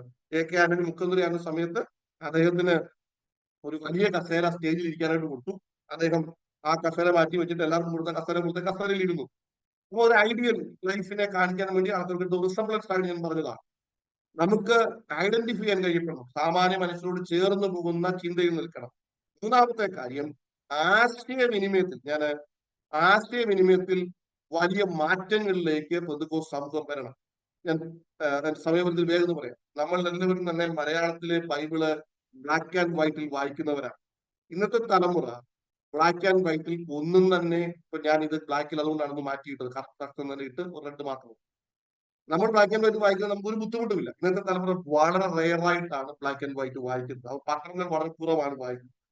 അവർ ഇതുപോലെയുള്ള പ്രിന്റ് മീഡിയ അല്പം പോലും ഉപയോഗിക്കുന്നില്ല. അവർ ഉപയോഗിക്കുന്നത് സാമൂഹ്യ മാധ്യമങ്ങളും മൂവിങ് വീഡിയോസും കൊച്ചു 30 സെക്കൻഡ്സിൽ കാണുന്ന റീൽസും ഒക്കെയാണ്. ടെക്നോളജി അത്രയും പരിമിതപ്പെടുത്തുവാനും അതിന്റെ സാധ്യതകൾ ഉപയോഗിക്കാനും അവർക്ക് കഴിയും. അതുകൊണ്ട് അതിനെ ക്രിയാത്മകമായി ഉപയോഗിച്ചുകൊണ്ട് അതിന്റെ പരാജയങ്ങളെയും തെറ്റുകളെയും പറഞ്ഞു കൊടുത്തുകൊണ്ട് തലമുറ അതിനെ കൊണ്ടുവരേണ്ടതായിട്ടുണ്ട്. രണ്ടാമത്തെ കാര്യം, വേദപുസ്തകത്തിന്റെ ഗ്യാപ്സ് ഓഫ് ദ ബൈബിൾ നമ്മൾ വിളിക്കും. സാംസ്കാരികപരമായി, ഭാഷാപരമായി വേദപുസ്തകത്തിലുള്ള 5 തരത്തിലുള്ളതായ ഗ്യാപ്പുകളുണ്ട്. ഈ ഗ്യാപ്പുകൾ ബ്രിഡ്ജ് ചെയ്യുന്ന കാര്യങ്ങളുണ്ട്, അതിനെ ബന്ധപ്പെടുന്ന കാര്യങ്ങളുണ്ട്. സഭ വളരെ കൃത്യമായി സഭയും കുടുംബവും സമൂഹവും ഒരുപോലെ പറഞ്ഞു നൽകി Bible is N archive text, ഇത് പുരാതനമായ ഒരു ഗ്രന്ഥം മാത്രമാണ് എന്ന് പരിചയപ്പെടുത്തി നൽകുന്ന സമൂഹത്തിനിടയ്ക്ക് ഇത് പുരാതനമായ ഗ്രന്ഥം മാത്രമല്ല, നിത്യമായ ഗ്രന്ഥമാണ്, ഓൾവേസ് റെലവന്റ് ടെക്സ്റ്റ് ആണ്, എപ്പോഴും പ്രായോഗികമായി സ്വാധീനമുള്ള, ഇതുമൂലം മാത്രം മനുഷ്യന്റെ ജീവന് നിത്യജീവനും സന്തോഷമുണ്ടെന്ന് പറയുന്നതാണ് എന്ന് കൃത്യമായി വിഭജിച്ച് നൽകുവാൻ സഭയ്ക്ക് കഴിയണം. മൂന്നാമത്തെ കാര്യം ധാർമ്മികതയാണ്. ഇന്ന് ധാർമ്മികത മുഴുവൻ റിലേറ്റിവിസത്തിലേക്ക് മാറുകയാണ്. മനുഷ്യൻ പറയുന്ന ഒരു കാര്യത്തിലും നിയതമായ ശരിയില്ല, ഫൈനൽ ശരിയില്ല, ഇതാണ് എന്റെ, ഇവിടെ കൊണ്ട് നിൽക്കണം എന്ന് പറയുന്നതിൽ വിശ്വസിക്കാത്ത ഒരു സമൂഹവും ഒരു സംസ്കാരവും വളർന്നു വരുമ്പോൾ അങ്ങനെയല്ല. എപ്പോഴൊക്കെ മനുഷ്യൻ അങ്ങനെയല്ലാതെ ജീവിച്ചു, നമ്മൾ ന്യായാധിപന്മാരുടെ പുസ്തകം വായിക്കുമ്പോൾ മനുഷ്യൻ ബോധിച്ചതുപോലെ നടന്നു, ഒരു വ്യക്തി ബോധിച്ചതുപോലെ നടന്നപ്പോൾ, ബോധിച്ചതുപോലെ യാത്ര ചെയ്തപ്പോൾ, ബോധിച്ചതുപോലെ മൊറാലിറ്റിയെ കണ്ടപ്പോൾ വലിയൊരു രാജ്യത്തിന് മുഴുവൻ യുദ്ധമുണ്ടാകുകയും എത്ര സംഹാരം, നാശം, ജീവന്റെ നഷ്ടം, സഹോദരങ്ങളുടെ ഐക്യതയ്ക്ക് നഷ്ടം അവിടെയാണ് എല്ലാം ഉണ്ടായെന്ന് ന്യായാധിപന്മാരുടെ പുസ്തകം നമുക്ക് കൃത്യമായി നൽകുന്നു. വേദപുസ്തകം 17 എക്സാംസ് ഞാൻ കഴിഞ്ഞ ശ്രദ്ധിക്കാൻ കഴിയുന്നു. അത് നമുക്ക് നൽകുകയാണ്. ബോധിച്ചതുപോലെ ജീവിക്കുക എന്നുള്ളത് ഏറ്റവും വലിയ നാശമാണ് ഉണ്ടാകുന്നത്. ദർശനമില്ലാത്തയിടത്ത്, അരുളപ്പാടില്ലാത്തയിടത്ത് ജനം എങ്ങനെയായിത്തീരുന്നു എന്ന് വേദപുസ്തകം നമുക്ക് പറഞ്ഞത്. അപ്പൊ അതുകൊണ്ട് ആ ധാർമ്മികതയെ സ്വാധീനിക്കേണ്ട ഘടകങ്ങളെ കൃത്യമായി പറഞ്ഞു നൽകാൻ കഴിയണം. സഭയ്ക്ക് ഒരു ആധുനിക സ്പിരിച്വാലിറ്റി ജയിക്കണമെന്നുണ്ടെങ്കിൽ best healing medicine is preach the gospel. സുവിശേഷം സത്യസന്ധമായി പ്രസംഗിക്കുവാൻ സഭയൊരുക്കണം. സഭയുടെ ഏറ്റവും വലിയ വെല്ലുവിളികളിൽ ഒന്ന്, സുവിശേഷം പ്രസംഗിക്കുമ്പോൾ മറ്റൊരു സുവിശേഷം പ്രസംഗിക്കപ്പെടുന്നു എന്നുള്ളതാണ്. കള്ളനോട്ട് അടിക്കുന്നു എന്ന് കേട്ട് ഒരു ഗവൺമെന്റ് സംവിധാനവും അവരുടെ കറൻസി അടിക്കാതെ ഇരുന്നിട്ടില്ല. വ്യാജ നാണയങ്ങൾ ഇറങ്ങുന്നു എന്ന് കരുതി നാണയങ്ങൾ ഇറക്കാതിരുന്നിട്ടില്ല. വ്യാജ പ്രൊഡക്ട്സ് ഇറങ്ങുന്നു എന്ന് കരുതി ഒറിജിനൽ പ്രൊഡക്ട്സിനെ ആരും പിൻവലിച്ചിട്ടില്ല. നമുക്കുണ്ടാകേണ്ട ഏറ്റവും ത്വരിതമായ ആഗ്രഹം സത്യസുവിശേഷം, നിർമ്മല സുവിശേഷം, മനുഷ്യന്റെ ജീവനെ നൽകുന്ന, സ്വർഗത്തിന് സന്തോഷം ഉണ്ടാക്കുന്നതിന് വേണ്ടി മനുഷ്യനെ രക്ഷയിലേക്ക് കൊണ്ടിരുന്ന ആ സുവിശേഷം പ്രസംഗിക്കുവാൻ സഭ വളരെ പിന്നോക്കം പോകുന്നു. സുവിശേഷം പ്രസംഗിക്കുക എന്ന് പറയുമ്പോൾ അപ്പോസ്തലനായ പൗലോസ് യേശുക്രിസ്തുവിനെ പ്രസംഗിച്ചു. യേശു കർത്താവ് എന്ന് പറഞ്ഞ് യഹൂദന്മാരെ മിണ്ടാതാക്കി. പോളമിക് ടാസ്കിനെയും വിമർശിക്കേണ്ടതിനെയും ഖണ്ഡിക്കുന്ന പോളമിക് ടാസ്കിനെയും പ്രതിരോധിക്കുന്ന അപ്പോളമിക് ടാസ്കിനെയും ഒരുപോലെ കൊണ്ടുപോകുവാൻ നമുക്ക് കഴിയണം. അതിലേക്ക് വന്നെങ്കിൽ മാത്രമേ സഭയ്ക്ക് പോസ്റ്റ് മോഡേൺ സംവിധാനത്തിൽ ജയിച്ചു നിൽക്കുവാൻ കഴിയത്തുള്ളൂ. സയന്റിഫിക് സൊസൈറ്റിയാണ്. ചോദ്യങ്ങൾ ചോദിച്ച് വൈ നോട്ട് എന്നുള്ള ചോദ്യം എപ്പോഴും ഉണ്ടാകും. അതിന് ഉത്തരം നൽകുവാൻ സഭ ഒരുങ്ങണം. പ്രസംഗിക്കുന്നത് പ്രാവർത്തികമാകണം. സഭയെ പിന്നോട്ട് വലിക്കുന്ന കുൽസിതമായ തെറ്റായ എല്ലാ പ്രവണതകളും വിട്ടുമാറണം. സമൂഹ നിലയ്ക്ക്, ധാർമ്മികമായി, കുടുംബജീവിതങ്ങളിൽ, വ്യക്തിബന്ധങ്ങളിൽ, മാതാപിതാക്കളെ കരുതുന്നതിൽ, അന്യോന്യം പങ്കുവെക്കുന്നതിൽ എല്ലാം നമ്മുടെ സമൂഹത്തിൽ ഉണ്ടായിരിക്കുന്ന വലിയ പരാജയങ്ങളുണ്ട്. പോസ്റ്റ് മോഡേൺ സൊസൈറ്റി എപ്പോഴും പ്രാക്സിസിൽ വിശ്വസിക്കുന്ന സൊസൈറ്റിയാണ്.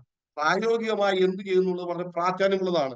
നമ്മൾ പറയുന്ന, എഴുതുന്ന ആശയനിബിഡമായ വിശ്വാസ സംഹിതകളെ അങ്ങനെ ചെയ്യുവാൻ നമുക്ക് കഴിയുന്നുണ്ടോ എന്ന് എപ്പോഴും പരിശോധിക്കുന്ന സമൂഹമാണ്. ഇത് ചെയ്യുവാൻ നമുക്ക് കഴിയുമാറാകണം.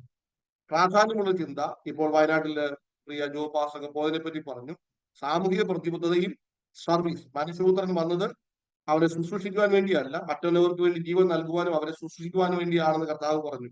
ആ ക്രൈസ്റ്റ് ലൈക്നെസിന്റെ സെർവിറ്റ്യൂഡ് എന്ന് വിളിക്കുന്ന സേവന മനോഭാവത്തിലേക്ക്, സാമൂഹിക പ്രതിബദ്ധതയിലേക്ക് നമ്മൾ വരണം. അങ്ങനെ വന്ന് മറ്റുള്ളവരെ സേവിക്കുമ്പോഴാണ്. അനേകം തത്വചിന്തകളും മദർ തെരേസ പറഞ്ഞിട്ടുണ്ടോ എന്ന് എനിക്ക് അറിയത്തില്ല. പക്ഷെങ്കിൽ ഇന്ത്യയിലെ, വടക്കേ ഇന്ത്യയുടെ പല ഭാഗങ്ങളിലും ഇന്നും ക്രിസ്ത്യാനിറ്റി എന്ന് പറയുമ്പോൾ ഒരു പര്യായ മതം പോലെ ആഗ്നസ് എന്ന് പറയുന്ന മറ്റു രാജ്യത്തു നിന്ന് വന്ന ആ വെള്ളക്കാരിയായ മനോഹരമായി സേവനം നൽകിയ യഥാർത്ഥ മനസ്സിനെ കാണിച്ച ശ്രേഷ്ഠമനത്തിക്ക് ജീവിക്കാൻ കഴിയുന്നു. അതുകൊണ്ട് നമുക്ക് ഒരു സമൂഹങ്ങളിലേക്ക് ജയിക്കണമെന്നുണ്ടെങ്കിൽ, സ്വാധീനിക്കണമെന്നുണ്ടെങ്കിൽ ഒപ്പം വെളിച്ചവുമായി തീരുമാനത്തിൽ നമുക്ക് വലിയ തീരുമാനമുണ്ടാകും. സഭ നേരിടുന്ന വെല്ലുവിളികളുടെ സമയങ്ങളുണ്ട്. LGBTQ ഇഷ്യൂസ്, തത്വശാസ്ത്രപരമായ വ്യതിയാനങ്ങൾ, വേദപുസ്തകത്തിന്റെ പുതിയ വ്യാഖ്യാനങ്ങൾ നൽകുന്ന പോസ്റ്റ് മോഡേൺ സമയത്ത് പുതിയ വ്യാഖ്യാനങ്ങൾ നൽകുന്ന വെല്ലുവിളികൾ, ഫെമിനിസം പോലത്തെ ജെൻഡർ ഓറിയന്റഡ് ഫിലോസഫികൾ നൽകുന്ന വെല്ലുവിളികളുണ്ട്. നമ്മൾ വിശ്വസിക്കുന്നതിലും ഇല്ലെങ്കിൽ അസ്ട്രോണമിക്കൽ സയൻസ് ഇന്ന് മനുഷ്യൻ സാറ്റലൈറ്റുകളും മറ്റു സ്ഥലങ്ങളിലേക്ക് പോകുന്നു. നിങ്ങൾക്കറിയാം, ഇലോൺ മസ്ക് മനുഷ്യനെ കൊണ്ടുപോകാനായിട്ട് ശ്രമിക്കുന്നു. ഡ്രൈവർ ഇല്ലാത്ത വാഹനങ്ങൾ വരുന്നു. അതിന്റെ സയന്റിഫിക് അഡ്വാൻസ്മെന്റ് ഉണ്ട്. ഇത് നൽകുന്ന വെല്ലുവിളികളുണ്ട്. ഞാൻ ചുരുക്കി അത് പറയുക.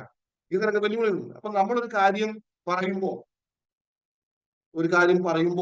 അപ്പം മുറിച്ചു, അത് കൊടുത്തു, എല്ലാവർക്കും നൽകി എന്ന് പറയുമ്പോൾ അവിടെ ഇരുന്ന് കേൾക്കുന്ന കേൾവിക്കാരിൽ പലരും അങ്ങനെയുള്ള പലതിനെയും ചിന്തിക്കുവാനോ ആ ചിന്താമണ്ഡലങ്ങളിൽ നിന്ന് വളരെ അകന്നു നിൽക്കുന്നവരാണ്. അപ്പൊ അവരെ അതിലേക്ക് കൊണ്ടുവരണമെന്നുണ്ടെങ്കിൽ സഭ ചെയ്യുന്ന കാര്യങ്ങളിൽ, പറയുന്ന പ്രസംഗങ്ങളിൽ ആ സാമൂഹിക പശ്ചാത്തലവും ഈ ഇപ്പോൾ ജീവിക്കുന്ന സമൂഹത്തിലാണ് കോണ്ടെക്സ്റ്റ് ആൻഡ് ഇമ്മീഡിയറ്റ് കോണ്ടെക്സ്റ്റ്, ഇതിനെ രണ്ടിനെയും ചേർക്കുവാൻ വേദപുസ്തകം അതിന് സജ്ജമാണ്. ഏറ്റവും പ്രതിസന്ധിയുള്ള സ്ഥലത്ത് പുതിയത് മാത്രം കേൾക്കുവാൻ, something new to be said, അത് കേൾക്കുവാൻ മനസ്സുള്ളവരായി ഏതൻസിൽ, അഥേനയിൽ ആയിരുന്നവരുടെ നടുക്ക് ചെന്ന് നിങ്ങൾ അന്വേഷിക്കുന്ന what you are seeking, what you are enquiring, അതാണ് സോഫിയ വിസ്ഡം എന്നൊക്കെ നമ്മൾ പറഞ്ഞ philosophical search, the quest of the mind. ആ ഫിലോസഫിക്കൽ സെർച്ചിന് ഉത്തരം വെളിപ്പാടിലൂടെ ദൈവം നൽകിയിട്ടുണ്ട് എന്ന് പറഞ്ഞ് അവരെ പ്രതിബദ്ധതയോടെ സുവിശേഷത്തിൽ ക്രിസ്തുവിനെ പരിചയപ്പെടുത്തി നൽകി സത്യസുവിശേഷം പറഞ്ഞ അപ്പോസ്തലനായ പൗലോസ് ക്രേറ്റ പോലത്തെ ഒരു സ്ഥലത്ത് അലസതയും ഉദാസീനതയും കള്ളം പറയുന്നവർ പറഞ്ഞ സമൂഹത്ത് യൗവനക്കാരനായി തീത്തോസിനെ ആക്കി വെച്ച് അവരുടെ ഇടയിൽ നിന്ന് വിശ്വസ്തന്മാരെ ഉളവാക്കി പുതിയ ക്രിസ്തീയ സമൂഹത്തെ പണിതെടുത്ത ക്രിസ്ത്യാനിറ്റി ഏറ്റവും ഏകാന്തതയിലും ഒറ്റപ്പെടലിലും അതുകൊണ്ട് വെളിപ്പാടിനെ ഇല്ലാതാക്കാമെന്നതിനെ കണ്ടിരുന്ന ഇടത്ത് കർത്തൃദോഷത്തിൽ ആത്മവിശ്വതയിലായി ഏകാന്തതയും അതിന്റെ പ്രതിസന്ധികളെയും ജയിച്ച യോഹന്നാൻ ഒക്കെ നമുക്ക് നൽകുന്ന ഏറ്റവും നല്ല പ്രചോദനവും മാർഗനിർദ്ദേശവും ഏത് പ്രതിസന്ധികളാകട്ടെ, ഫിലോസഫിക്കലായിട്ടായിക്കോട്ടെ, ചരിത്രപരമായിട്ടായിക്കോട്ടെ, പീഡനങ്ങൾ കൊണ്ടായിക്കോട്ടെ, ഇതിനെയെല്ലാം ജയിച്ച സഭയാണ് ക്രിസ്തുവിന്റെ സഭ. അതിനെ ആ മാർഗനിർദ്ദേശങ്ങളെയും ആ മാതൃകകളെയും മുൻനിർത്തി മുന്നോട്ട് പോകാൻ നമുക്ക് കഴിയും. ഞാൻ ആഗ്രഹിച്ചതിൽ പറയാതെ പോയ കാര്യം ഞാനത് റൈറ്റിംഗിൽ എപ്പോഴും നൽകാൻ ശ്രമിക്കാം. അത് ഈ LGBTQ ഇഷ്യൂസ്, അത് നൽകുന്ന ധാർമ്മികത വെല്ലുവിളി എന്നുള്ളതാണ്. ലെസ്ബിയൻ, ഹോമോസെക്സ്വാലിറ്റി, ട്രാൻസ്ജെൻഡർ ക്യൂർ, ഈ വാക്കുകളെങ്കിലും നമ്മൾ സഭകൾക്ക് പരിചയപ്പെടുത്തി നൽകണം. ഇന്നത്തെ കുഞ്ഞുങ്ങൾ ഒരു കാരണവശാലും സൃഷ്ടിക്കപ്പെട്ട മനുഷ്യനെ ആണും പെണ്ണുമായി സൃഷ്ടിച്ചു എന്നുള്ള ദൈവവചന ചിന്തയോട് അടുത്തൊരുവൻ ആഗ്രഹിക്കുന്നില്ല.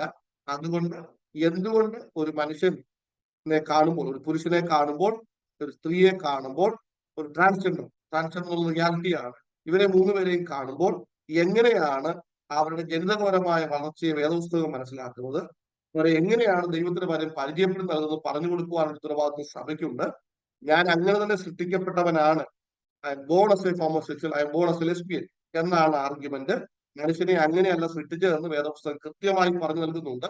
എസ്കേൽ പ്രവാചന പുസ്തകം മുതൽ പ്രവാചന പുസ്തകം മുതൽ നമുക്ക് നൽകുന്ന നല്ല എക്സ്പ്ലനേഷൻസ് ഉണ്ട്. പുതിയ നിയമം അതിന്റെ ഇടപെടലുകളെ പറ്റി നൽകുന്നതായ വിവരണങ്ങളുണ്ട്. ഇതെല്ലാം പറഞ്ഞു നൽകിയെങ്കിൽ മാത്രമേ നമുക്ക് ഈ തലമുറയെ ഒരു പുതിയ ആത്മീയതയിലേക്ക് കൊണ്ടുവരുന്നത്. അവസാനത്തെ ഭാഗം നിത്യത നമുക്ക് ഒരു കാൽച്ചൂടാണ്, മുമ്പിൽ നിൽക്കുന്നുള്ളത് ഒരു കാൽച്ചൂടാണ്. ഇബ്രാഹിം നമുക്കത് പറഞ്ഞു നൽകുന്നു. നമ്മുടെ ചുറ്റും സാക്ഷികളുടെ വലിയൊരു സമൂഹമുണ്ട്. ഈ ചരിത്രത്തെ മുഴുവൻ നമ്മൾ നിർത്തുമ്പോൾ വോൾട്ടയർ എന്ന് പറഞ്ഞ പ്രശസ്തനായ തത്വചിന്തകൻ എന്റെ കാലഘട്ടത്തിന് ശേഷം വേദപുസ്തകം അവശേഷിക്കുകയില്ല എന്ന് പറഞ്ഞപ്പോൾ അദ്ദേഹം താമസിച്ച ഭവനം പിന്നീട് ബൈബിൾ സൊസൈറ്റിയുടെ ബൈബിൾ സൂക്ഷിക്കുന്ന ഇടമായി മാറി തീർന്നു. Why I am not a Christian എന്നെഴുതിയ ബെർട്രാൻഡ് റസലിന് ശേഷം വൈ ഐ ആം ക്രിസ്ത്യൻ എന്നുള്ള പുസ്തകങ്ങൾ 100-ലധികം ഗ്രന്ഥങ്ങളാണ് എന്തുകൊണ്ട് ഞാനൊരു ക്രിസ്ത്യാനിയാണ്. ബെർട്രാൻഡ് റസൽ എന്ന് പറഞ്ഞ പ്രശസ്തനായ തത്വചിന്തകൻ why I am not a Christian എന്നുള്ള ഗ്രന്ഥം എഴുതി അനേക പ്രതികൾ വിറ്റപ്പോൾ ഇനി ഒരു ഉത്തരം ആവശ്യമില്ല എന്ന് പറഞ്ഞു. ഫ്രെഡറിക് നീഷെ എന്ന് പറഞ്ഞ ഇപ്പോൾ ഇവിടെ ഹിപ്പിയെ പറ്റി പറഞ്ഞു, ഹിപ്പി സംസ്കാരത്തിന് അടിവരയിട്ട തത്വചിന്തകൻ പറഞ്ഞു, when I look at the Christian, I believe that the Christian God is dead. ഞാൻ ക്രിസ്ത്യാനികളെ നോക്കുമ്പോൾ അവിടെ ദൈവം ചത്തതാണെന്ന് ഞാൻ വിശ്വസിക്കുന്നു എന്ന് പറഞ്ഞു. നീഷയ്ക്കും ഹിപ്പി സംസ്കാരത്തിനും ശേഷം മോഡേൺ മിഷണറി മൂവ്മെന്റ് വന്നപ്പോൾ അതുവരെ ആത്മാക്കളെ നേടിയതിലും അതുവരെ മിഷൻ ഏജൻസികൾ ആരംഭിച്ചതിലും അതിശ്രേഷ്ഠമായ ഏറ്റവും വലിയ വളർച്ച പ്രേക്ഷിത പ്രവർത്തനങ്ങൾക്കുണ്ടായി. കാർൽ മാർക്സും എംഗൽസിന്റെയും കമ്മ്യൂണിസവും വേൾഡ് വാറിന്റെ യുദ്ധങ്ങളും വന്നതിന് ശേഷം യുദ്ധങ്ങളെ ജയിക്കാൻ കഴിയുന്ന ഒരു സമൂഹത്തിന് ദൈവത്തെ ആവശ്യമില്ല എന്ന് പഠിപ്പിച്ചു. എന്നാൽ 1950 ശേഷം പുതുതായി രൂപീകരിക്കപ്പെട്ട രാജ്യങ്ങളെയും സംസ്ഥാനങ്ങളെയും ഭരണ സംവിധാനങ്ങളെയും എല്ലാം കീഴടക്കിക്കൊണ്ട് ലോകത്തിന്റെ എല്ലാ കോണുകളിലും ബൈബിളുകൾ പ്രിന്റ് ചെയ്യുന്ന സ്ഥാപനങ്ങൾ ആരംഭിക്കുകയും ബൈബിൾ മുന്നോട്ട് വെക്കുന്ന ആത്മീയതയെ പരിചയപ്പെടുത്തുവാനും കഴിയും. അതുകൊണ്ട് ഈ പ്രതിസന്ധികളെ പറ്റി ഒന്നും ഭാരപ്പെടാതെ, അതിൽ ആശങ്കപ്പെടാതെ, അതിന്റെ ത്വരിതമായ പോക്ക് വഴികളെ കണ്ടെത്തുവാൻ ഷാരോൺ സഭയെയും റൈറ്റേഴ്സ് ഫോറത്തെയും ദൈവം ശക്തിപ്പെടുത്തട്ടെ എന്ന് ഞാൻ വിശ്വസിക്കുന്നു. അവസാന ഭാഗം ഞാൻ നന്നായി ചുരുക്കിയാണ് പറഞ്ഞത്. അത് സമയം മുന്നോട്ട് പോയി എന്നുള്ളത് കൊണ്ടാണ് അത് ഞാൻ പ്രിപ്പയർഡ് ആയിരുന്നെങ്കിൽ അത് അങ്ങനെ ചുരുക്കിയതാണ്. സഹകരണങ്ങൾക്ക് നന്ദി. എനിക്ക് അവസരം നൽകിയ അനിസാറിന് റൈറ്റേഴ്സ് ഫോറത്തിന് ഷാരോൺ സഭയ്ക്ക് നന്ദി അറിയിക്കുന്നു. ദൈവം നമ്മളെ അനുഗ്രഹിക്കുവാനാണ്. Praise the Lord. Praise the Lord. ദൈവത്തിന് മഹത്വം. നമുക്ക് അനുഗ്രഹിക്കപ്പെട്ട ഈ സെമിനാറിന്റെ ഭാഗമാകുവാനായിട്ട് സാധിച്ചു. ഇനി കുറച്ച് സമയം പെട്ടെന്ന് അവസാനിക്കും. ഇപ്പോൾ 9:45 ആയിട്ടുള്ളൂ. ഇനി നമുക്ക് 1/4 മണിക്കൂറുകളുണ്ട് നമ്മൾ ഷെഡ്യൂൾ ചെയ്ത സമയം. നമ്മുടെ chairman Sam T Mukhathala pastor അടക്കം ഉള്ളവർ ഈ പ്ലാറ്റ്ഫോമിലുണ്ട്. എല്ലാവർക്കും ഒരിക്കൽ കൂടെ വന്ദനം നേരുന്നു. പലർക്കും പല പ്രോഗ്രാമുകൾ ഉള്ളത് കൊണ്ട് ചിലരൊക്കെ ലേറ്റ് ആയിട്ടാണ് കയറിയത്. അവരെയും ഞങ്ങൾ സ്വാഗതം ചെയ്യുന്നു. വളരെ നല്ല പ്രസന്റേഷൻ ആയിരുന്നു. ആ പ്രസന്റേഷന് പ്രത്യേകം നന്ദി. അദ്ദേഹം ഒത്തിരി തയ്യാറെടുത്ത് നോട്ടുകളൊക്കെ ഉണ്ടാക്കി സ്ക്രീൻ ഷെയറിംഗ് മെറ്റീരിയലൊക്കെ പ്രിപ്പയർ ചെയ്താണ് ഇത് ചെയ്തത്. അതിന് പ്രത്യേക അഭിനന്ദനങ്ങൾ ഞങ്ങൾ രേഖപ്പെടുത്തുകയാണ്. അതുപോലെ തന്നെ ഇപ്പോൾ ഇനി ആർക്കെങ്കിലും എന്തെങ്കിലും വിഷയത്തെക്കുറിച്ച് ചോദ്യങ്ങളുണ്ടെങ്കിൽ അത് ചോദിക്കാനായിട്ട് കുറച്ച് സമയം വേർതിരിക്കുന്നു. അതിനുശേഷം ഈ പ്രസ്ഥാനത്തിൻ്റെ general secretary pastor Aneesh Kollengode തുടർന്നുള്ള കാര്യങ്ങൾ കൺക്ലൂഡ് ചെയ്ത് പ്രാർത്ഥനയോടെ നമുക്ക് അവസാനിപ്പിക്കാം. ക്വസ്റ്റ്യൻസ് ഉണ്ടെങ്കിൽ ചോദിക്കാം. അവരവരുടെ മൈക്രോഫോൺ ഓണാക്കി ചോദിക്കാവുന്നതാണ്.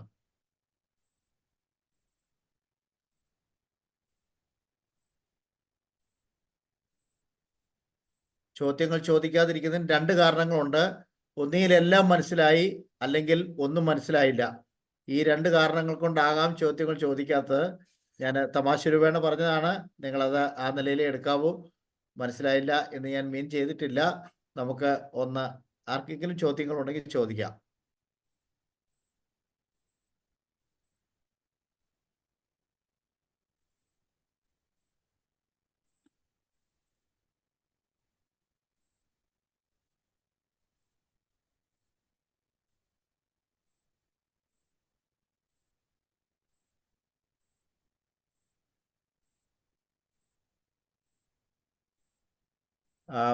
ഫെബിൻ പാസ്റ്ററെ, ആരും ചോദിക്കാത്തത് കൊണ്ടും നമ്മൾ ചോദ്യം ചോദിക്കാൻ പറഞ്ഞതുകൊണ്ട് ആരും ചോദിക്കാതിരിക്കുന്നത് നമുക്കൊരു മോശമായതുകൊണ്ട് ഞാൻ തന്നെ ഒരു ചോദ്യം ചോദിക്കാൻ ആഗ്രഹിക്കുന്നു.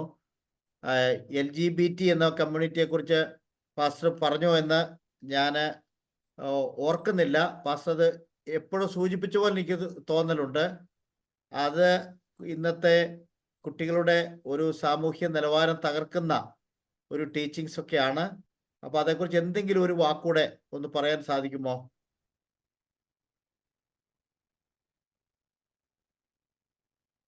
lesbian, ട്രാൻസ്ജെൻഡർ, ഹോമോസെക്ഷൽ ക്യൂർ കൾച്ചറിനെ, അത് ബൈനറി കൾച്ചർ എന്ന് നമ്മൾ വിളിക്കും. എന്റെ സമയം മുന്നോട്ട് പോയതുകൊണ്ടാണ് സെലിബ്രേഷൻ ഓഫ് ഐഡന്റിറ്റി എന്ന് ഞാൻ കൊടുത്തിട്ടുണ്ടായിരുന്നു. പോസ്റ്റ്മോഡേൺ സംസ്കാരം പഠിപ്പിക്കുന്നത് ഒരു മനുഷ്യൻ ഏത് രീതിയിലാണെങ്കിലും അവന്റെ അതാത് വ്യത്യസ്തതകളെ, ഡിഫറൻസുകളെ അതുപോലെ തന്നെ നിലനിർത്തിക്കൊണ്ട് അതിനെ സെലിബ്രേറ്റ് ചെയ്യണം. ഇപ്പൊ നമ്മുടെ എറണാകുളത്തെ കോളേജുകളിലൊക്കെ ഐഡന്റിറ്റി സെലിബ്രേഷൻസ് ഉണ്ട്. അത് കോളേജുകളിൽ ഇപ്പൊ SH പോലെയുള്ള ഇവിടുത്തെ പ്രശസ്തമായ കോളേജുകളൊക്കെ, ഇവിടെ ഞങ്ങളുടെ ഒരു സ്റ്റുഡന്റ് അവിടെ പോകുന്ന സമയത്ത് അവന്റെ ഒരു ഫ്ലയർ വാട്സാപ്പിൽ ഷെയർ ചെയ്യുന്ന കണ്ട് ഞാൻ പെട്ടെന്ന് അവനോട് സംസാരിച്ചു. അതുകൊണ്ട് ആ ഒരു മെറ്റാഫിസിക്കൽ തോട്ട്സിലാണ് കൊണ്ടുവന്നത്. നമുക്ക് അതിന് മറന്നു വരുന്നത്. അതുകൊണ്ടാണ് ഞാൻ പറഞ്ഞത് സൃഷ്ടി എന്നുള്ളത്, ക്രിയേഷൻ എന്നുള്ളതിനെ നിങ്ങളെല്ലാവരും പലരും ദേവദാസന്മാരുണ്ട്. നിങ്ങൾക്ക് തന്നെ ചോദിക്കാം, നമ്മൾ സൃഷ്ടിപ്പിനെ പറ്റി 110 സങ്കീർത്തനം എടുത്താലും ഒരു എക്സാമ്പിൾ ആയിട്ട് നമ്മൾ നൽകുന്ന വ്യാഖ്യാനം, അതെങ്ങനെയാണ് ദൈവം നമ്മളെ സൃഷ്ടിച്ച് നമ്മൾ പറയുന്നത്. അതിന് ജനസിസുമായിട്ട് നമ്മൾ ചേർക്കുമ്പോൾ സ്ത്രീയും പുരുഷനുമായി സൃഷ്ടിച്ചെടുത്ത് നമുക്ക് നൽകുവാൻ കഴിയുന്ന ഉത്തരങ്ങൾ. അപ്പൊ വേദപുസ്തകം വളരെ സുവ്യക്തമായിട്ട് മനുഷ്യ സൃഷ്ടിപ്പിനെ പറ്റി ഉത്തരം നൽകും. ഒരു മനുഷ്യനെ ആണും പെണ്ണുമായി സൃഷ്ടിച്ചു എന്ന് പറയുമ്പോൾ നമ്മൾ ഇന്ന് സയന്റിഫിക് ആയിട്ട് പഠിപ്പിക്കുന്ന ചിന്ത, അവിടെ നമ്മൾ സമയപരിധിയുണ്ട്. പരിണാമ സിദ്ധാന്തം പോലെയുള്ള ഒരു ആർട്ടിക്കിൾ ഇട്ടുണ്ടായിരുന്നു. പരിണാമ സിദ്ധാന്തം പോലെയുള്ള, ഡാർവിനിസം പോലെയുള്ള ചിന്തകൾ. കമ്മ്യൂണിസ്റ്റുകാരെ നമ്മൾ ഇഷ്ടപ്പെടുന്നതിന് ഞാൻ എതിരൊന്നുമല്ല. ജോ പാസ്റ്റർക്കൊക്കെ കമ്മ്യൂണിസ്റ്റുകാരായ പല സുഹൃത്തുക്കളും ഉണ്ടായി. പക്ഷെ ആ ഇസത്തെ നമ്മൾ നഖശിഖാന്തം എതിർക്കാതെ സൈലന്റ് ആയി പോയത് കൊണ്ട് അതുണ്ടായ സ്വാധീനങ്ങൾ, പുരോഗമനപരമെന്ന് കമ്മ്യൂണിസം വിശ്വസിക്കുന്നത് ഏത് വിശ്വാസത്തിലും ഏത് ഐഡന്റിറ്റിയിലും ഉള്ളവർക്ക് എല്ലാ തരത്തിലുള്ള സ്വാതന്ത്ര്യം ഒരുപോലെ നൽകുന്ന സമൂഹത്തെയാണ് പുരോഗമനപരമായ സമൂഹമെന്ന് കമ്മ്യൂണിസം അതിന്റെ അടിസ്ഥാനത്തിൽ വിശ്വസിക്കുന്നത്. നമുക്ക് പൂർണ്ണ വിയോജിപ്പുള്ള, അനുരഞ്ജനമില്ലാത്ത ചിന്തകളാണ്. അപ്പൊ അത് നമ്മുടെ കുഞ്ഞുങ്ങളെ അങ്ങനെ പറഞ്ഞു നൽകി പഠിപ്പിച്ചെങ്കിൽ മാത്രമേ നമുക്ക് അവരെ അങ്ങനെ ചെയ്യുവാൻ കഴിയത്തുള്ളൂ.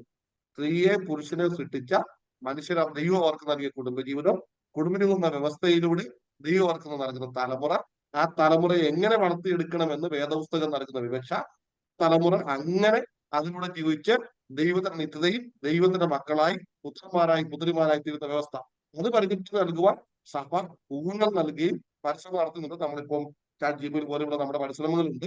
അതിനെ വർദ്ധിപ്പിച്ചു കൊണ്ടുവരുമ്പോൾ, അല്ലെങ്കിൽ നമ്മുടെ CMന്റെ സൺഡേ സ്കൂളിന്റെയും പ്രവർത്തനങ്ങളുണ്ട്. ഇത് വർദ്ധിച്ചു വരുമ്പോൾ നമുക്ക് തീർച്ചയായും അതിന് കഴിയും എന്നാണ് ഞാൻ വിശ്വസിക്കുന്നത്. Thank you. വളരെ ക്ലിയർ ആയിരുന്നു ഉത്തരം. വളരെയധികം നന്ദി. നമുക്ക് ഈ വിഷയങ്ങളെക്കുറിച്ചൊക്കെ കൂടുതൽ പഠിക്കാനും അതുപോലെ തന്നെ നമ്മുടെ യുവക്കൾക്ക് ബാബുപാസ്റ്റേക്ക് നേതൃത്വത്തിൽ കൗൺസിൽ എടുത്ത തീരുമാനം അനുസരിച്ച് നമ്മൾ GPL അത് വളരെ കൽപ്പറ്റയിലും ഒക്കെ നടന്നു. മറ്റ് വ്യത്യസ്ത സ്ഥലങ്ങളിൽ 2 പ്രാവശ്യമായിട്ട് ഇപ്പം നടന്നു. വർഷങ്ങളായി നമുക്ക് തുടരുവാൻ ദൈവം സഹായിക്കട്ടെ. നമ്മുടെ കുട്ടികൾക്ക് ഇങ്ങനെയുള്ള ക്ലാസ്സുകളൊക്കെ കൊടുക്കുന്ന സമയത്ത് അത് അവരുടെ ഹൃദയത്തിൽ എന്നും എഴുതപ്പെടാനായിട്ട് നമുക്ക് ആത്മാർത്ഥമായിട്ട് പ്രാർത്ഥിക്കാം. തുടർന്ന് ചോദ്യങ്ങളുണ്ടെങ്കിൽ ചോദിക്കാം, ഇല്ലെങ്കിൽ നമ്മുടെ ഷാരോൺ റൈറ്റേഴ്സ് ഫോറത്തിൻ്റെ സെക്രട്ടറി പാസ്റ്റർ അനീഷ് കൊല്ലംകോട് തുടർന്നുള്ള കാര്യങ്ങൾ ചെയ്യും. പാസ്റ്റർ KV പൗലോസ് കോലഞ്ചേരി ആയിരിക്കും സമാപന പ്രാർത്ഥനയും ആശീർവാദവും പറയുന്നത് എന്നുകൂടെ ഈ സന്ദർഭത്തിൽ ഓർമ്മിപ്പിക്കുന്നു. Pastor Aneesh Kollengode.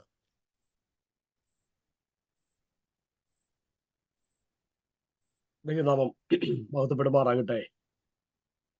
Sharon writers forum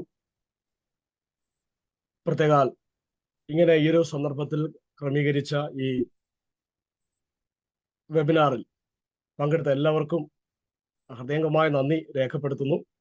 പ്രത്യേകാല സഭയുടെ പ്രസിഡന്റ് ബഹുമാനായ പാസ്റ്റർ എബ്രഹാം ജോസഫ് അവർ ഇന്ന് നല്ലൊരു പ്രസന്റേഷൻ നടത്തിയ ആദരണീയനായ പാസ്റ്റർ ഫെബിൻ ബോസ് കുരുവിള അവർ ഇന്ന് മാസ്റ്റർ ഓഫ് ദി സെറമണി എന്ന നിലയിൽ വളരെ മനോഹരമായ കാര്യങ്ങൾ നിർവഹിച്ച ആദരണീയനായ പാസ്റ്റർ KJ ജോബ് അവർ, നമുക്ക് സൂമിന്റെ ക്രമീകരണം ചെയ്ത് നൽകിയ ബന്ധപ്പെട്ട IPC സഭ, അങ്ങനെ ഷാരോൺ റൈറ്റേഴ്സ് ഫോറത്തിലെ എക്സിക്യൂട്ടീവ് അംഗങ്ങൾ, സഭാ നേതൃത്വങ്ങൾ, എഴുത്തുകാർ, പാസ്റ്റേഴ്സ്, സഭാവിശ്വാസികൾ, വിവിധ സഭാ വിഭാഗങ്ങളിൽ നിന്ന് ഉൾപ്പെടെ ഈ പ്ലാറ്റ്ഫോമിൽ പങ്കെടുക്കുന്ന എല്ലാ ദൈവമക്കളെയും കർത്താവിന്റെ നാമത്തിൽ ഒന്നും കൂടി വന്ദനം ചെയ്യുകയും എല്ലാവർക്കും നന്ദി പറയുകയും ചെയ്യുന്നു.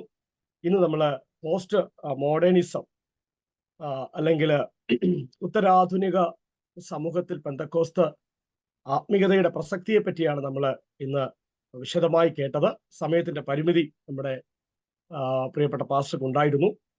എല്ലാ ഭാഗങ്ങളും അദ്ദേഹത്തിന് പറയാനുള്ള സാഹചര്യം ലഭിച്ചില്ല. നമ്മളെങ്കിലും ഞാൻ ഒരുപാട് വെല്ലുവിളികൾ പെന്തക്കോസ്ത് സഭ ഈ ഉത്തരാധുനിക സമൂഹത്തിൽ അനുഭവിക്കുന്നു. എന്താണ് ഈ പോസ്റ്റ് മോഡേണിസം പെന്തക്കോസ്റ്റിന് ഉയർത്തുന്ന വെല്ലുവിളികൾ? അനേകം വെല്ലുവിളികളുണ്ട്. അതിലൊരു അഞ്ച് പോയിന്റ് ഞാനൊന്ന് പറഞ്ഞ വാക്കുകൾ നിർത്തട്ടെ. റിലേറ്റിവിറ്റി ഓഫ് ട്രൂത്ത്, സത്യത്തെ പറ്റിയുള്ള തെറ്റിദ്ധാരണ. സത്യം ആപേക്ഷികമാണെന്നുള്ള ചിന്ത. അത് സത്യം നമ്മൾ വിശുദ്ധ വേദോസിൽ വിളിച്ചു പറയുന്നു യേശു ഏക സത്യ ദൈവം, അല്ലെങ്കിൽ യേശുക്രിസ്തു ഏക സത്യം, ഏക വഴി എന്ന് പറയുമ്പോൾ അതിനെ ഉൾക്കൊള്ളാൻ കഴിയാതെ അതുമാകാം ഇതുമാകാം, യേശു മാത്രമല്ല മറ്റൊന്നാകാം എന്ന് ചിന്തിക്കുന്ന ചിന്താധാരകൾ, അല്ലെങ്കിൽ നമ്മൾ സത്യമെന്ന് ഉറക്കെ വിളിച്ചു ഘോഷിക്കുന്ന കാര്യങ്ങളെ അത് ആപേക്ഷികമാണെന്ന് പഠിപ്പിക്കുന്ന ചിന്താഗതി. അപ്പൊ സത്യം ഇത് മാത്രമല്ല അതുമാകാം. അത് പെന്തക്കോസ്റ്റിനകത്ത് തന്നെ രൂപപ്പെടുന്ന ഒരു പ്രശ്നമായിട്ട് നമ്മൾ ഇന്ന് കാണുന്നുണ്ട്. ഇനി പ്ലൂറാലിസം എന്ന് പറയുന്ന മറ്റൊരു ചിന്ത. Post modernism embraces diversity and the coexistence of multiple perspectives. വിവിധങ്ങളായ ചിന്താധാരകളെയും വീക്ഷണഗതികളെയും ഒക്കെ ആലിംഗനം ചെയ്യുന്ന, എല്ലാ വൈവിധ്യങ്ങളെയും ആലിംഗനം ചെയ്യുന്ന, എല്ലാ മതങ്ങളും ശരിയാണ്, എല്ലാം ഒരു വഴിയിലേക്കാണ്, എല്ലാം സത്യമാണ്, എല്ലാത്തിലും സത്യങ്ങളുണ്ടെന്ന് പറയുന്ന ഒരു ഇൻക്ലൂസിവിസ്റ്റിക് ആറ്റിറ്റ്യൂഡ്, എല്ലാവരെയും ഉൾക്കൊണ്ടു പോകും. അപ്പൊ അത് അവിടെ സൃഷ്ടിക്കുന്ന പ്രശ്നം എന്ന് പറയുന്നത്, പെന്തക്കോസ്റ്റിന്റെ പ്രശ്നം അത് പെന്തക്കോസ്റ്റിന്റെ വിശ്വാസത്തെ അല്ലെങ്കിൽ എക്സ്ക്ലൂസിവിറ്റി ഓഫ് ക്രിസ്ത്യൻ ഫെയ്ത്ത്. നമ്മൾ പറയുന്നത് no one comes to the father except through Jesus എന്നാണ്. ആരും പിതാവിന്റെ അടുക്കൽ യേശുവിനെ കൂടാതെ എത്തുന്നില്ല എന്ന് പറയുമ്പോൾ, അല്ല മറ്റു പല വഴികളും ഉണ്ടെന്ന് പറയുന്ന, മറ്റു പലയിടത്തും ആ സത്യങ്ങൾ ഉണ്ടെന്ന് വാദിക്കുന്ന ഒരു പ്രശ്നം ഒരുപക്ഷെ പെന്തക്കോസ്ത് സഭയും അനുഭവിക്കുന്നുണ്ട്. അടുത്തത് സ്കെപ്റ്റിസിസം ഓഫ് അതോറിറ്റി. അധികാരത്തെ വെല്ലുവിളിക്കുന്ന ഒരു പ്രശ്നം പോസ്റ്റ് മോഡേണിസത്തിൽ നമ്മൾ കാണുന്നു. നമ്മുടെ സംഘടനയെ വെല്ലുവിളിക്കുന്ന, സംഘടനാ നേതാക്കളെ വെല്ലുവിളിക്കുന്ന, കൂട്ടായ പ്രവർത്തനങ്ങളെ വെല്ലുവിളിക്കുന്ന, ഞാൻ മാത്രം ശരി, അല്ലെങ്കിൽ എനിക്ക് മാത്രം, എന്നെ മാത്രം, അല്ലെങ്കിൽ എന്റെ ചിന്ത മാത്രം എന്ന് പറയുന്ന തരത്തിലുള്ള പ്രശ്നങ്ങൾ ഇവിടെ വരുന്നത് വായിക്കുന്നത്. Scepticism can challenge the authority of the church leaders and the Bible. ശുദ്ധ വേദപുസ്തകത്തെയും സഭാ നേതാക്കളെയും ഈ പോസ്റ്റ് മോഡേണിസത്തിന്റെ ചിന്തകൾ വെല്ലുവിളിക്കുന്നു. അത് കാരണം ഇൻഡിവിജ്വലിസത്തിന് പ്രാധാന്യം കൊടുക്കുന്നതുകൊണ്ടാണ്. ഇൻഡിവിജ്വലിസം എന്ന് പറയുന്നത് വ്യക്തിപരമായ ചിന്തകൾ, പേഴ്സണൽ എക്സ്പീരിയൻസ്, പേഴ്സണൽ ഇന്റർപ്രിട്ടേഷൻ, എന്റെ വ്യാഖ്യാനങ്ങൾ മാത്രം ശരി, ഞാൻ എന്റെ ഇഷ്ടത്തിന് പോകുമെന്ന് ചിന്തിക്കുന്ന ചിന്താധാരകൾ നമ്മുടെ പെന്തക്കോസ്ത് സമൂഹത്തിനകത്തുൾപ്പെടെ രംഗപ്രവേശം ചെയ്യുന്നുണ്ട്. അത് പോസ്റ്റ് മോഡേണിസത്തിന്റെ ഒരു പ്രതിഫലനമാണ്. അതുകൊണ്ട് ഉണ്ടാകുന്ന പ്രശ്നം ഈ കമ്മ്യൂണിറ്റി ലൈഫിനെ അത് ചോദ്യം ചെയ്യുന്നു, സഭാജീവിതത്തെ ചോദ്യം ചെയ്യുന്നു, ഒരുമിച്ചുള്ള കൂട്ടായ്മകളെ ചോദ്യം ചെയ്യുന്നു, ജനറൽ കൺവെൻഷനുകളെ ചോദ്യം ചെയ്യുന്നു. ഞാൻ ഒറ്റയ്ക്ക് എന്റെ വീട്ടിലിരുന്ന് എന്റെ ഇഷ്ടം പോലെ ഞാൻ ചെയ്യുന്നതെല്ലാം ശരിയെന്ന് പറയുന്നു. അതിന്റെ അപകടം ഒരുപക്ഷെ വയനാടിന്റെ കൺസെപ്റ്റുമായി ചേർത്ത് ചിന്തിക്കാം, വയനാടിന്റെ ഇഷ്യൂമായി ചേർത്ത് ചിന്തിക്കാം. ഇപ്പൊ ഗവൺമെന്റ് ധനം സമാഹരിക്കുന്നു, അല്ലെങ്കിൽ ഏതെങ്കിലും സംവിധാനങ്ങളിലൂടെ ധനസമാഹരണം നടത്തി ഒരു വിഭാഗത്തെ സഹായിക്കാമെന്ന് വിചാരിക്കുമ്പോൾ ഒരാൾ പറയുന്നു അല്ല ഞാൻ ചെയ്യും, ഞാനൊരു വീട് വെച്ച് കൊടുക്കുമെന്ന് പറയുമ്പോൾ അതിന്റെ മറ്റൊരു തലത്തിലുള്ള പ്രശ്നം എന്ന് പറയുന്നത്, എനിക്ക് ഒറ്റയ്ക്ക് ചെന്നൊരു വീട് പണിത് കൊടുക്കാൻ പറ്റത്തില്ല, എനിക്ക് വില്ലേജ് ഓഫീസറും താലൂക്ക് ഓഫീസറും ജില്ലാ കളക്ടറും ഉൾപ്പെടെ മറ്റൊരു എക്സിക്യൂട്ടീവ്സ് പോരാത്തൊരു മറുവശത്ത് പഞ്ചായത്ത് പ്രസിഡന്റും അങ്ങനെ പോകുന്ന പൊളിറ്റീഷ്യൻസിന്റെ ഉൾപ്പെടെയുള്ള അനുവാദത്തോടു കൂടി അല്ലാതെ എനിക്കൊന്നും ചെയ്യാൻ പറ്റത്തില്ല. അപ്പോൾ ഇങ്ങനെയുള്ള തെറ്റിദ്ധാരണകൾ പരത്തുന്ന പ്രശ്നം, അത് ബൈബിളിനെയും സമൂഹത്തെയും സംഘടനയെയും വെല്ലുവിളിക്കുന്ന സംവിധാനം പോസ്റ്റ് മോഡേണിസത്തിലുണ്ട്. അതൊരു ചലഞ്ചാണ്. അതുപോലെ കൾച്ചറൽ എൻഗേജ്മെന്റ് എന്ന് പറയുന്ന മറ്റൊരു പ്രശ്നം, ഈ നല്ലതിനെയും ചീത്തയെയും തിരിച്ചറിയാൻ പറ്റാത്ത വിധം അതിനെ ബ്ലർ ചെയ്യുന്ന, അത് മങ്ങിപ്പോകുന്ന സാഹചര്യം പോസ്റ്റ് മോഡേണിസം ഉണ്ടാക്കുന്നു. സേക്രഡും സെക്കുലറും തമ്മിലുള്ള വ്യത്യാസം, വിശുദ്ധമായത് എന്താണ്, സാമാന്യമായത് എന്താണെന്ന് അറിയാൻ പറ്റാത്ത തരത്തിൽ ഉള്ള ഒരു പ്രശ്നം ഈ പോസ്റ്റ് മോഡേണിസം സൃഷ്ടിക്കുന്നു. നമ്മുടെ പെന്തക്കോസ്ത് സഭകളിൽ തന്നെ കാണാം, ഈ പല സംസ്കാരങ്ങൾ അവർ അഡോപ്റ്റ് ചെയ്യുന്നുണ്ട്. മുമ്പ് നമുക്ക് പെന്തക്കോസ്റ്റിൽ ഒറ്റ സംസ്കാരമായിരുന്നു, ഒറ്റ ചിന്താഗതിയായിരുന്നു, ഒരാശയമായിരുന്നു. പക്ഷെ ഇന്ന് ഇപ്പോൾ നമ്മുടെ ചെറുപ്പക്കാരെയൊക്കെ നോക്കിയാൽ ഓരോരുത്തർക്കും ഓരോ ചിന്ത. ഒരുപക്ഷെ ഈവൻ മുടി വെട്ടുന്നതിനകത്ത് പോലും നമുക്ക് കാണാം ഇതിന്റെ സ്വാധീനം. അപ്പോൾ അത് ഒരുപക്ഷെ നല്ല സംസ്കാരമാണോ എന്ന് ചോദിച്ചു കഴിഞ്ഞാൽ ഇതെന്റെ ഇഷ്ടമാണ്, ഞാനിങ്ങനെ പോകത്തുള്ളൂ. വസ്ത്രധാരണത്തിൽ അത് കാണാം, ഇതെന്റെ ഇഷ്ടമാണ്. ഇങ്ങനെയുള്ള പ്രശ്നങ്ങൾ മൊത്തത്തിൽ ഞാനത് ജസ്റ്റ് 5 പോയിന്റ് ഓർപ്പിച്ചെന്നേ ഉള്ളൂ. ഇങ്ങനെയുള്ള ഒട്ടനേകം പ്രശ്നങ്ങൾ പോസ്റ്റ് മോഡേണിസത്തിന്റെ ഭാഗമായി നമുക്ക് കാണാൻ സാധിക്കുന്ന ഈ വളരെ മനോഹരമായ ഒരു പ്രബന്ധം, ഒരു സെമിനാർ നമുക്ക് ഇന്ന് ഇങ്ങനെ കേൾക്കുവാനും കാണുവാനും അനുഭവിക്കാനും ഒക്കെ കഴിഞ്ഞല്ലോ. പ്രിയ ഭവൻ പാസ്റ്റർ പ്രത്യേകം നന്ദി പറയുന്നു. ഇങ്ങനെയൊരു സാഹചര്യത്തിൽ നമുക്ക് എങ്ങനെ മുമ്പോട്ട് പോകാമെന്ന് പ്രിയ കർത്തദാസൻ വളരെ വിശദമായി തന്റെ കൺക്ലൂഡിംഗ് റിമാർക്സിൽ ഓർമ്മിപ്പിച്ചുവല്ലോ. നമ്മൾ വായിക്കുന്നു യാക്കോബിന്റെ ലേഖനം 1-ാം അധ്യായം 27-ാം വാക്യം. പിതാവായ ദൈവത്തിന്റെ മുമ്പിൽ ശുദ്ധവും നിർമ്മലവുമായ ഭക്തി എന്താണെന്ന് ചോദിച്ചാൽ അത് വിധവമാരെയും അനാഥരെയും വീട്ടിൽ ചെന്ന് കാണുന്നത്. സാമൂഹ്യമായ പ്രതിബദ്ധതയോടുകൂടി നമ്മൾ പോകണം. അപ്പോൾ തന്നെ ലോകത്താലുള്ള കളങ്കം പറ്റാതെ അവനവനെ തന്നെ സൂക്ഷിക്കുന്നതുമാകും. അപ്പൊ ഇങ്ങനെയുള്ള ഈ പോസ്റ്റ് മോഡേണിസം എന്ന് പറയുന്ന ഈ ചിന്തകൾ, ലോകത്തിന്റെ കളങ്കം ഇങ്ങനെ നമ്മളെ ബാധിക്കുമ്പോൾ നമുക്കൊരു വിശ്വാസമുണ്ട്, നമുക്കൊരു ദൈവമുണ്ട്, നമുക്കൊരു വ്യവസ്ഥിതിയുണ്ട്, നമുക്കൊരു ട്രഡീഷൻ ഉണ്ട്, നമുക്കൊരു ലെഗസി ഉണ്ട്. ഇതിനെ ഏറ്റവും നല്ല നിലയിൽ മനോഹരമായി നമുക്ക് സൂക്ഷിക്കാനും പരിരക്ഷിക്കാനും നല്ലതിനെയും ചീത്തയെയും തിരിച്ചറിഞ്ഞുകൊണ്ട് നല്ലതിനെ ഫോളോ ചെയ്യാനും നല്ലൊരു ലെഗസി നമ്മുടെ വരും തലമുറയ്ക്ക് കൈമാറുവാനും പെന്തക്കോസ്ത് സഭാംഗങ്ങളായി നമ്മളെ എല്ലാവരെയും ദൈവം സഹായിക്കട്ടെ എന്ന് ആത്മാർത്ഥമായി പ്രാർത്ഥിക്കുന്നു. നമുക്ക് ഷാരോൺ റൈറ്റേഴ്സ് ഫോറത്തിന് 7 വർഷം 7 വയസ്സ് തികയുകയാണ്. ഈ ജോപാസ് ഓർപ്പിച്ച പോലെ 8-ലധികം പുസ്തകങ്ങൾ പ്രസിദ്ധീകരിപ്പാൻ ദൈവം സഹായിച്ചു. ഏതാണ്ട് 8-ലധികം സെമിനാറുകളും പ്രബന്ധങ്ങളും ഇതിനോട് കാലിക പ്രസക്തമായ പ്രബന്ധങ്ങൾ അവതരിപ്പിക്കുവാൻ ഷാരോൺ റൈറ്റേഴ്സ് ഫോറം ദൈവം അവസരം നൽകി. അതുപോലെ തന്നെ ഒരു ജേർണലിസം കോഴ്സ്, 1 വർഷത്തെ കോഴ്സ് സംഘടിപ്പിക്കുവാൻ ദൈവം അവസരം നൽകി. ദൈവം അനുവദിച്ചാൽ ഇനിയും അത്തരം കാര്യങ്ങൾ മുന്നോട്ട് കൊണ്ടുപോകാനായിട്ട് ആഗ്രഹിക്കുന്നു.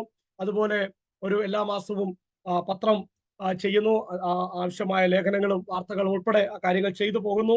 അതുപോലെ ഉപദേശ വിഷയങ്ങളിൽ ശക്തമായ നിലപാടെടുത്തുകൊണ്ട് ഉറച്ച ശബ്ദമായി ഷാരോൺ റൈറ്റേഴ്സ് ഫോറം അതിന് ആവുന്ന വിധം മുന്നോട്ട് പോകുന്നു. ഇത്രത്തോളം സഹകരിച്ച എല്ലാവർക്കും നന്ദി പറയുന്നു. ഇങ്ങനെ ഒരു സെമിനാറിൽ വന്ന് പങ്കെടുത്ത എല്ലാവരെയും ഒരു വാക്കിൽ കൂടി നന്ദി പറഞ്ഞുകൊണ്ട് വാക്കുകൾ ഉപസംഹരിക്കുന്നു. നന്ദി. നമ്മുടെ ഇതേ പ്ലാറ്റ്ഫോമിൽ നാളെ വയനാടിന് വേണ്ടി ഒരു പ്രാർത്ഥന നടക്കുന്നുണ്ട്. IPC മലബാർ മേഖല, ആ മേഖലയുടെ പ്രസിഡന്റ് പാസ്റ്റർ ജോൺ ജോർജിന്റെ നേതൃത്വത്തിൽ നടക്കുന്ന ഒരു പ്രാർത്ഥനയാണ്. മലബാർ മേഖല IPC സംഘടിപ്പിക്കുന്ന മീറ്റിംഗ് ആണെന്നേ ഉള്ളൂ. വയനാടിന് വേണ്ടിയുള്ള പ്രാർത്ഥനയാണ്. ഇതേ സൂം ID, ഇതേ പ്ലാറ്റ്ഫോം. നിങ്ങൾക്ക് വൈകിട്ട് 7:30 മണിക്കാണ് തുടങ്ങുന്നത്. ആർക്കെങ്കിലും താല്പര്യമുണ്ടെങ്കിൽ നിങ്ങൾക്ക് ആ പ്രാർത്ഥനയ്ക്ക് ജോയിൻ ചെയ്യാം. വയനാടിന് വേണ്ടിയുള്ള പ്രാർത്ഥനയാണ്. അത് സംബന്ധിക്കുന്നത് നല്ലതാണ്. ആ ജനങ്ങളോട് ഒരു ഐക്യദാർഢ്യം പ്രകടിപ്പിക്കാൻ ആ സന്ദർഭം ഉപയോഗിക്കും. അതുകൊണ്ട് നമുക്ക് താല്പര്യമുള്ളവർ ജോയിൻ ചെയ്യണമേ എന്നുകൂടെ അഭ്യർത്ഥിച്ചുകൊണ്ട് സമാപന പ്രാർത്ഥനയ്ക്കും ആശീർവാദത്തിനുമായി pastor KV Paulose, Valakom central pastor, India Pentecost ദൈവസഭ. Praise the Lord. കരുണയും മനസ്സലിവുമുള്ള ദൈവമേ, ഞങ്ങളുടെ സ്വർഗീയ പിതാവേ, അനുഗ്രഹീതമായ സമയത്തിനായി ഞങ്ങൾ നന്ദിയോടെ അങ്ങയെ വാഴ്ത്തുന്നു, അങ്ങയെ സ്തുതിക്കുന്നു. ഷാരോൺ ഫെലോഷിപ്പ് റൈറ്റേഴ്സ് ഫോറത്തിന്റെ ആഭിമുഖ്യത്തിൽ നടത്തപ്പെട്ട അനുഗ്രഹിക്കപ്പെട്ട ഈ സൂം സെമിനാറിനായി ഞങ്ങൾ നന്ദിയോടെ അങ്ങയെ വാഴ്ത്തുന്നു. ഈ യോഗം ലീഡ് ചെയ്യുവാൻ കർത്താവിൽ ശ്രേഷ്ഠ കർത്തദാസൻ പാസ്റ്റർ KJ ജോബിനെ സഹായിച്ചതോർത്ത സ്തോത്രം. കർത്താവ് ഇത് ഉദ്ഘാടനം ചെയ്യുവാൻ ബഹുമാന്യ കർത്തദാസൻ പാസ്റ്റർ എബ്രഹാം ജോസഫിനെ കർത്താവ് ഉപയോഗിച്ചല്ലോ. വളരെ അനുഗ്രഹിക്കപ്പെട്ട നിലയിൽ ഉത്തരാധുനിക സമൂഹത്തിൽ പെന്തക്കോസ്ത് ആത്മീയതയുടെ പ്രസക്തി എന്ന വിഷയത്തെ ആധാരമാക്കി അനുഗ്രഹിക്കപ്പെട്ട പ്രബന്ധം അവതരിപ്പിക്കുവാൻ പാസ്റ്റർ ഫെബിൻ ബോസിനെയും അവിടുന്ന് ഉപയോഗിച്ചതോർത്ത് സ്തോത്രം ചെയ്യുന്നു. ആത്മീയ ജീവിതത്തിൽ ഞങ്ങൾ ഈ കാലഘട്ടത്തിൽ അഭിമുഖീകരിക്കുന്ന പ്രശ്നങ്ങളും അതിൻ്റെ പരിഹാരവും ഒക്കെ കർത്താവെ പരിമിതമായ സമയത്തിനുള്ളിൽ വളരെ നന്നായി ഞങ്ങളെ പഠിപ്പിക്കുവാൻ ആ പ്രബന്ധത്തിലൂടെ കർത്താവ് സഹായിച്ചതോർത്ത് സ്തോത്രം ചെയ്യുന്ന. ഒടുവിലായി കർത്താവിന്റെ ദാസൻ അനീഷ് കൊല്ലങ്കോട് കൺക്ലൂഷനായി ചില വാക്കുകൾ സംസാരിപ്പാൻ കർത്താവ് സഹായിച്ചു. നാഥ, നന്ദിയോടെ ഞങ്ങൾ അങ്ങേ വാഴ്ത്തുന്നു. അവിടുത്തെ കൃപ ഞങ്ങൾ എല്ലാവരുടെ മേലും പകരണമേ. ഞങ്ങൾ വന്നെത്തിയിരിക്കുന്ന ഒരു അന്ത്യകാലത്തിന്റെ അന്ത്യസമയത്താണെന്ന് മനസ്സിലാക്കുന്നു. വളരെ വെല്ലുവിളികളും പ്രതിസന്ധികളുമുണ്ട്. തരണം ചെയ്യുവാൻ പരിശുദ്ധാത്മാവിന്റെ ശക്തി ഞങ്ങളുടെ മേൽ ധാരാളമായി പകരണമേ. വചനം നന്നായി പഠിക്കുവാൻ ഞങ്ങളെ സഹായിക്കണമേ. നന്നായി പ്രാർത്ഥിക്കുവാനും സാഹചര്യങ്ങൾ മനസ്സിലാക്കിക്കൊണ്ട് മുന്നേറുവാനും കൃപ തന്ന് സഹായിക്കണമേ. അങ്ങേ പുത്രനെ മഹത്വപ്പെടുത്തണമേ. എല്ലാ മാനവും എല്ലാ മഹത്വവും പുകഴ്ചയും ഞങ്ങൾ അങ്ങേക്ക് അർപ്പിക്കുന്നു. യേശു ക്രിസ്തുവിൻ ധന്യനാമത്തിൽ തന്നെ. ആമേൻ.